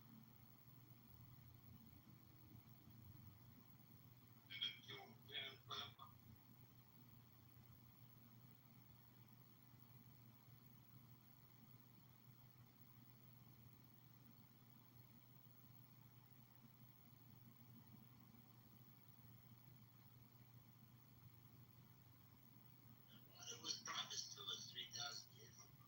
What happened to Children? Took a phone call. His man will tell us it's not all it No. No, the making the desert bloom was one of the biggest ridiculous lies that they could have told.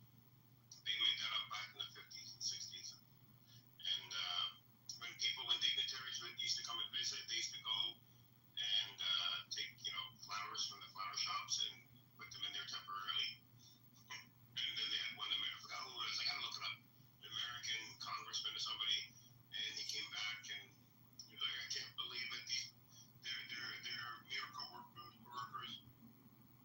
They made the desert bloom, and what they were doing is they had to hire children to put all these flower beds in the desert, in the desert, and then once he left, they took all the flower beds, the flowers, and put it back in the flower shops and resold them.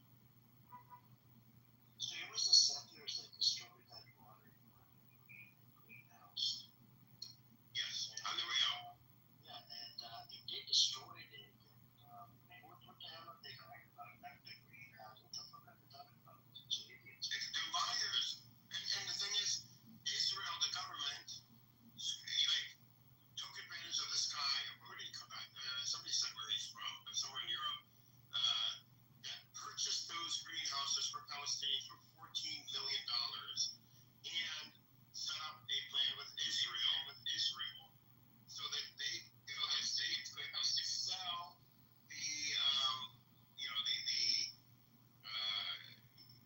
whatever's grown in these greenhouses to external markets to export them.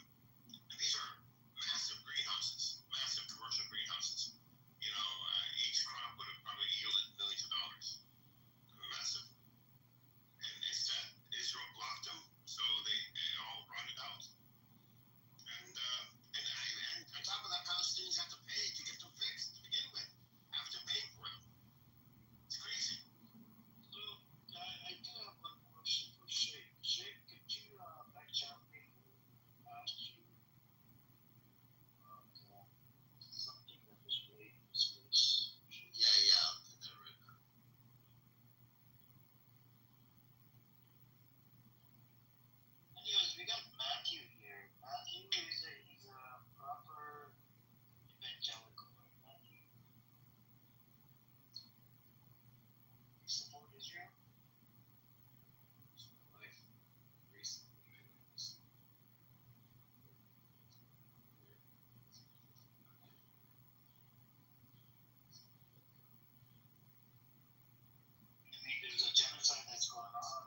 was talking about Hamas. I wasn't talking about anything else.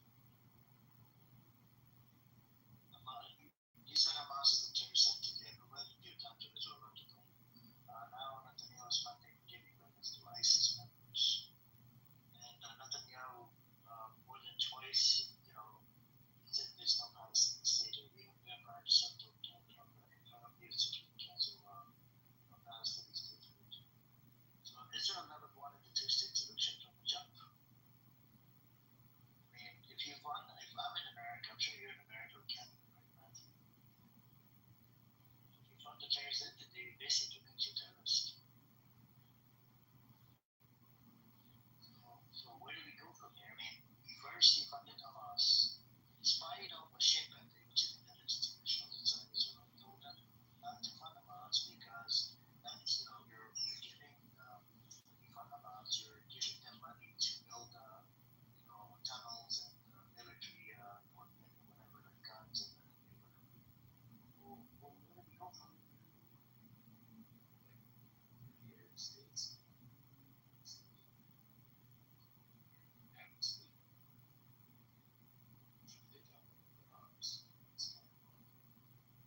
No, I'm asking you about Hamas, but you keep on deflecting the topic.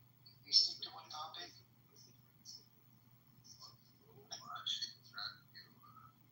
Matthew, we're trying to stick to one point at a time, but you're all over the place. I'm not talking about Arabs or whatever, I'm talking about Hamas.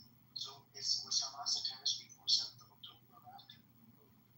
Matthew said they realized that the Arab state was reaffirmed Hamas's own position. Let me look into that, man. So Matthew, to there's a point, right? Israel conducted an operation they were very proud of.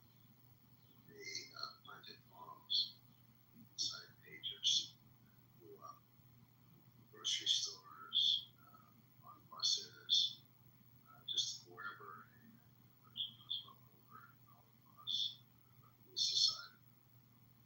This basically put the terror on an entire nation. We call that terrorism, no, Matthew? That's the heroic act. That's a very big heroic act. It's very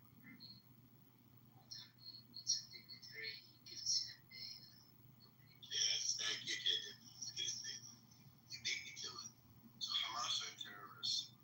Appears that Israel is also using terrorist tactics. Hezbollah is a terrorist organization. You can't put a little bit more leader in that. True. Hezbollah. I like how he said the shame of Hezbollah. Hezbollah. But Matthew, to go back to your point, so if they were terrorists, would you say Netanyahu's a terrorist because he funded Hamas? He's a terrorist, okay.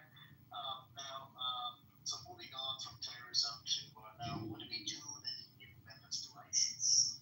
What do we do about that? And that's getting the aid for a year, 1 year and a half. And he's selling it in black market for 5 times the price. And he kept on blaming Hamas. The US aid company came out and they said Hamas is not systematically stealing aid. So would you put the blame on Israel and Netanyahu that his own government is full of criminals and they're allowing this and they're collecting punishment on Palestinians? Do you believe in the Christian background? We can have a conversation. It's a good thing you're not letting me deny it. That's good. What do we do about the IDF soldiers that post videos of how to blow up mosques? Yeah, that's another thing as well. But Matthew, do you look at Catholics as the Christians? What do we do about the church, the last church that was attacked? It's like they killed the old lady, she was praying, and then she killed a few more people in there. And what was so special about that church was there's a guy in there that actually used to talk to Lady Pope every night while Pope was in the hospital. I know you don't believe in Pope, right? I know you don't believe in Pope.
picture the underpinning people technology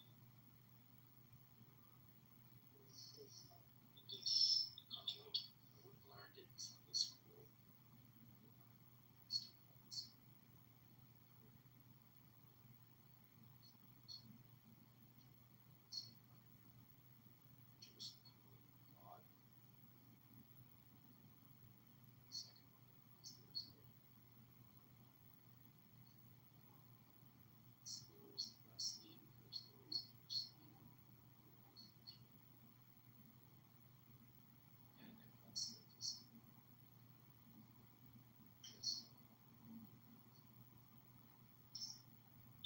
That makes sense. I think the third reason, perhaps, and is really probably my way of thinking, is fundamental for the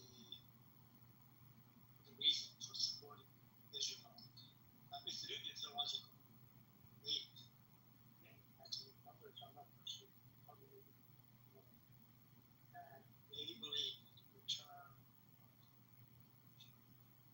Israel, the covenant of the Holy One, and the reason for the modern state of Israel is a fulfillment of biblical prophecies, which they see.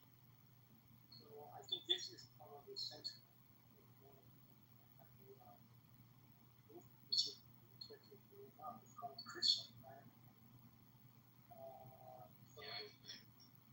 So basically the idea is that the Jewish people have to confess the state of Israel to Christ's return and establish the kingdom. The return of the covenant, of establishing his kingdom among the New Testament. So that's kind of what I thought.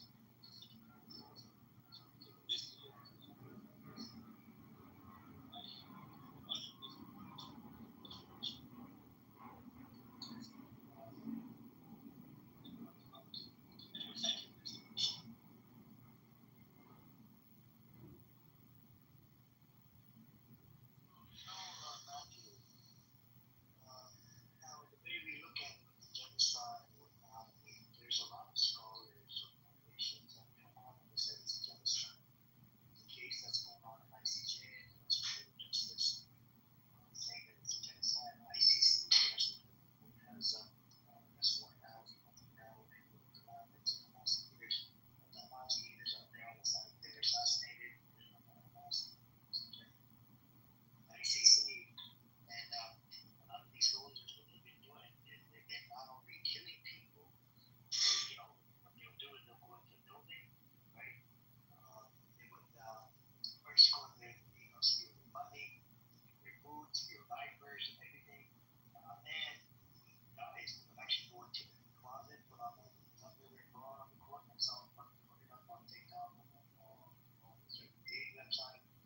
The community inside Israel, the women or whatever, they get impressed that, you need to go on a date and, you did this to the enemy, and we have a whole bunch of points of where the Jewish supremacy is being taught. That's another problem as well. It's just like you said, God chose the people, right? How could you support a state that was freshly created, people wrote that this state was not created divinely? You see what I'm saying, Matthew? If it was created divinely, it would have been a different discussion or argument we had. But since it was created by forcing Palestinians out of their own homes and there, they started at the age, I think, 47. What happened in 48? It turned into a full World War 1948. According to the UN, nonprofit, and many more. These are Jewish historians of the UN. It was UN partition. So, what do you think about that? What do you think about, looking at these people, the God chosen people, they're committing, a whole bunch of atrocities and crimes against humanity?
3G, you're not able to see it. You might have to leave and come back. Sometimes you might have a glitch.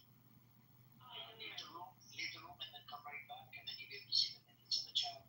This whole link to it, archive.ph, New York Times, just copy and paste. I remove the table.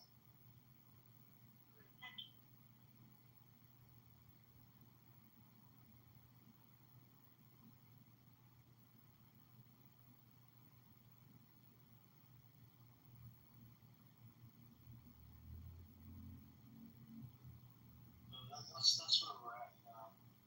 I just can't believe, Matthew, you didn't read up on it, right? So you've been off this app for 3 years?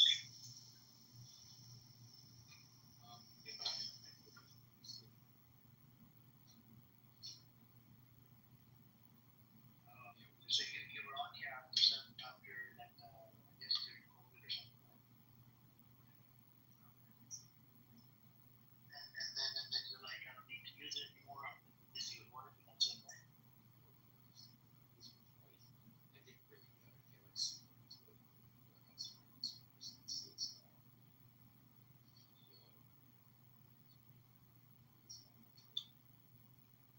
Nice. So I'm still married? Nice.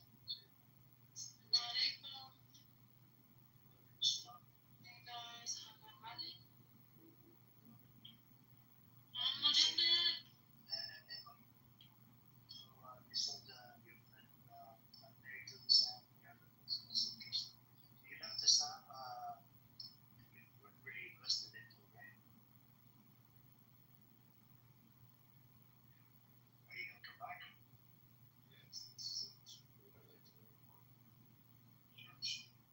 Keep coming back, and maybe I can educate you more, or you can educate me on topics, whatever. I'll provide you data and sources. And there's even Zionist spaces if you want to go look at their position. Do so, but if you don't agree with them, they'll treat you like shit.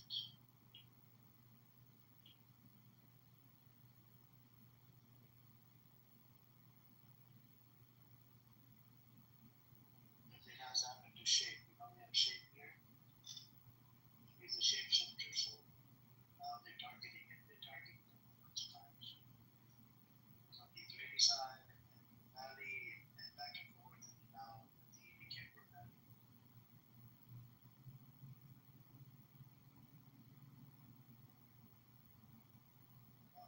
So, I mean, even in relation to Lebanon or whatever, and the ceasefire, it's only one side. That's where it's causing the ceasefire not to happen, is from these bits. And even during the ceasefire, like Hamas had ceasefire this time, 3-4 months ago, and the ceasefire, and in spite of the ceasefire, they actually killed, first day they killed and for some reason, Israel is famous for killing, saying a bunch of genocidal shit, and actually believing in it and doing it to the people of Palestine. They even killed a Palestinian American in the West Bank recently. They beat up, so the settlers are so violent. They beat up a Palestinian American. He was sitting on his property. They came onto his property, and they started chopping some of his trees or whatever. And they set up a tent, and he kind of resisted.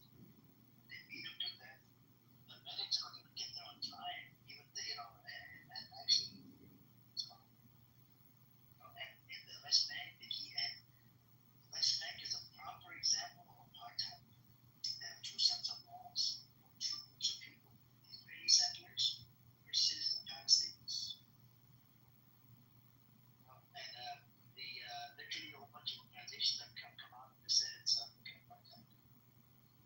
So if a settler attacks a Palestinian in the West Bank, they can't call their Palestinian authority, right?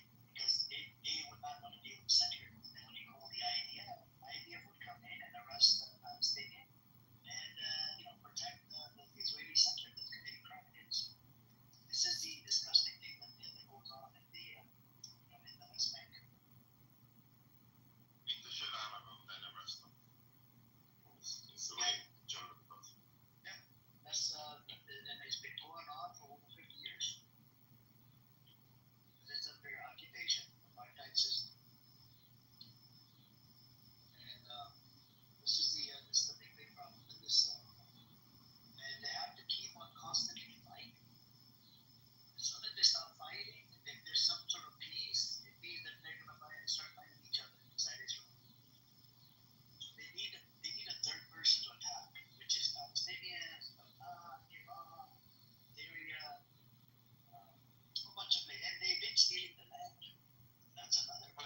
$1 million shekels the other day from Ramallah. Oh yeah. Area A, by the way, where Norm says, you know, it's under the control of the VA. The IDF went into those, you know, I don't know what you call them, check for money exchange, check cashing places, you know, and they took the money out of the safe. They just robbed the place and left. You know, I don't know if Beth has seen this either. Them spitting at Christians. That, I mean, I can't imagine it. You know, whenever I go to the store and I see a nun, you know, I say, "Hi, sister. How are you doing?" A basic respect for these people. You know, it's really sad.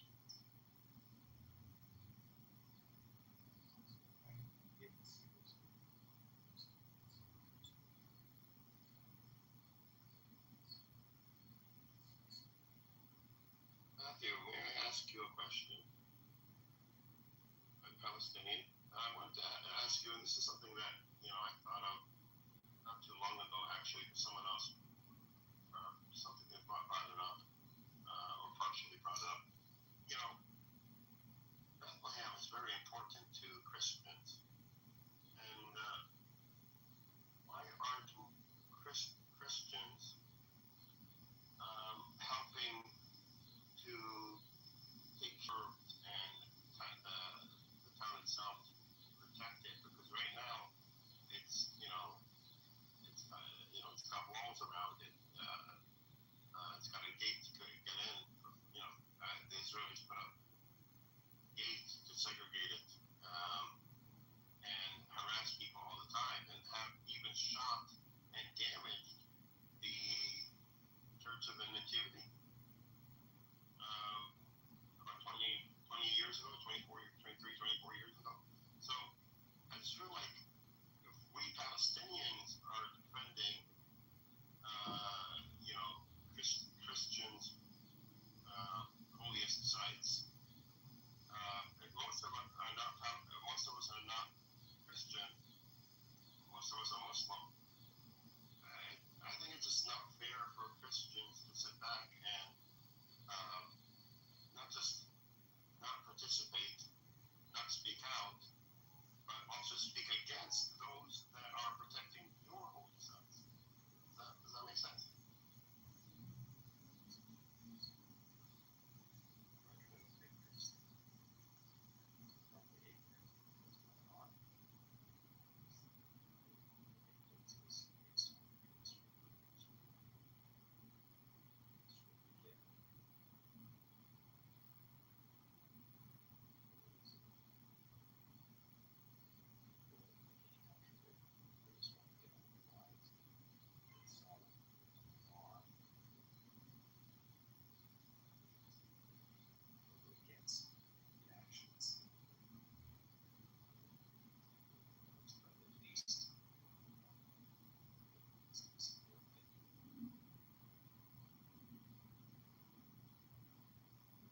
That makes sense. That's a good answer. Thank you.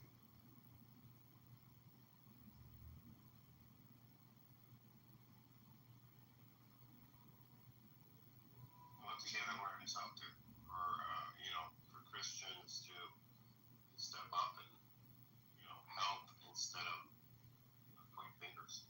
Just help, because it's you know, Christian sites, so, you know, they have skin in the game too.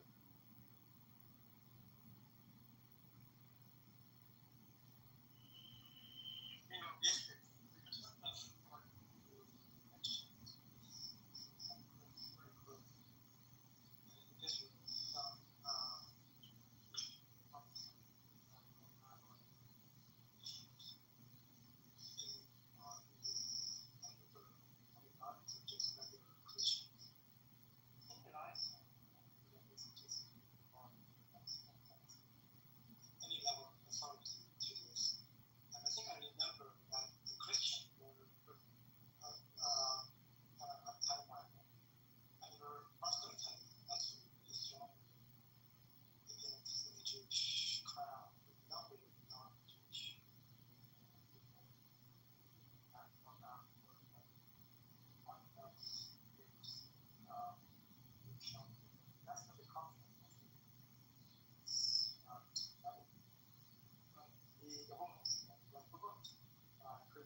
do is there are consequences that may not be supported by law, but people do it. So that is the case I remember just one time. It happened all the time. So there's a recent happened to groups of people from conflict. And they get in front of, each other's face very close to shouting, yelling, trying to be wrong.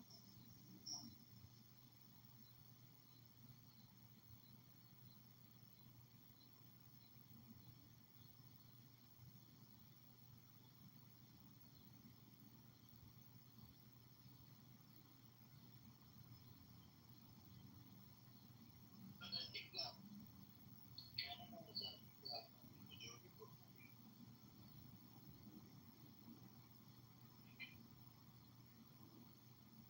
I mean, I'd say I could not hear you, but no, I said Canada is probably majority pro-Patty. Do you guys think they're pro-Patty, meaning that they're pro-Palestinians? Oh, I thought you said pro. No, pro. Yeah, I mean, well, is Israel Canada's base now? Or They're investigating all these baby killers, Iranian soldiers that are coming in and have committed against humanity. I mean, committed crimes against humanity. Killers in Canada or America. But the problem is, America wants to look the other way. We have some American, they're served in the IDF. Why the hell are you going to allow them back into America?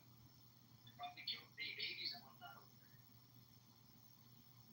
Discussion. Please do. So, let me ask you a question. I am thinking this commanders join military, mandatory, you have to show, you have to follow orders. Even though some of the action would soldier take during the war, they regret this, killing individuals, particularly women and children. Honestly, after the war. So they're being asked specifically question. About this. Trying to make sense. So it's required to do.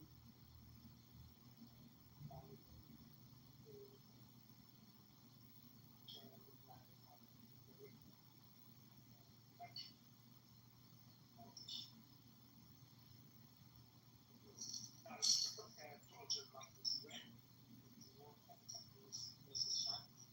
You go to Canada visits and it's going to be arrested and questioned because of baby killed. If everybody would apply this way of thinking, and American soldiers certainly Vietnam, the recent wars, and they could be questioned, arrested, put in jail, questioned, potentially killed babies. So I'm not quite sure if this is the right point.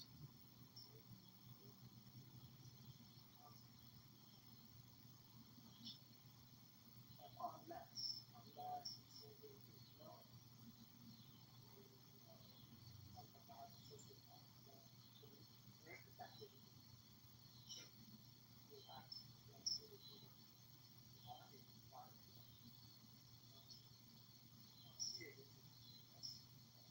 Apart from that, I agree.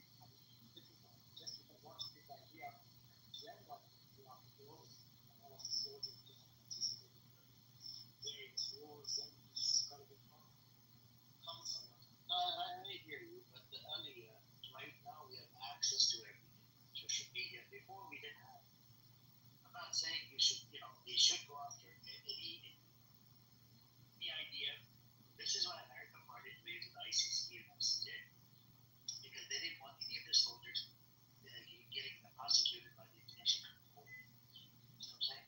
So what I'm saying is, these people that have committed crimes, anybody, whether it's American, Canadian,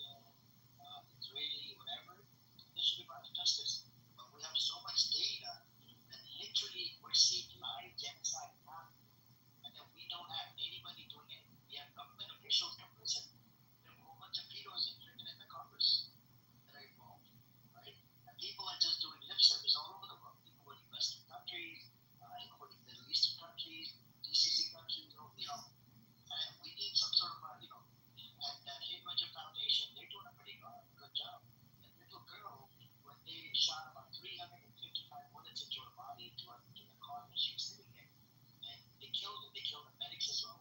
And then they denied the idea that 10,000. No, we didn't kill them. We didn't do that. The third party came out in the investigation. They're like, yeah, IDF did kill him, but satellite imaging, whatever. And they opened up a handwritten foundation, I think, out of Belgium or something. And they've been collecting a whole bunch of documents and stuff related to all of these soldiers that have committed crimes. And I think they should be brought to justice. Now, everybody should do it. Anybody that was involved in whatever war should collect data, send it out to the ICC, and ICC, let the ICC deal with this case.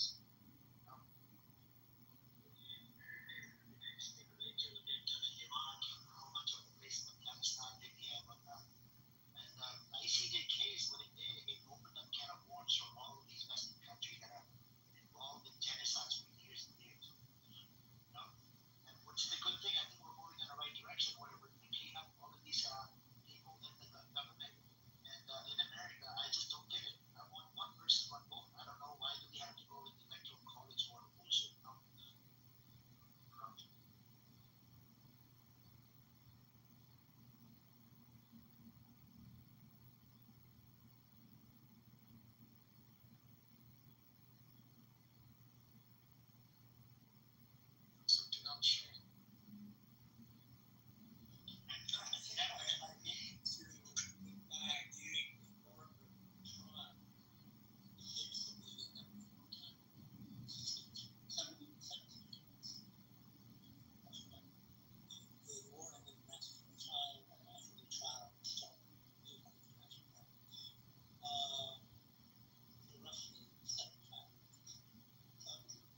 been the potential investments that we have.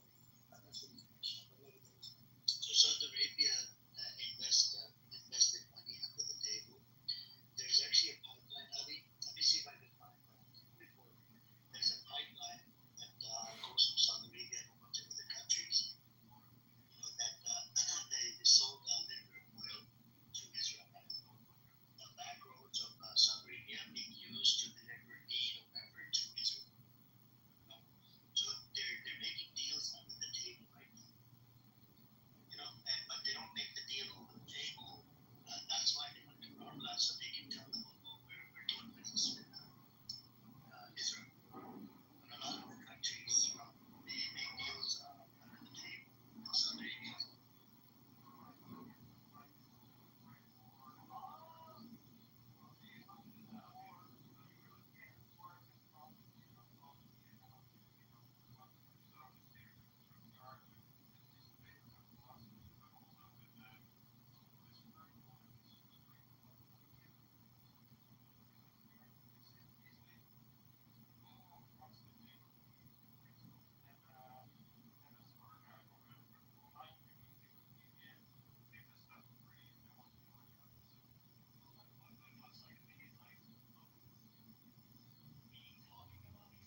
personal God is the most like God.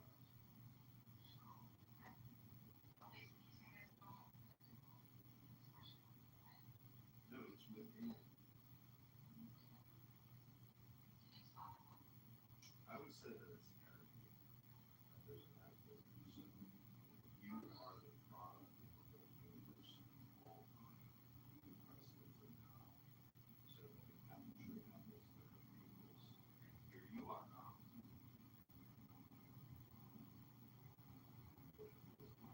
If you tell us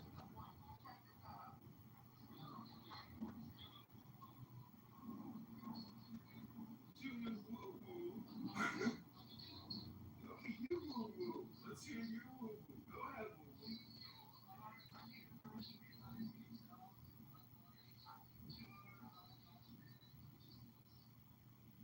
There you go, ladies and gentlemen. This is how it is. This is Sunday morning.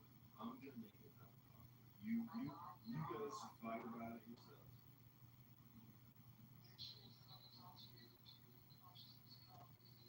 Don't put any milk in it. Drink it black, right? Okay, sure.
not cool. Not too much Sounds on like- serendipity. That's right. He sounds like he needs a hug.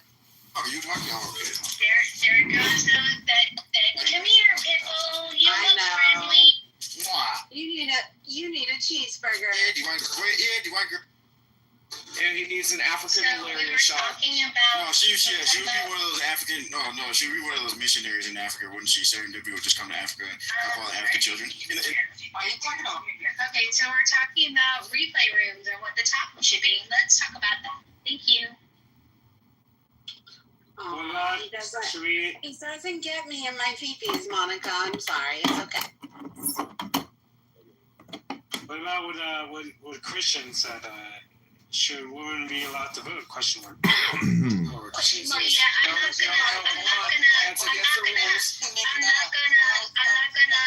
not gonna have a topic that violates my civil rights. I'm not gonna have a discussion on my civil rights. Not only that, Monica, but it actually violates one of the rules because you're bringing drama from another space into this one. So it's definitely a violation. It won't be in this house. Our replay room won't be in this house. And there's no way we can segue that conversation into talking about black people. No rules. No rules. I'm not a racist, but I want to kill you. You can definitely stop with the. Oh wait, who started with the threats of violence? We have to very time. First it was against the president, then it was against. Obviously, I mean, I'm thousands Then of it was miles against away. There's no threat Macron's wife. You threatened her, and now you're threatening someone else. No, we just say that in Swedish. It's like I'm gonna kill you. That means nothing to us. I'm sorry if it meant something. That wasn't my intent. When they say like, okay, I just want to kill you. Like that doesn't mean I actually do. I know. Okay. I was afraid. I'm poking fun at our. Okay, thank you, girl. The cultural laugh. Wait. I wasn't really threatening to hurt that man.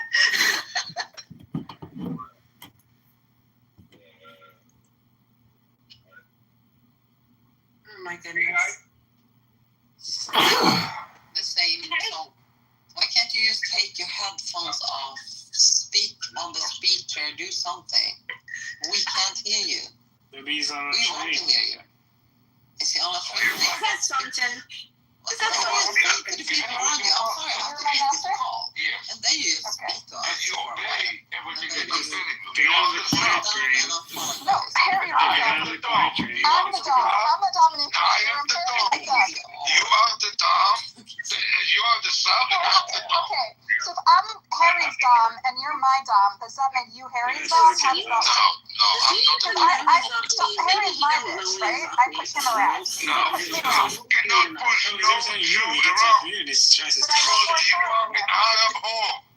So you cannot This is crazy logic. an Arab Slippers, whore. why did you change your name? I want to see You them. are a whore for the Arabs. That's why you call an Arab whore. Chucky, if we could dom with you and Harry, Those two dom and slippers you doesn't have to property, change his okay? name because of that. We don't have. Okay.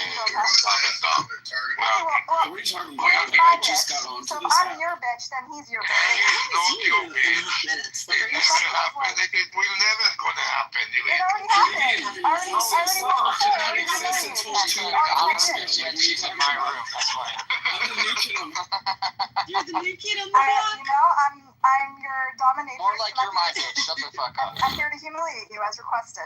Yeah, you're humiliating only yourself, nobody else. Yeah. And by the way, I did not get Pepe clipped. Pepe got himself clipped. Every day you do it to yourself, Buttercup. It's easy. Yeah. You're a free entertainment for the week. Yeah. Last time I was in It's club great. last I mean, week, it's so entertaining. Really is to see he how was doing like rooms for like hours about certain somebody. Is he still doing it, or did that end? I think they're just starting to settle a little bit, hopefully. We'll see. who was Rashi? I mean, if he is, I heard he can't keep an account very long. You know, cutting him off mid-sentence. Where was he born? I don't know, I heard this guy Adams is like on it, like white on rice, and he's got the magic fingers that just, it's almost like Adams has got like the button, bam, push, gone. He's got the red phone right to the board of directors. No, Oh, the definitely not. rumors. Oh, the rumors. The rumor mill is fascinating. It's one time game of telephone. All that shows is that you went to Hebrew school for like 1 year. So anyway, Which you've never heard of, Harry. You've never heard of the co-major, right? Charles is in the chat. I've seen his little name pop up a couple times. Oh, he's talking to somebody else. Harry, you're just humiliating yourself again, and then Shooky's gonna have to humiliate you. Charles keeps the chat interesting, y'all. Harry, you're gonna want me to embarrass you again. He's a pivotal asset to enough. Charles is actually kind of growing on me. Right? Me too, Adams. Even though he's like horrendous to me. I just said when he left the room this morning, I was like, I actually like it when Charles comes on stage. I wish he wasn't such a prick. Like, I wish he could just engage in conversation and push back on the ideas, because he do make me think, you know? I don't mind Charles. He's just a prick. One flag is in his PTO. And I appreciate the comments that are in the FMC. You're coming from? At least it's control, Charles. Yeah, 100%. Do you live in Montreal or Quebec City? I'll be in Montreal in 2 months. I heard you speak in the I hope you have a nice trip. on how you think things would be better, and you came up with Charles is really a nice guy. He pretends to be you, and I was curious, because the last time I heard on the app, the other guy was in the room with I'll tell you what I appreciated about Earl is when he was proven, like he came up on stage hot one day, like he typically tends to do. But when he was proven wrong, like he totally owned it and acknowledged it. And so for that, I can have mad respect.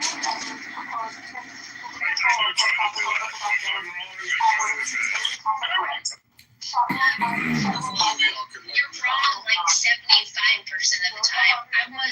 That's generous, because I was going to say 99, but it's Sunday, so Christian charity. I mean, I respect Jarl because he actually, while we don't agree with his opinions, I feel like those are actually legitimately his opinions, and I feel like he states them not to get attention, but just to participate in conversation. So, I mean, out of the fact that, out of all the people that we encounter on this app, I feel like Jarl actually does have a genuine interest in engaging in conversations for the motives of engaging in said conversations. So, that's why I like him. I think. I have trouble distinguishing Jarl from Moose sometimes. I'm sorry for the And I'm just curious how this all happens. And you Are you doing pool party slippers? Did you study?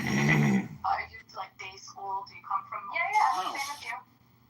She was a Hebrew school teacher. She said, I don't know, I'm digging the So music. I'm trying to get, guys, I'm trying to understand people's mindsets going. We've heard it on the app. You guys were talking about Swedish House Mafia, so I felt a little We were talking about the topic for the replay. These days, you're gonna get lost so fast. You don't even understand. Monica, how are you? Blessed and highly favored are the sorry. The same thing. Well, you're favored in my book. I'm doing very well. And I'm glad. Go in that direction. When you went to day Thank you, school, sir. Hebrew school, right? she was a teacher. That's nice. That's nice. I'm glad Trump's not dead. Yes, I went to day school. That would have put a damper on my And Sunday. when you were in day school, did you Well, have according to one of your courses me, on modern Israel? Did you study Israel? Did you just study some? And of course, not all day schools, but not all day schools do that. So, I won't repeat what she said. so you Like, studied. the conversation with Jarl this morning made me think, Monica, like, if we're gonna do this room, like, I think we need to make the distinction I'm really proficient when we in talk history, about various streams of orthodoxy, equality and not being the same as being equal with respect to gender wars. Because, like, I think that was really the breakdown in communication with Jarl this morning was he assumed that we were championing not being equal under the eyes of the law and not being equal, you know, from a humanity standpoint. And that was not at all the point that I was trying to relay. So I I think, that conversation with him this morning made me think like there's got to be a better way to make the point that we're trying to make without making people assume that we don't believe in equal rights, which is immediately where we went, Right. Well, and then I jumped too, serendipity, when you were talking about women being the most manipulative. Like, wait a minute. Like, let's be impeccable with our speech. I agree that women can be incredibly manipulative. It's called Machiavellian for a reason, and there's the triad and the sociopathy with sadism. Like, that's not a female bastion of superiority. I stand on the most manipulative, but I stay based on the exact same premise that you gave. Women are trying to survive. It is a survival instinct to garner and try to get the things we want. It's just like any tool quite easily. Men can do it too. They just have mostly different tools or different tools available.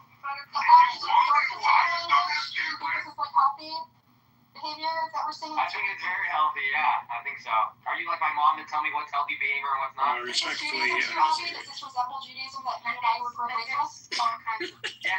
Show that because we have no mercy. No mercy for the fucking evil. Just to follow up, so I appreciate the comments, guys. Even if we disagree sometimes, genuinely appreciate it. I came in hot this morning. I think, like, deep down, I know you guys aren't saying that you don't believe in equality. Like, I'm aware that's probably not what you think, but I do, to me, like you said, that's kind of what you said means. I know that's not what you actually mean, but if we're like being super semantic, that's kind of what it sounded like. So obviously with my personality, I had to come up. It was during the second intifada, so it was very tense time. Second 2003. 2003, God. How old are you? Abby, I'm just curious. I am much older than you. Okay. And I was there for the first intifada, but I also lived there on the kibbutz at one point many, many years ago. But I go to Israel about 3 times a year. I'm involved in some TV stuff there.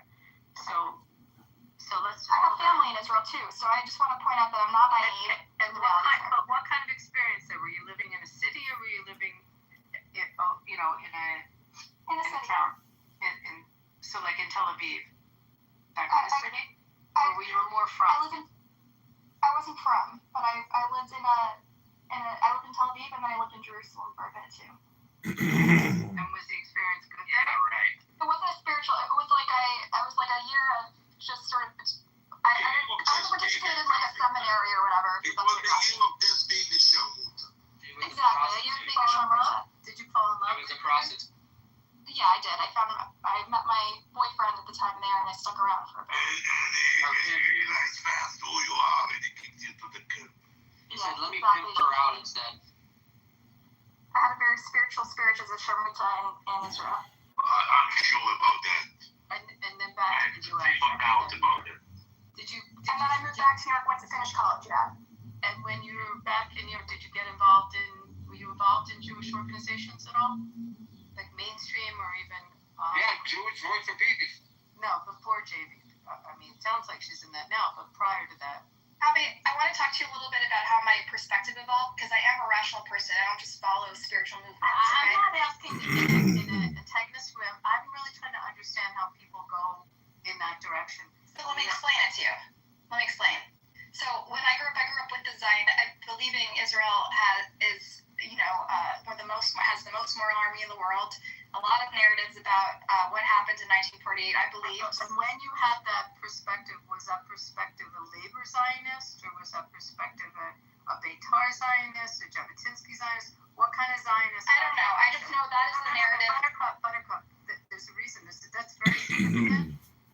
Did you grow up, were you Habonim, HaShomer HaTzair, or were you more ZOA Beitar? That's very important. Hold on, she's gonna Google it real quick. She doesn't know what you're talking about. I actually don't know. I just know that my family had the generic mainstream consensus.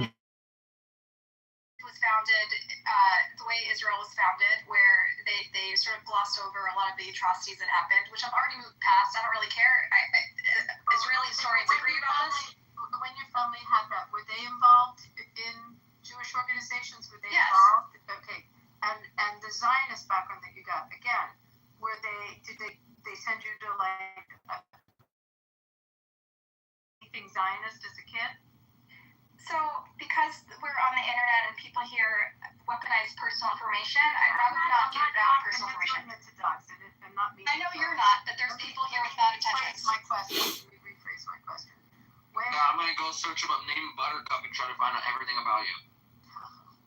So the Zionist background, so you don't know whether it was a Hashomer Hatzair, Abonim, or whether it was a ZOA, a Young Judah. You have no concept of what kind of I know about these organizations, and they're not like they're not like you're in the house.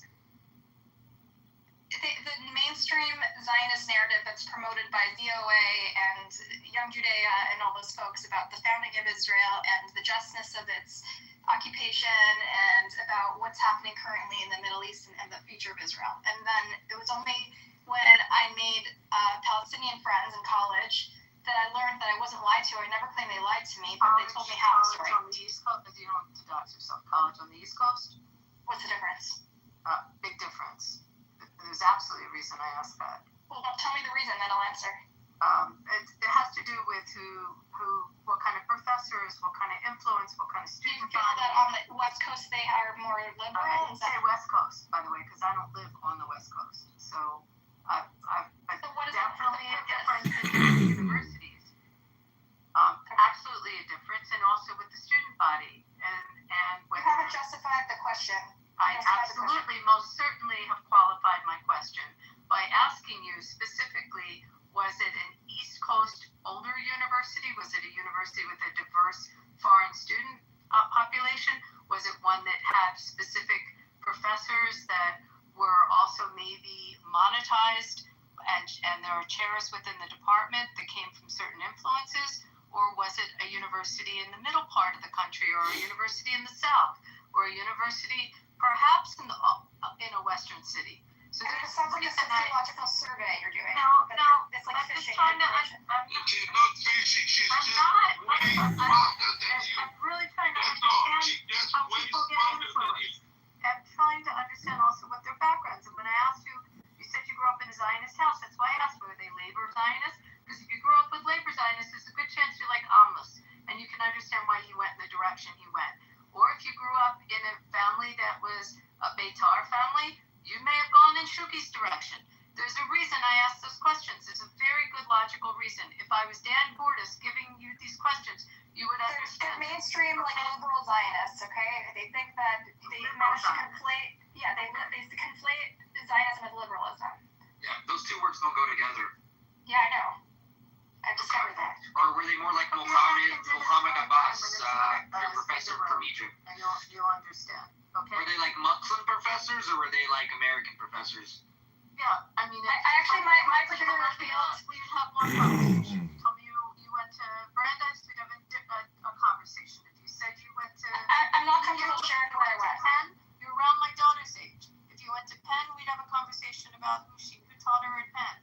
Okay, I'm declining to provide that personal information. No, I don't need it in here in a packed room. But there was a reason I was asking you. Okay. Okay. Was there a Jewish studies program at your college? 100%, a very large one. And did you take it? I didn't have to. So you never took any Jewish studies? No, because you didn't have to. She taught Hebrew school, guys. I'm proficient in all the books of the Tanakh and the Mishnah and all of their ancient texts. Yeah. You speak fluent Hebrew? Yes. And you studied Tanakh in day school? You've never even read Maimonides. Tanakh and Mishnah and Gemara. And you learned that in day school? Yeah. So you went to Ramaz then? You would have had to go to a religious day school, in fact. There's no way they're teaching that in conservative. Yeah, they don't. Buttercup is so smart, but she's not married and has no kids, so she's just political now. But you know, like the Jews said this, you'll understand. Abby, are you endorsing this Sharmuta slurs? Is this your Judaism? It's not mine. It's my Judaism. I don't judge other people's. I'm not judging your Judaism. I am judging calling women whores and violently abusing them on social media. Abusing them with words. Oh, they're words. You're being abused by words. Oh. Colin says they teach Talmud and non-Orthodox schools. Let me teach you a song. Hold on, Abby. Abby, give me just a You'll know second. the levels there, and because you would absolutely know where I went to school and the levels that they teach. And what she's talking about, to be proficient in it, you would have to go beyond day school and take Jewish studies at a university or take advanced studies outside of a day school in order to Abby, you're not listening. She knows everything. Didn't you know? Did you pick up on that already? She knows the truth. She exclusively has the truth. Only Buttercup knows the truth, everybody. like being recorded and there's not all these anonymous because I'm really sincerely. Also, Abby, schools have evolved a lot since you went to school, right? Like, I'm on the board. Actually, I'm on the board. I was on the board of three different day schools. I'm pretty much aware of what they do. On the East Coast or West Coast? Both. Okay, so 3 days, random anecdotal day schools on the East Coast or Not West random. Coast? Actually, one is probably one of the oldest ones in the United States, and also one of the most successful ones. So, absolutely not random. Pardon? Do they teach Talmud? Because it's kind of a hot thing to teach women Talmud. Very advanced. It have to be the highest levels in the Jewish studies. So have you surveyed all the other day schools? Yeah, actually was involved and still involved in on a national level. So, but I'm not going to get into that in this room with you. You and I could talk about it at another time. I think it's interesting. We can. I'm not. You need to learn the Kabbalah first before learning. I can validate my own credentials, but I'm not going to do that in here. I'm not asking you to do it. I was just trying to understand where the mindset came from, and if it came from farther back, it's the book you read. That was all I was trying to do. Abby, it came from my gum. That's what You can't say it like 3 times. It's okay when he invokes the Holocaust, but when someone talks about genocide, that's like unforgivable. Let me teach you a song. So you're going to be able to sing it when you walk, okay? Can't wait. Sing it together. It's all because Muhammad is a big God. It's all because Muhammad is a God. It's all because Muhammad is a big God.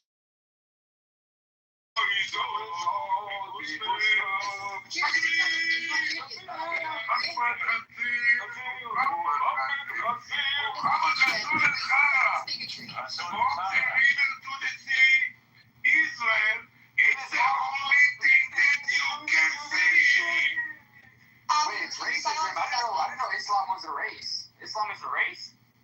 You're day school educated and you listen to this crap. And Islam is a race? You said it's racism. Please, what race is Islam? What values were we raised with, Abby?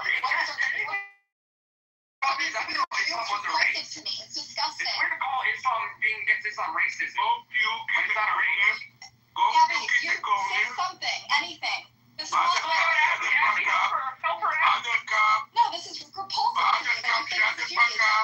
You don't be safe. Shut the fuck up. Go to the corner, puke, act like a good bitch. Eat again what you puke. Come on, go do it. Hold on, she's crying real quick for the Muslims. No, she's waiting to do it. She's a sub. She's waiting to do it. I'm waiting for Abby to have an opinion about this repulsive perversion of Judaism. It's repulsive.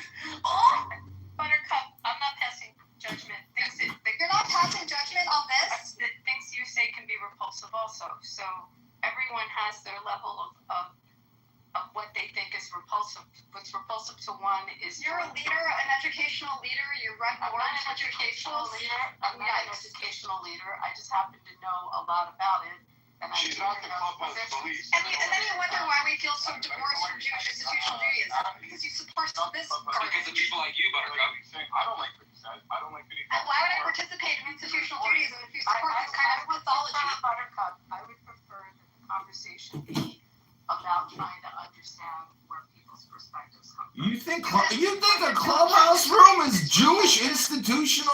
What are you talking about, Buttercup? You're on a social audio chat getting roasted, stupid. Sharmuta for 10 minutes straight.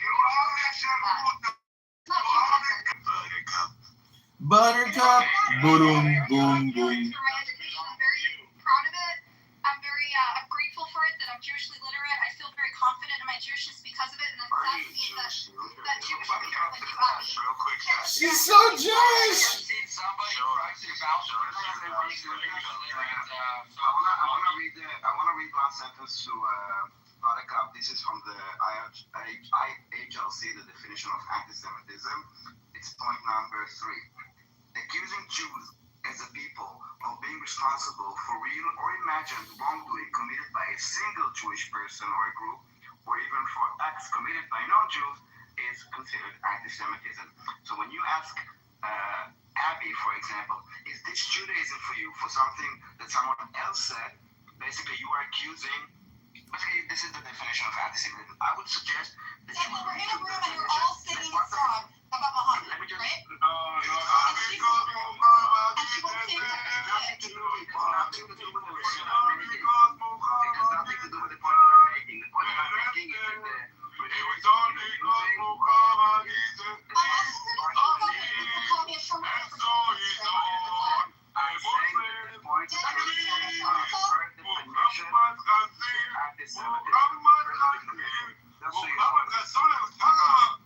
I'm asking her to intervene when someone's being extremely racist. That's not a reason to be anti-Semitic, Buttercup. I'm just saying that the wrongdoing of one doesn't justify you being anti-Semitic. She claimed to be an institutional leader in American school circles. Butterfly, you and I can pick up on this. It's Sunday, it's deli day, and I'm craving a good bagel. So I'm going to do the good Jewish thing and jump off the phone and go do that. I do want to say Don't do it, Abby. You don't need all those carbs, Abby.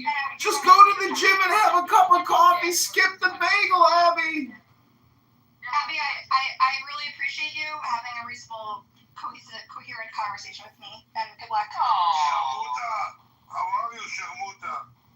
Did you got some Palestinian dick today? No thoughts on this? Is this your Israeli culture? Yeah? God, he doesn't speak for all Jews. That's his God. Well, then say something. Speak the fuck up. Like, shut the heck up. Let me say my opinion about Jordan. Violence is Why don't you speak up in Amir's room when they're talking shit about Jews in Israel? I do. Oh, yeah, sure you do. Sure you do. Buttercup. If you don't mind doing it. Buttercup. Can you give us your opinion on the country of Jordan? Because it is, many people say that is the Palestinian country, and it's in historic Palestine. The majority of the population is Palestinian. What do you think of it? It doesn't. There was no. If you look at a map 200 years ago, there was no Jordan. It's created on historic Palestine. Buttercup, what do you say to those people who say that is Palestinian homeland? What do you think? Sorry, I was distracted. Can you ask the question more succinctly one more time? Jordan, is it the homeland for the fucking Palestinians?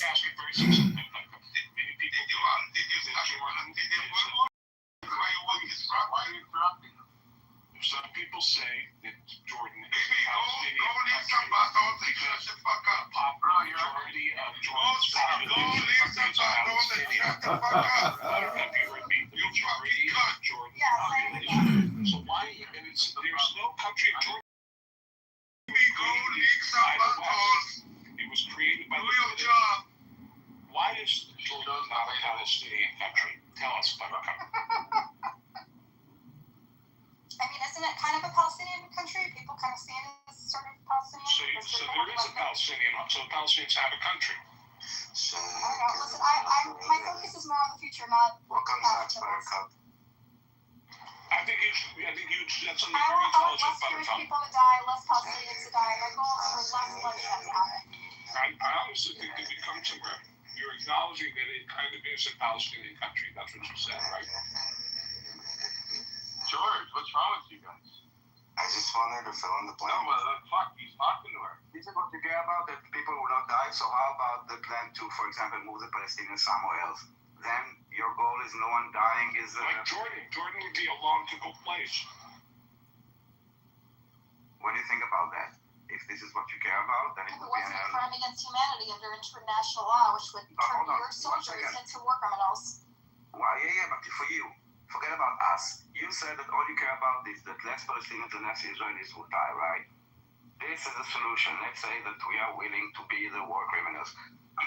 What do you think of this? This is a solution that will actually prevent people from dying. And that's what we're doing right now, right? No, but it is your thought. Are you okay with this? Are you okay, for example, with an effort to encourage them? For example, now there's a plan to pay for their rent for 4 years, to pay for their food for 1 year, and to also give them $5,000 or $50,000. I don't know exactly. I can't remember which one, to kind of help them get started. What do you think about that? It's a crime under international law, so It's not a crime. It's not a crime. It's not a crime. It's not a crime to offer someone. it's already, listen, Daniel, It's not a crime. You're saying that it's a crime because you've already destroyed all the conditions of life in Gaza. It's not a So crime. it's not voluntary. It's not voluntary. We've already killed 50,000 kids. That's behind us, exactly. You said you don't want to deal with the past, you want to deal with the future. And you also said that you want to deal with the future, you want to find a solution that It's ongoing. We're killing kids even today. Yeah, so that's because we're waiting for you to decide. Now that you say Gaza is already destroyed. Because you just said that you don't care about the past, you just care about the future. So the situation is right now that Hamas, like we already committed all those crimes and Gaza is destroyed. Now, the people there, instead of like telling them, okay, just I do think we're headed in that direction. Yes, Daniel. But if we offer, and the result is going to be your kids in jail. Your kids can't travel anywhere. Your kids are pariahs. You said that you just want the Palestinians and Israelis will not die. You said, I just want the bloodshed to stop. And now we are offering you like this proposal and you're refusing it. Like, why? I'm not saying, listen, because this proposal is the final solution in a long process of making Gaza uninhabitable, right? This is the final it's already uninhabitable, but now we say, okay, if we move, for example... Yes, I think we should. Yeah.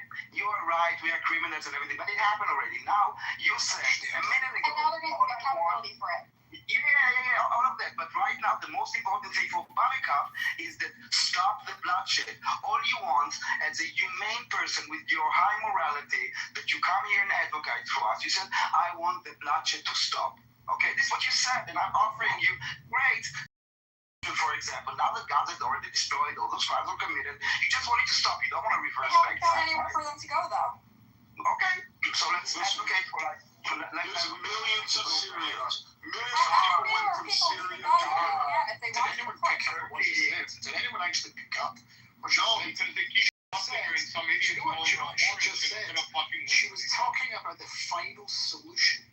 Final solution. She wanted to use these words. Yeah, she knows exactly what she's doing because I already told her about this. I've already used this word. It's not new. I'll get with it. I already told her about this, and I know... use that word? How dare you talk about the final solution? I've used it before. Get with it. I'll keep up. No, I won't keep up with you. Yes, we've already talked about using Holocaust imagery. Okay, shut the fuck up. Listen to me. I want to ask you a question as well. Okay, do you think my kids are war criminals? Do you think I'm a war criminal? I served in the IDF, my kids have, and we were criminals. Do you want to lock us up as well? We actually bled for our country, unlike you, who has a big fucking mouth blabbing off on the internet about how much you hate Israel and how much you hate Zionism. You should be ashamed of yourself, honestly. Have a good, long, hard look in the mirror. Seriously, this is disgusting. You're beyond disgusting. And she knows this already. I already had a discussion about it. I told her that it's offensive and it's a Holocaust inversion when she's using those terms. So she's doing it not out of ignorance, out of like spite or I don't know. No, folks, I have a different opinion than you, Daniel. As you know, we discussed this before. It's not about opinion. It's not about opinion. I think you need to be consistent. If you're going to invoke Holocaust, if you go to the definition of anti-Semitism, you will see how many checkboxes you mark. Okay, you need to look in the mirror. You're spewing anti-Semitic bullshit, and you can stop. Daniel, we've already talked about invoking the Holocaust and why you think it's selective. Exactly. You cannot. Holocaust inversion is... You talk about the Holocaust constantly. You talk about it constantly. You understand the word inversion? So why are You understand the why word did inversion? why did I you will let explain to you. I will explain to you. Okay? Inversion means that you invert the roles of the victim and the perpetrator. Okay, whatever you say. Okay? perpetrator? This is inversion. This is inversion. When you're doing it, blaming us, that's per definition. Listen, go to the IHLC. Do you think Jews are eternal victims? Can never be a perpetrator. I thought about what I think. For I want to know. I have a question for you now. Buttercup, listen. Can Jews ever be a perpetrator? Or only Goya? We can, but when you're invoking the When Holocaust can we be a term, perpetrator? when we will be, okay? Under But what when you conditions are we the perpetrator? Buttercup, shut up for a second, okay? Don't try to escape this uncomfortable moment, okay? You need to go on your own free time. It's not about convincing me. The definition is there. You can read it even after you exhaust all your... Just established. I'm aware of the Listen, you're just discharging from your mouth right now. You need to stop. I've had the same fucking education as you. Stop telling me I need to learn things. You didn't learn this, okay? You didn't learn this. You need to go and read. It's not that long, okay? You can go and read. They have like bullet points, okay? And you will see in the bullet points at least two that you used during the conversation today, okay? One is blaming the entire Jewry for the act of one, whether it's imaginary or real, and the second is Holocaust inversion. Just watch out. I blame the people in this room who are silent while she keeps yelling about Sharmutas. It's not about convincing me. It's about waking you up. It's about putting a mirror. It's about putting a mirror in your face. He's the only one who objects to yelling and calling women Sharmutas. Because he thinks that you're gonna do sex phone with him. No, bitch, not at all. that's exactly why. He's a butt licker. I even tried to find him a surgeon from the UK to pull his tongue from other people's buttholes. That's why. He's a butt licker. That's who he is. And this guy married prostitutes, and you want to talk about everybody else. Exactly. I actually. Please, gentlemen, there are people listening in on this conversation. You know, please remember you are representing the entire Jewish community right now here on Clubhouse at this very moment. He's not a fucking good representation. He shouldn't speak for fucking Jews. He's a fucking piece of shit. And he's calling women whores. Don't call me your name. At least I'm not a cheater like you. The guy that married a prostitute. I'm not a cheater like you. I don't cheat, buddy. I'm not like... Oh, yes, you are. Okay. And you said it loud and clear in front of your cousin. You said it loud and clear in front of your cousin. You're a liar. Smash this room and teach her something. Instead, he goes by calling her a whore. He's not teaching her anything. All he's doing is teaching her to hate him even more. He's not teaching the room anything by talking like that. Right. He's a goof because he's fucking dumb. He's a barbaric idiot. Right.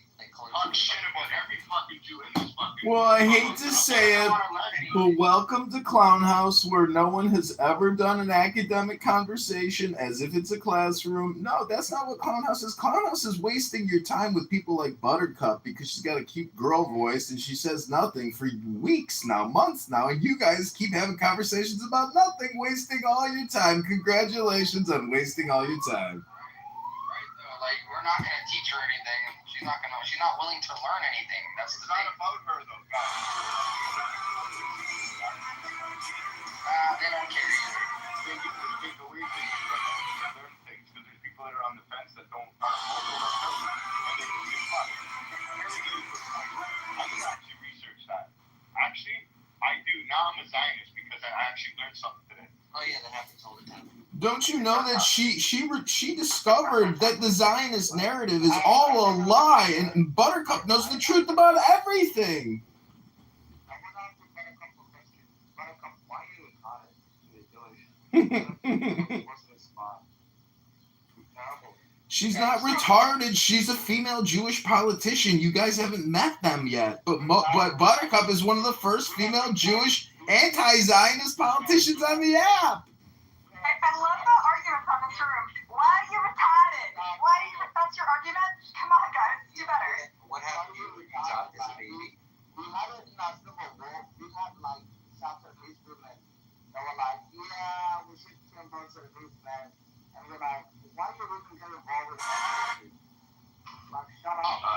That's the dumbest thing ever.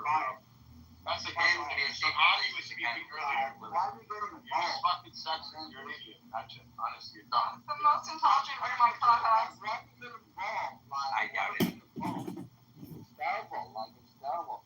The men are trying to fight a war to liberate Israel. The women are trying to What are you talking about? You're no idea soldiers, you fucking moron. Stop talking for 1 second. No, stop. Stop talking. Stop. You would fucking shoot me when it was what? No, because you're dumb. You can see the most fucking shit. No, shut the fuck up. Don't check. No, you're not going to prove a point for what you're saying. Aquis is here. She's one of the most highly educated women on Clubhouse. And when you're going to tell her not to talk to, because you're an idiot. Oh, there is another one that Bibi decided to put his tongue in. Oh, there is another one. There is Bibi tongue's going in. Says the guy who married. Prostitutes. Enjoy,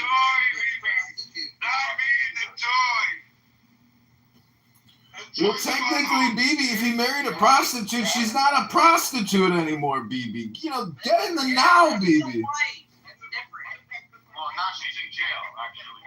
Well, she's in jail now. That's right. We're very emotional. It's all good. I think we all needed to let it out here. This is a good room, you know? Yeah. I don't really mind. Everybody, Yeah, great work. Good job. finally we had an educational room. People finally learned things here on Clown House. Great work, everybody. Yeah. Has anybody here ever heard of this thing? One thing we do learn, John, is that we learn who our enemies are. That's one thing we do learn. Well, you know what you can do is you can pick up this thing called a book and come on here and read a book. What is a book? What's a book? I never heard of that. I don't know anymore. I've got brain rot. I just want to come on here and talk about the Zionist narrative and how it's all a lie. And we've all been lied to our entire lives, and only Buttercup knows the truth. Buttercup has discovered this amazing revelation about the truth. We never knew it till Buttercup could explain it.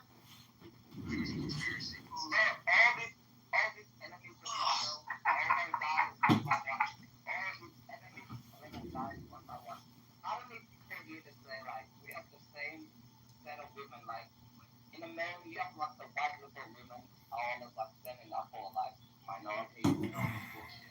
And you have the same thing in Israel, you have the same thing in South Sudan, you have the same thing in Australia. These white women think they're like saviors. Fucking hoes, like, you're not saving anything. All you're doing is destruction. What are you saving? Pakistanis from raping women? Get the fuck out of here with the bullshit. I'm sick and tired of hearing this white liberal chick talking bullshit. Fuck off. Like, go ahead and go save another nation. What liberals? Yeah, go to Pakistan and save their women. Go to Afghanistan. Go to these other countries. Fuck out of here. I'm sick and tired of this shit. They're just annoying. Go travel. Yeah. It's fucking bullshit.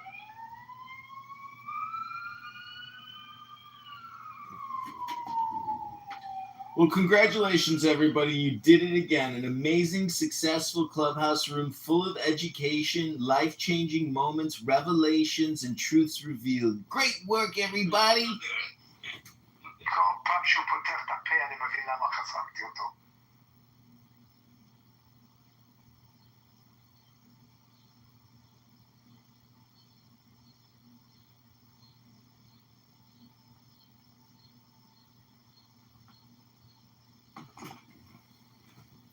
And I'm proud to be an American.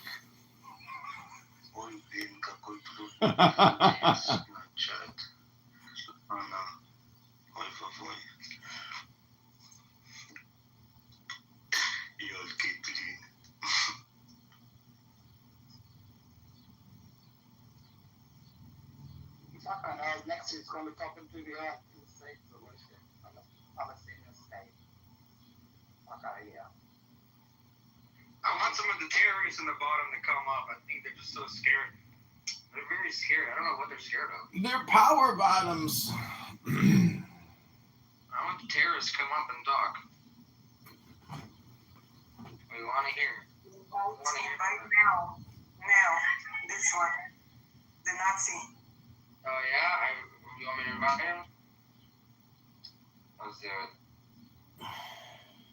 Buttercup, But buttercup, you might be too scared to come up. They're always so scared. I don't know what they're scared of. How did Buttercup learn everything? She's so smart, that girl. Wow. If you're sucking enough dick, you're gonna get some education from the cum that you swallow.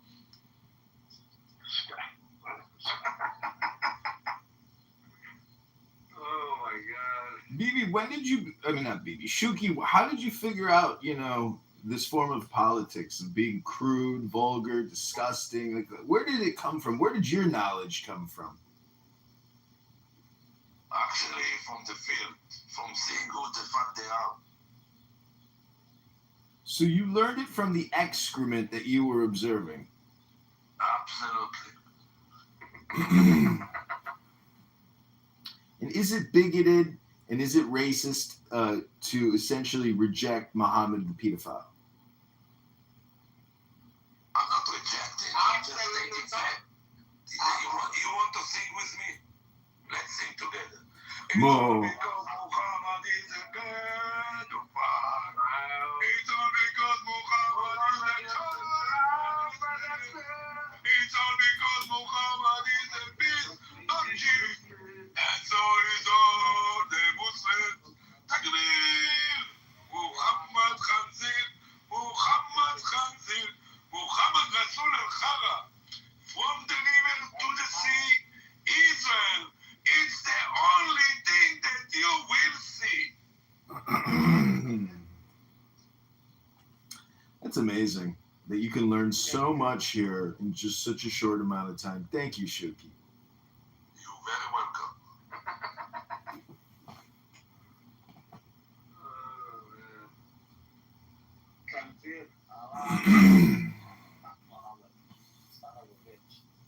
Once he ran away, the Kahwa, I wanted to stop his daddy. Israel, your time is coming. The world is watching.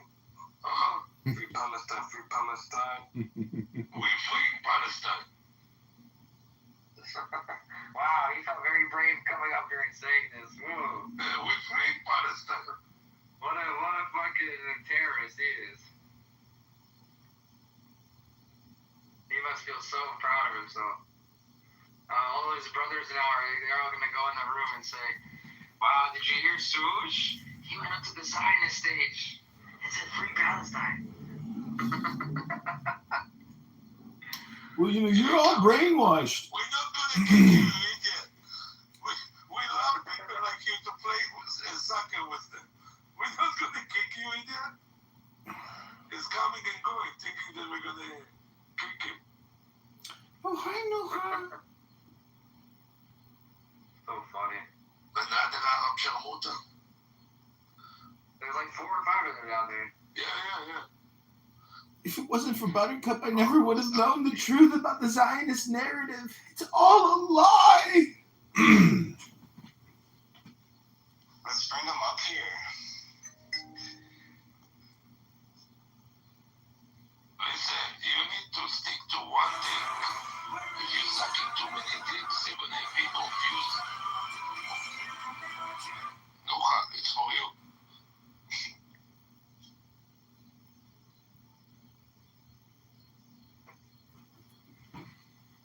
So if anybody hasn't started recording Amir's rooms and posting them on X and notifying the FBI and calling for his door to be kicked in because he's a potential terrorist, a terrorist promoter, and a terrorist supporter, I encourage you all to do that.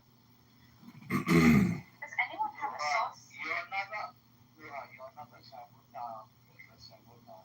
Oh, I don't give a fuck, bro. I just want to know. Was Abu Abaid the killer? I just want to know. Muhammad was like a pedophile, as you know. Okay. Why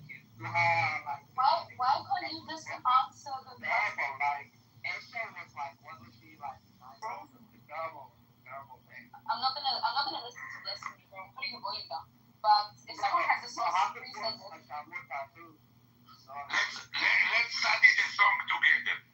It's all because Muhammad is a pedophile. It's all because Muhammad is a child molester. It's all because Muhammad is a piece of shit. And it's all the Muslims. Takbir! Muhammad Khanzir! Muhammad Khanzir! Muhammad Rasul al-Khala. From the river to the sea, Israel is all that you will see.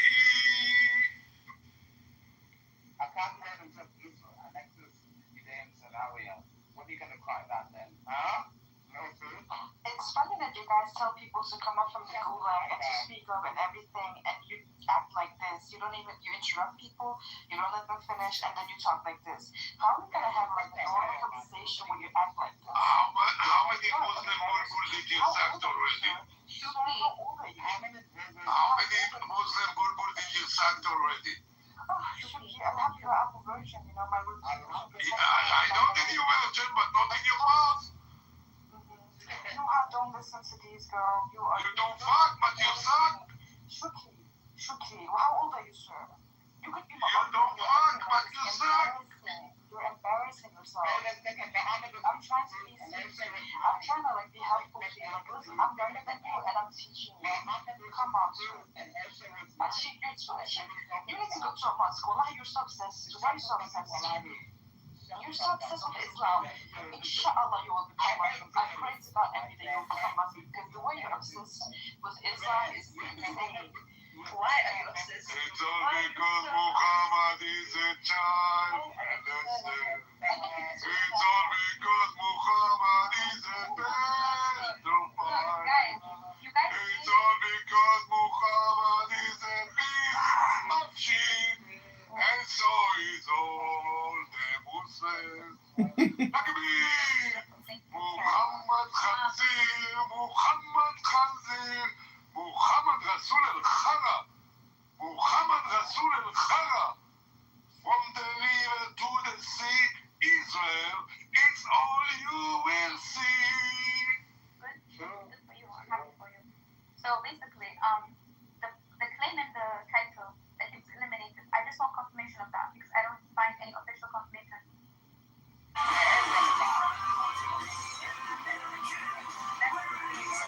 What is wrong with you? Every time you people make a rule, it's always like he gets up to it. He gets up to it. It's so true. I'm happy for you, bro. I'm happy for you. You want the confirmation? I'm going to give you the confirmation. Please do. Hold on a tick. You're so obsessed. You are so obsessed. Hold on a tick. Hold on. Here is the confirmation. No, I'm going to explain you. I know that you're Muslim and you're stupid.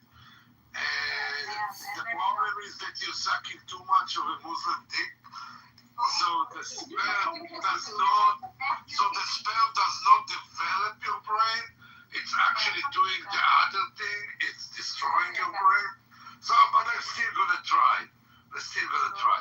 The fact that Hamas not denied that he got killed, giving you the confirmation that he got killed. Because if he was still alive, Hamas was so happy to show that he's still alive, and he will show him, because that was the upper hand, the standard point that they had, and now they lost it, and they lost it immediately after he gave a threat to Israel. So now they are so fucking embarrassed, so they putting their tail between their legs and running back to the tunnels like rats. So normally when they try to assassinate a Bobet that they failed in the past, does Hamas immediately come out and say 100% correct. 100%. You're absolutely right. So maybe he is dead then. He is dead. It's not maybe. Takbir! Muhammad Khanzir! Bro, it's fucking dead, dude. My burning in hell. He's blaming me. All right, everybody. I hope you guys have a great rest of your day. It's been a fun morning. Thanks for waking me up. Shuki, thanks for making Buttercup into a puddle of butter. I'm going to go put it on my popcorn. Thank you very much. Have a great day, everybody. Great work. Take care. Bye-bye.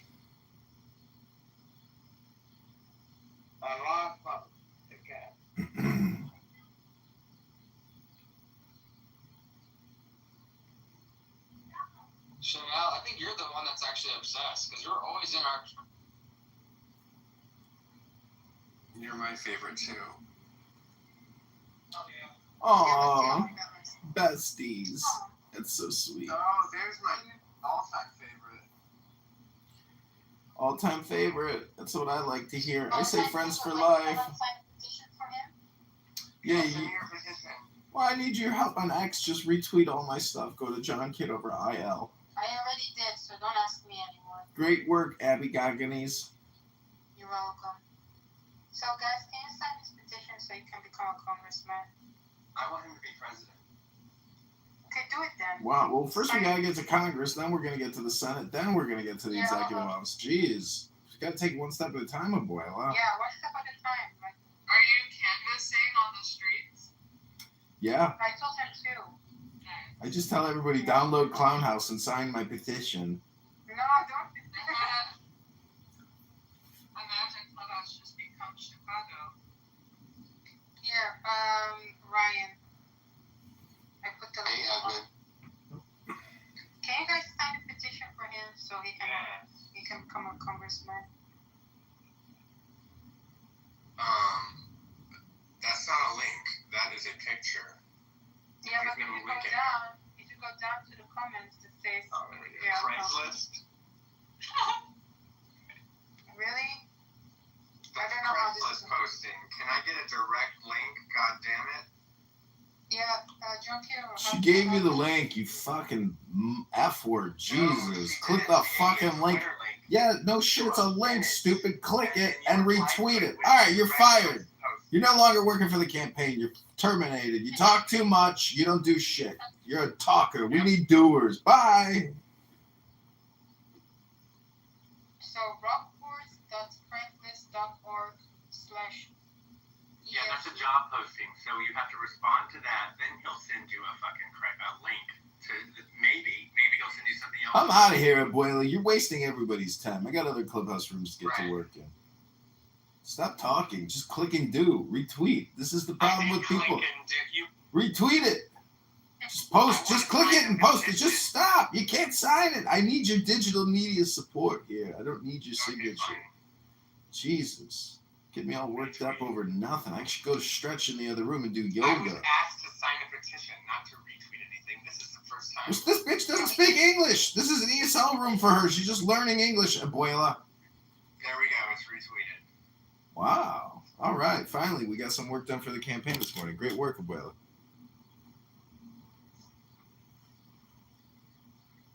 Kitover for Congress. Say it loud, say it proud. Retweet it then. Say it loud, say it proud. Say it louder. Julius Seawalls, retweet it. I have one question now. What is All right, it?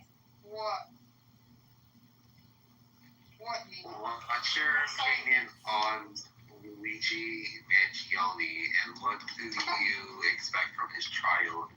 Are you talking about post-execution? Are you asking about post-execution cleanup procedures?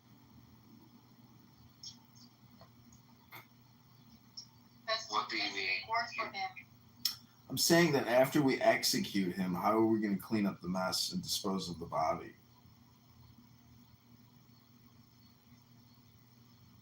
It's just me and you, Kate.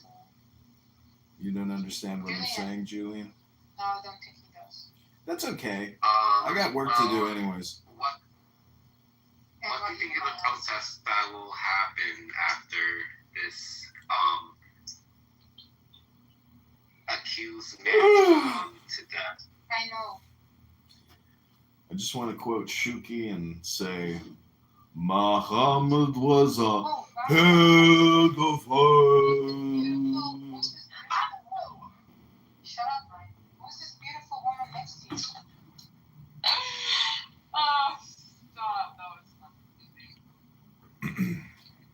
Mojo, who's that beautiful woman next to you, that blonde woman? I don't know which one you're talking about. The blonde woman next to you, called Floral. I don't know what you're talking about. Oh shit, it's disappeared. I met this. Are you talking about? I met this.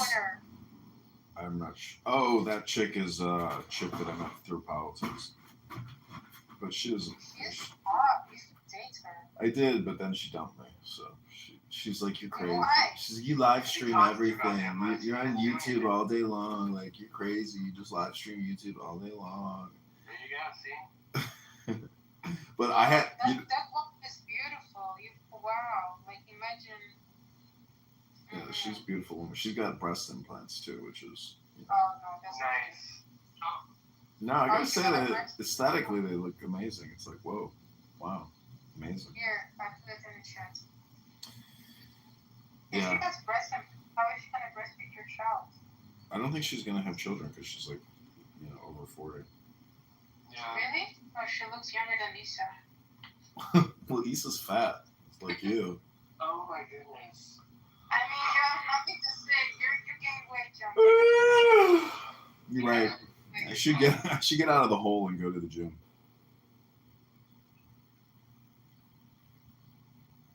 I won't be mean to you because you're running for Congress, already stressful enough. But she's beautiful. Oh my gosh. I wish she was lesbian. That's crazy. She could be my mom. You never know. Women can become bisexual like instantaneously, and you're like, oh. That's true. But she looks like she has fake teeth. Like, at least my teeth are real. No, her teeth are real. Especially when you're dealing with a man-child, like John Kitover. Kind of looks like a woman's version of Diogenes. Maybe that's why I like her. Ooh. Your first dio transo. Hold on, let me see. Imagine fucking. You want to. Not only do you want to fuck Diogenes, you want to fuck his female trans doppelganger. That's how fucked up you are.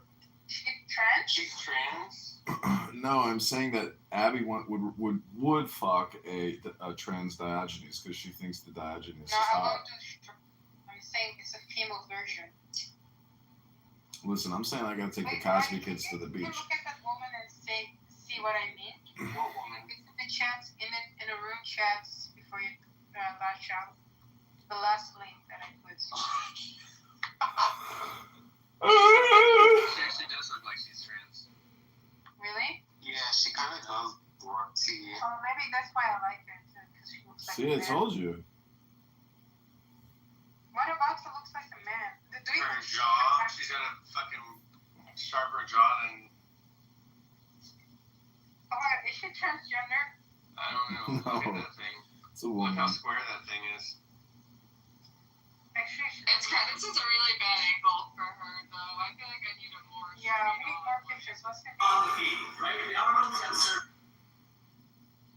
She's got a nice nose, nice lips, nice eyes, nice eyebrows. Yeah, everything is facial. So that's one, and the other was from the Atomic Energy Commission. Look like that. And they have about 3 or 4 of them now coming in from Atomic Energy Commissions from various places. But I don't think so.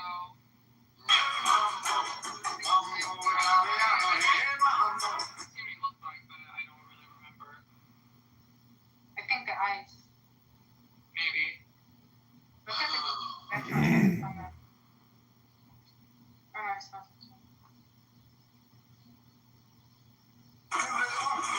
maybe.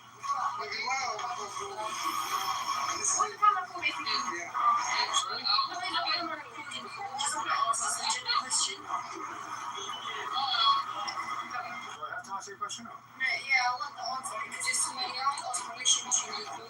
Since it's fixed up, if someone faces don't want to mingle. Oh, your face is not here anyway. Yeah, that's true. Nothing else they do is my parents. Well, what gives you the right to It's not gives you the right to think your eye or your last because you're recording for no reason and it's literally illegal and it's illegal? Yes, it's illegal. So probably a permission. And she knew that. Do you want to call the police about that? Or? You should be ashamed of yourself before you do it. For what? You're recording people for no reason. Who told you I'm recording people for no reason? It's being, it's recording, so it's still recording. How do you know it's recorded? He said, Like before, like a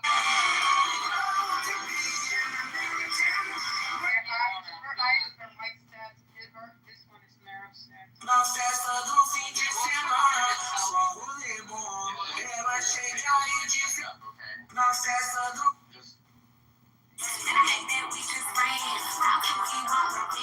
This one looks more like Pepe. Interesting.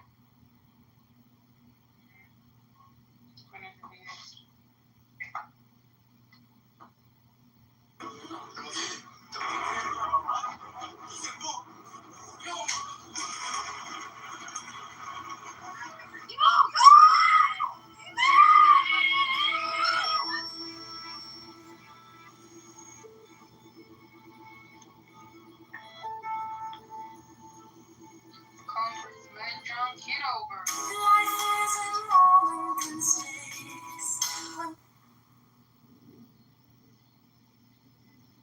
Oh, he smokes. Oh, my bad. I'm unmuted. Good thing you didn't hear me farting. I've been spending all day watching court Try reading a book, proceedings on YouTube. going to the gym. It helps a lot. I'm going to read you all a magical poem now because this is Abby's SeaWorld where mystical magical things always happen. I Yeah. hope you enjoy. So take the deepest breath of the day. Hold it for 10 seconds. I may be clapping my hands, but I don't belong to a crowd of clappers. I'm neither this nor that. I'm not part of a group that loves flute music, or one that loves gambling, or one that loves drinking wine. Those who live in time, descended from Adam, made of earth and water. I'm not part of that. Don't listen to what I say here on Clown House, as though these words came from an inside and went to an outside. Your faces are very beautiful, but they are wooden cages. You'd better run from me. My words are fire. I have nothing to do with being famous, making bad or making grand judgments, feeling full of shame. I borrow nothing. I don't want anything from anybody. I flow through all human beings. Love is my only companion. When union happens, my speech goes inward towards my clubhouse friends. At that meeting, all the secrets of language will no longer be secret.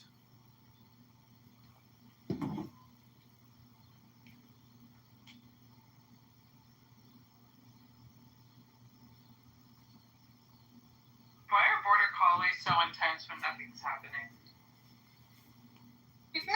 I take a poop. Do you know who Point is on this app? No, I do not. It's this white guy who pretends he's a gay, or it's a gay white guy who pretends he's a black woman. And he talks like this, you big stupid dummies. You're just mad at me because I'm on television. You're not on TV like me because I'm successful, you big stupid dummies. He sounds like a silly goose. Well, what I like to do is I go into his rooms and I go, Point is John Kitover. Fucking Point is John Kitover. He's running for Congress. He's impersonating being a black woman. That is a gay white man pretending to be a black woman. He goes, shut the fuck up, and he kicks me out of the room. And then everybody all the time now is saying, like, that's John Kitover. That is not a. It's really funny. Well, he sounds like Mickey Mouse. Basically, yeah. Hi, kids. Welcome to the Mickey Mouse Clownhouse Show. I'm your host, Mickey. The voice you had before sounded like Mickey Mouse. Oh, that one doesn't sound like Mickey. Well, Julian knows what Mickey Mouse is because Julian's just a child. He's a moron, a low IQ dingbat. But in Abby's SeaWorld, the sequel, he's just a man on a Sunday with no fun day. You gotta spice this Sunday fun day up, kids. It's 12:57. He's going to the mall. He's going to get some stuff. I can't see. Yeah, I'm going to enjoy myself and reflect his campaign knowing that he doesn't support the oppressed people of Italy. I'm out of here, Julian. You got to deal with your own issues yourself, man. I can't be your therapist anymore. I'm quitting. Take care. Sorry, just really quickly. I put it in the chat, but I just wanted to say to see if I can get any reactions on it. Also, we need to understand in the critical theory paradigm, those two projects have completely different goals, right? The critical race theory is looking to kind of showcase the identity and cement it in terms of its positioning and analysis. The gender studies, they do the opposite. They want to neutralize it. They want to, both of them are destructive in nature. It's just that it is doing it through basically, emphasizing the problem and making it bigger and putting more fuel into the fire. The other one is trying to deconstruct the very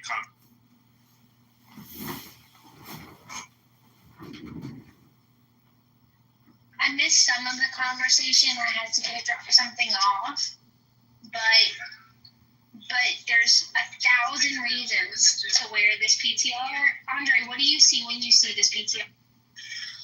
I see it. Well, my initial question was whether it was a campaign for white people so they can virtue signal their righteousness in public.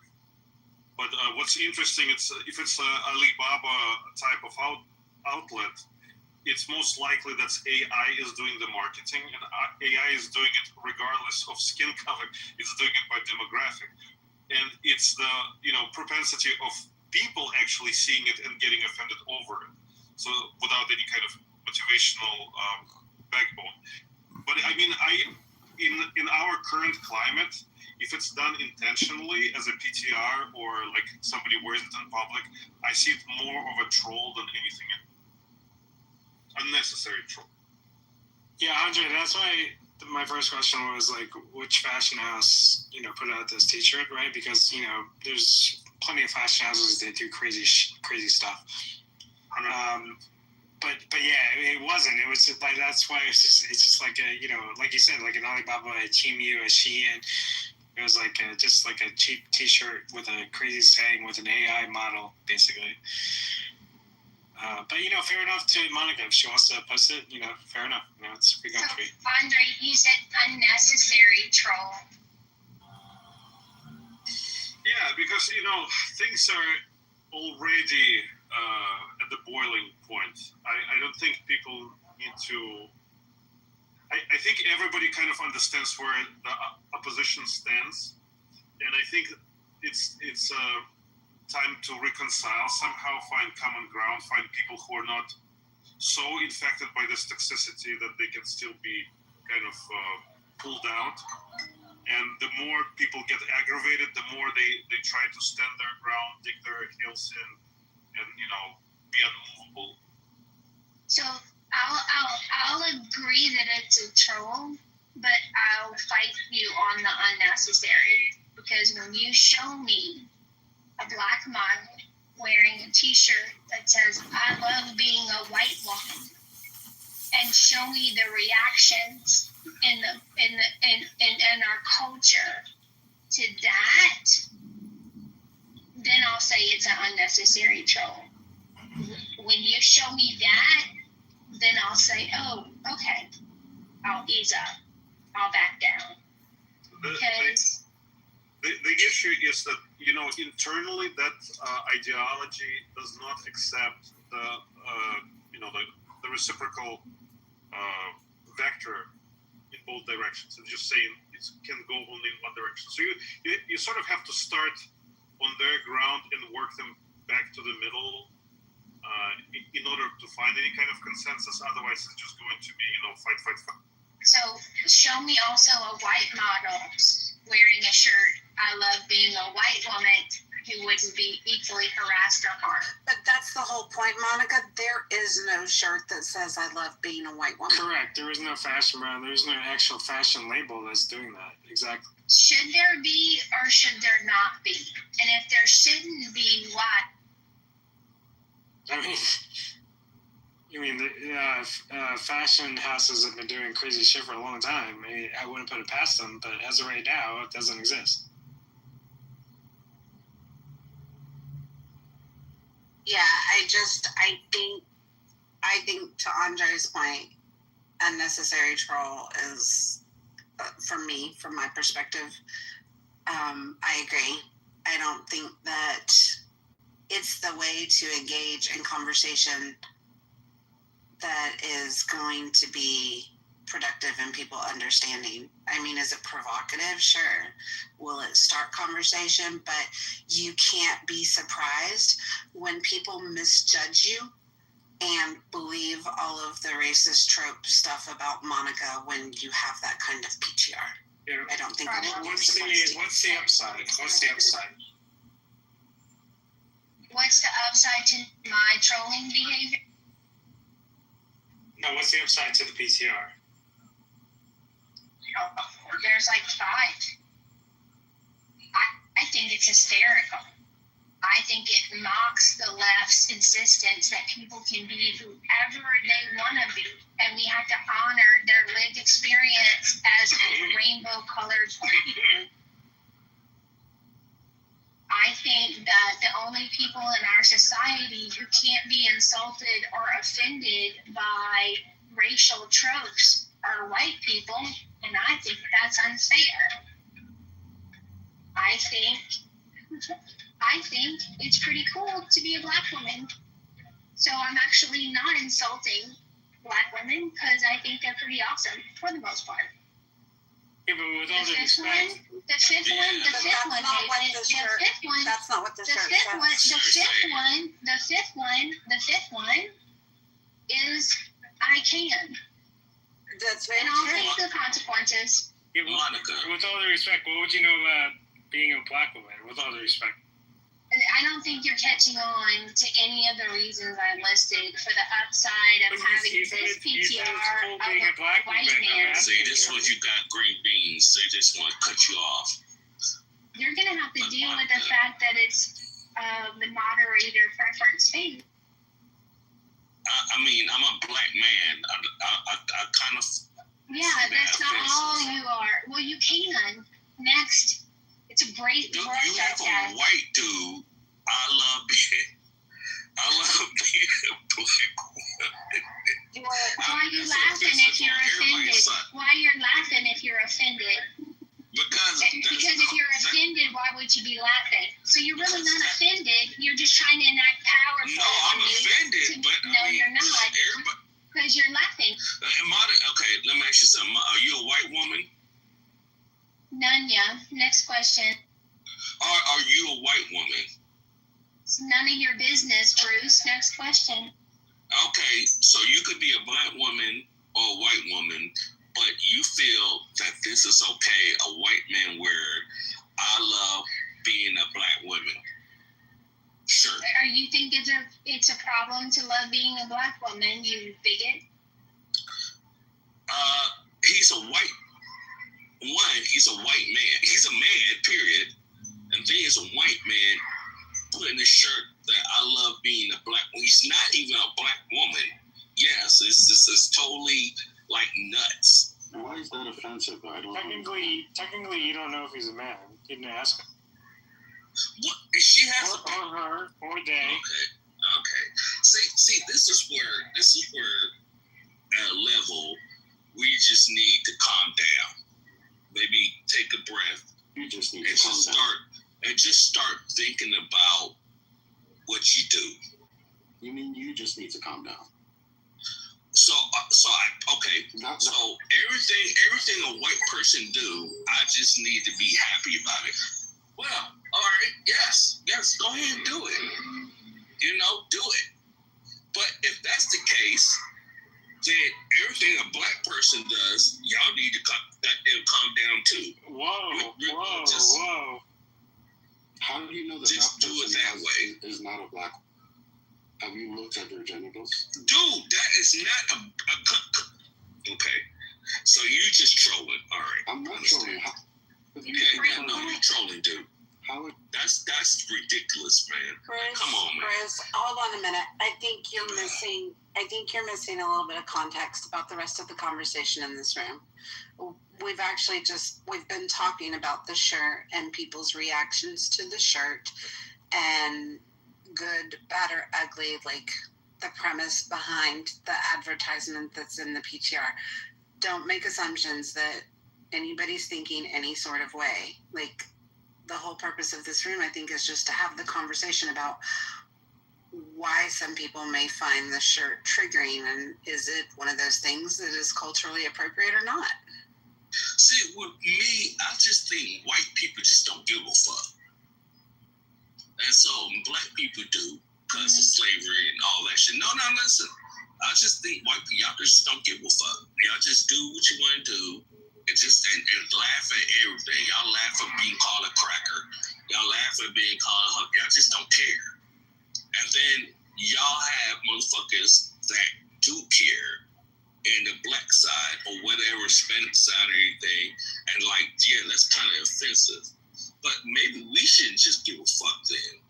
So maybe we should be like, yeah, you fucking Peckerwood, and laugh at that, or show something. I love being a white woman and show a black man's face. Maybe we need to start doing that.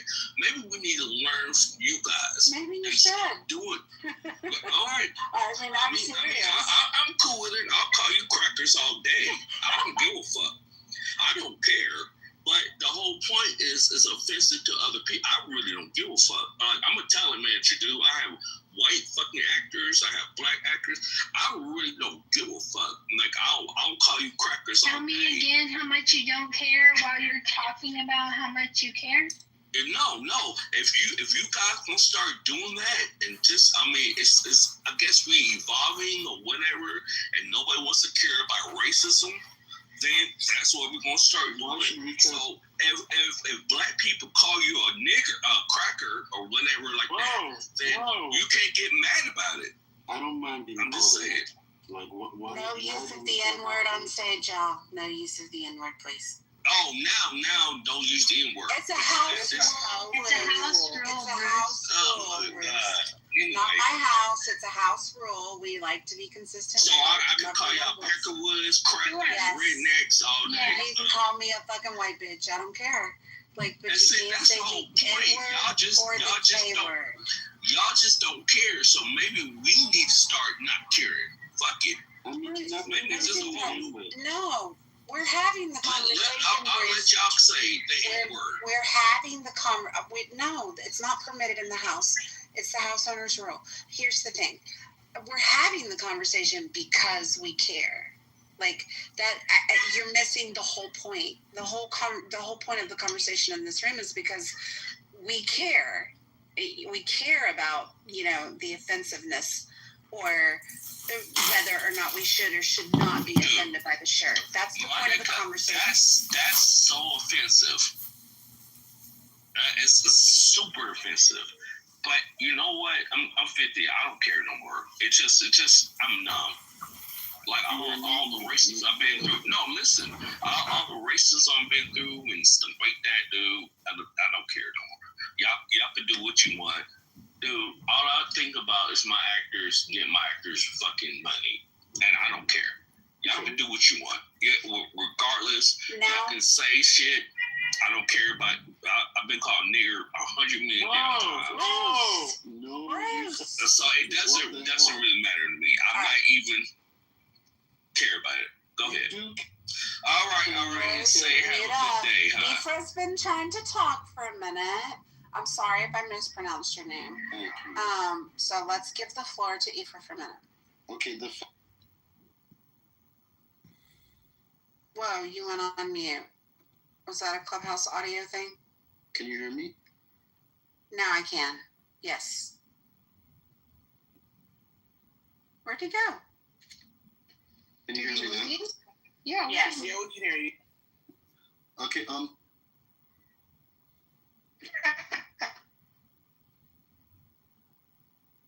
Yeah, get a new phone. Ephra, we can't hear you again. It muted you up. This is a Clubhouse glitch. You have to close the app and then come back. Control-Alt-Delete. Can you hear me now? Yes. Let's see if it doesn't mute you. Okay, so if you have to talk for 3,000 hours and 50 million, so use 50 million words to describe how much you don't care about a subject matter, you probably care.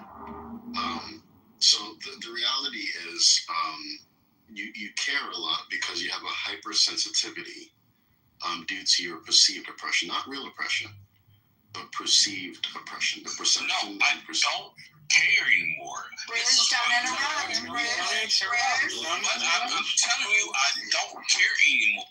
Okay, No, Bruce, no, don't you interrupt. Bruce, that's why you please. That's why you need to. Whoa. Okay. That's why you need to prove constantly that you don't care, because you do care desperately, I deeply. don't care, Cracker. Care.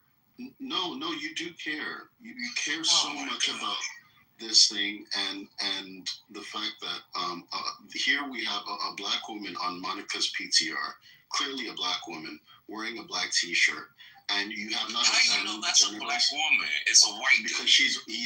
she's wearing a shirt that says "I love being a black woman." Did you ask that? But it's a white dude wearing it. Have you? Y'all think that's just normal? Do you think that's normal for a black woman to wear a black T-shirt? Why do you assume that this person is a black woman? You know what? I get on this because I love serenity. Let me make something. If I can just land, I'm just trying to give a submission, but some people are triggered. Okay, Bruce, I'm going to stick you in the audience for just a second. I will bring you right back up. I promise. I was just trying to land and give a submission. I don't know why he cares so much and so desperately and deeply about this. Clearly, Monica has a very visually clear black American woman on her PTR. Okay, that is wearing a shirt talking about how much she loves being a black woman. I don't know if you've actually examined the genitals of this woman to confirm whether or not she's a black man or a black woman. Okay, and why it upsets you so much. It's just the hypersensitivity of your perceived oppression. It's not even real oppression. Nobody's oppressing you in this room, but because you're so desperately attached to being oppressed, and you need to be oppressed, you desperately, that is your norm.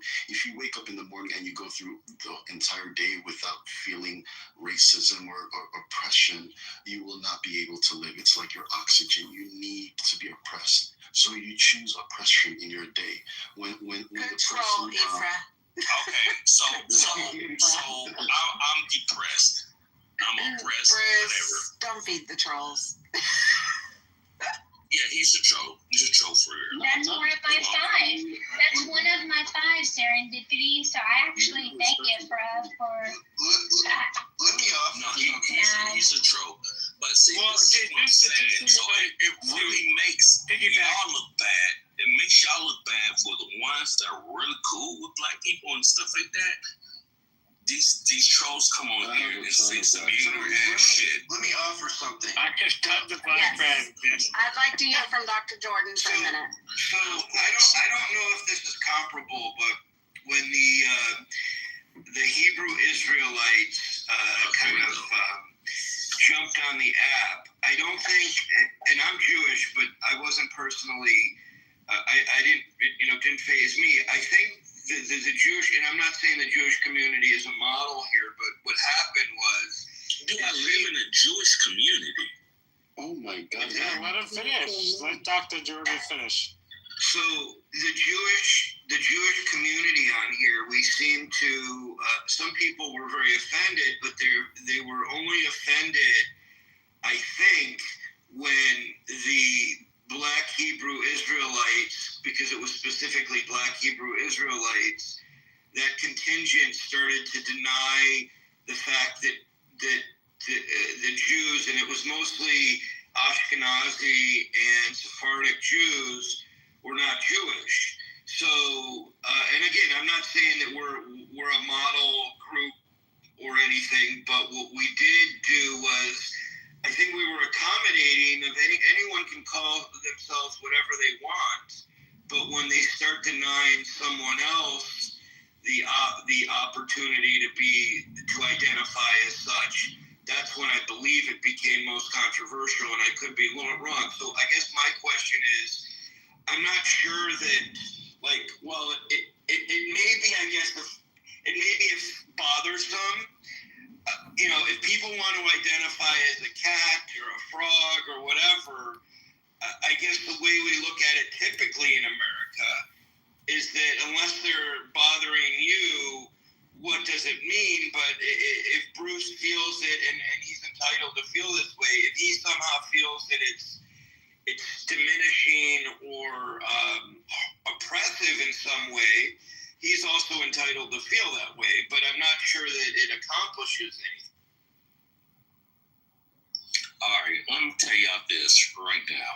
This is gonna be the end of this. I'm just gonna let it out. All right, one, you guys, whites and whatever, you guys don't have no fucking oh, don't call me a crack. So we know that. A lot of black people know that. Like, y'all don't give a fuck about being called a cracker, a freaking honky, or skinhead or anything, because y'all feel in a way that you're dominant in this world, but you're not.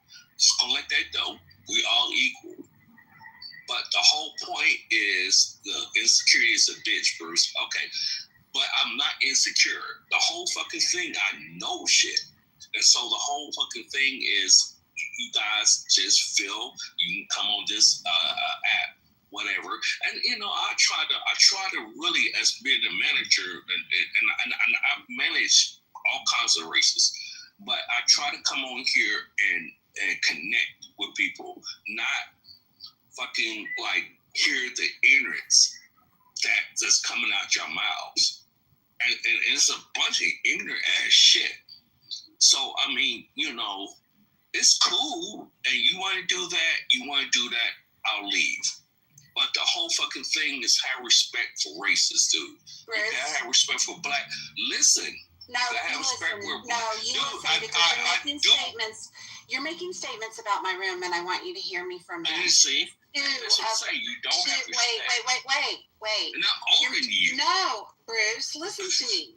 I need you to listen to me for a minute. I'm going to stick you down in the goo for just a second, and I'll let you back up to respond. You are misconstruing the context of the conversation in this room. I'm aware of some of the racism that goes on this app, for sure. I see a lot of it, okay? In this room, though, we're not number one, I don't think I am a better race or I'm higher than you. So when you make blanket statements like you white people think you're in control or whatever, like, no, nothing could be further from the truth. One of the women that I am nearest and dearest to on this app is a black woman sitting on this stage right now with me. And I adore her and I love her. I would not hold a room that made insinuations that white people were better than black people, because I don't believe that for a second. So I'm not discounting maybe some of the experiences that you've had on this app, but you came in here and in 30 seconds, you made presumptions about what you thought was being said on this stage, instead of sitting there and listening for a minute to the conversations and the dialogues that we've been trying to have. You're cutting out. Here and make the assumption that this is a room where superiority complex. Sorry. Okay. Anyway, I'm done. But you're muted. No. It was a purpose for her to get cut up.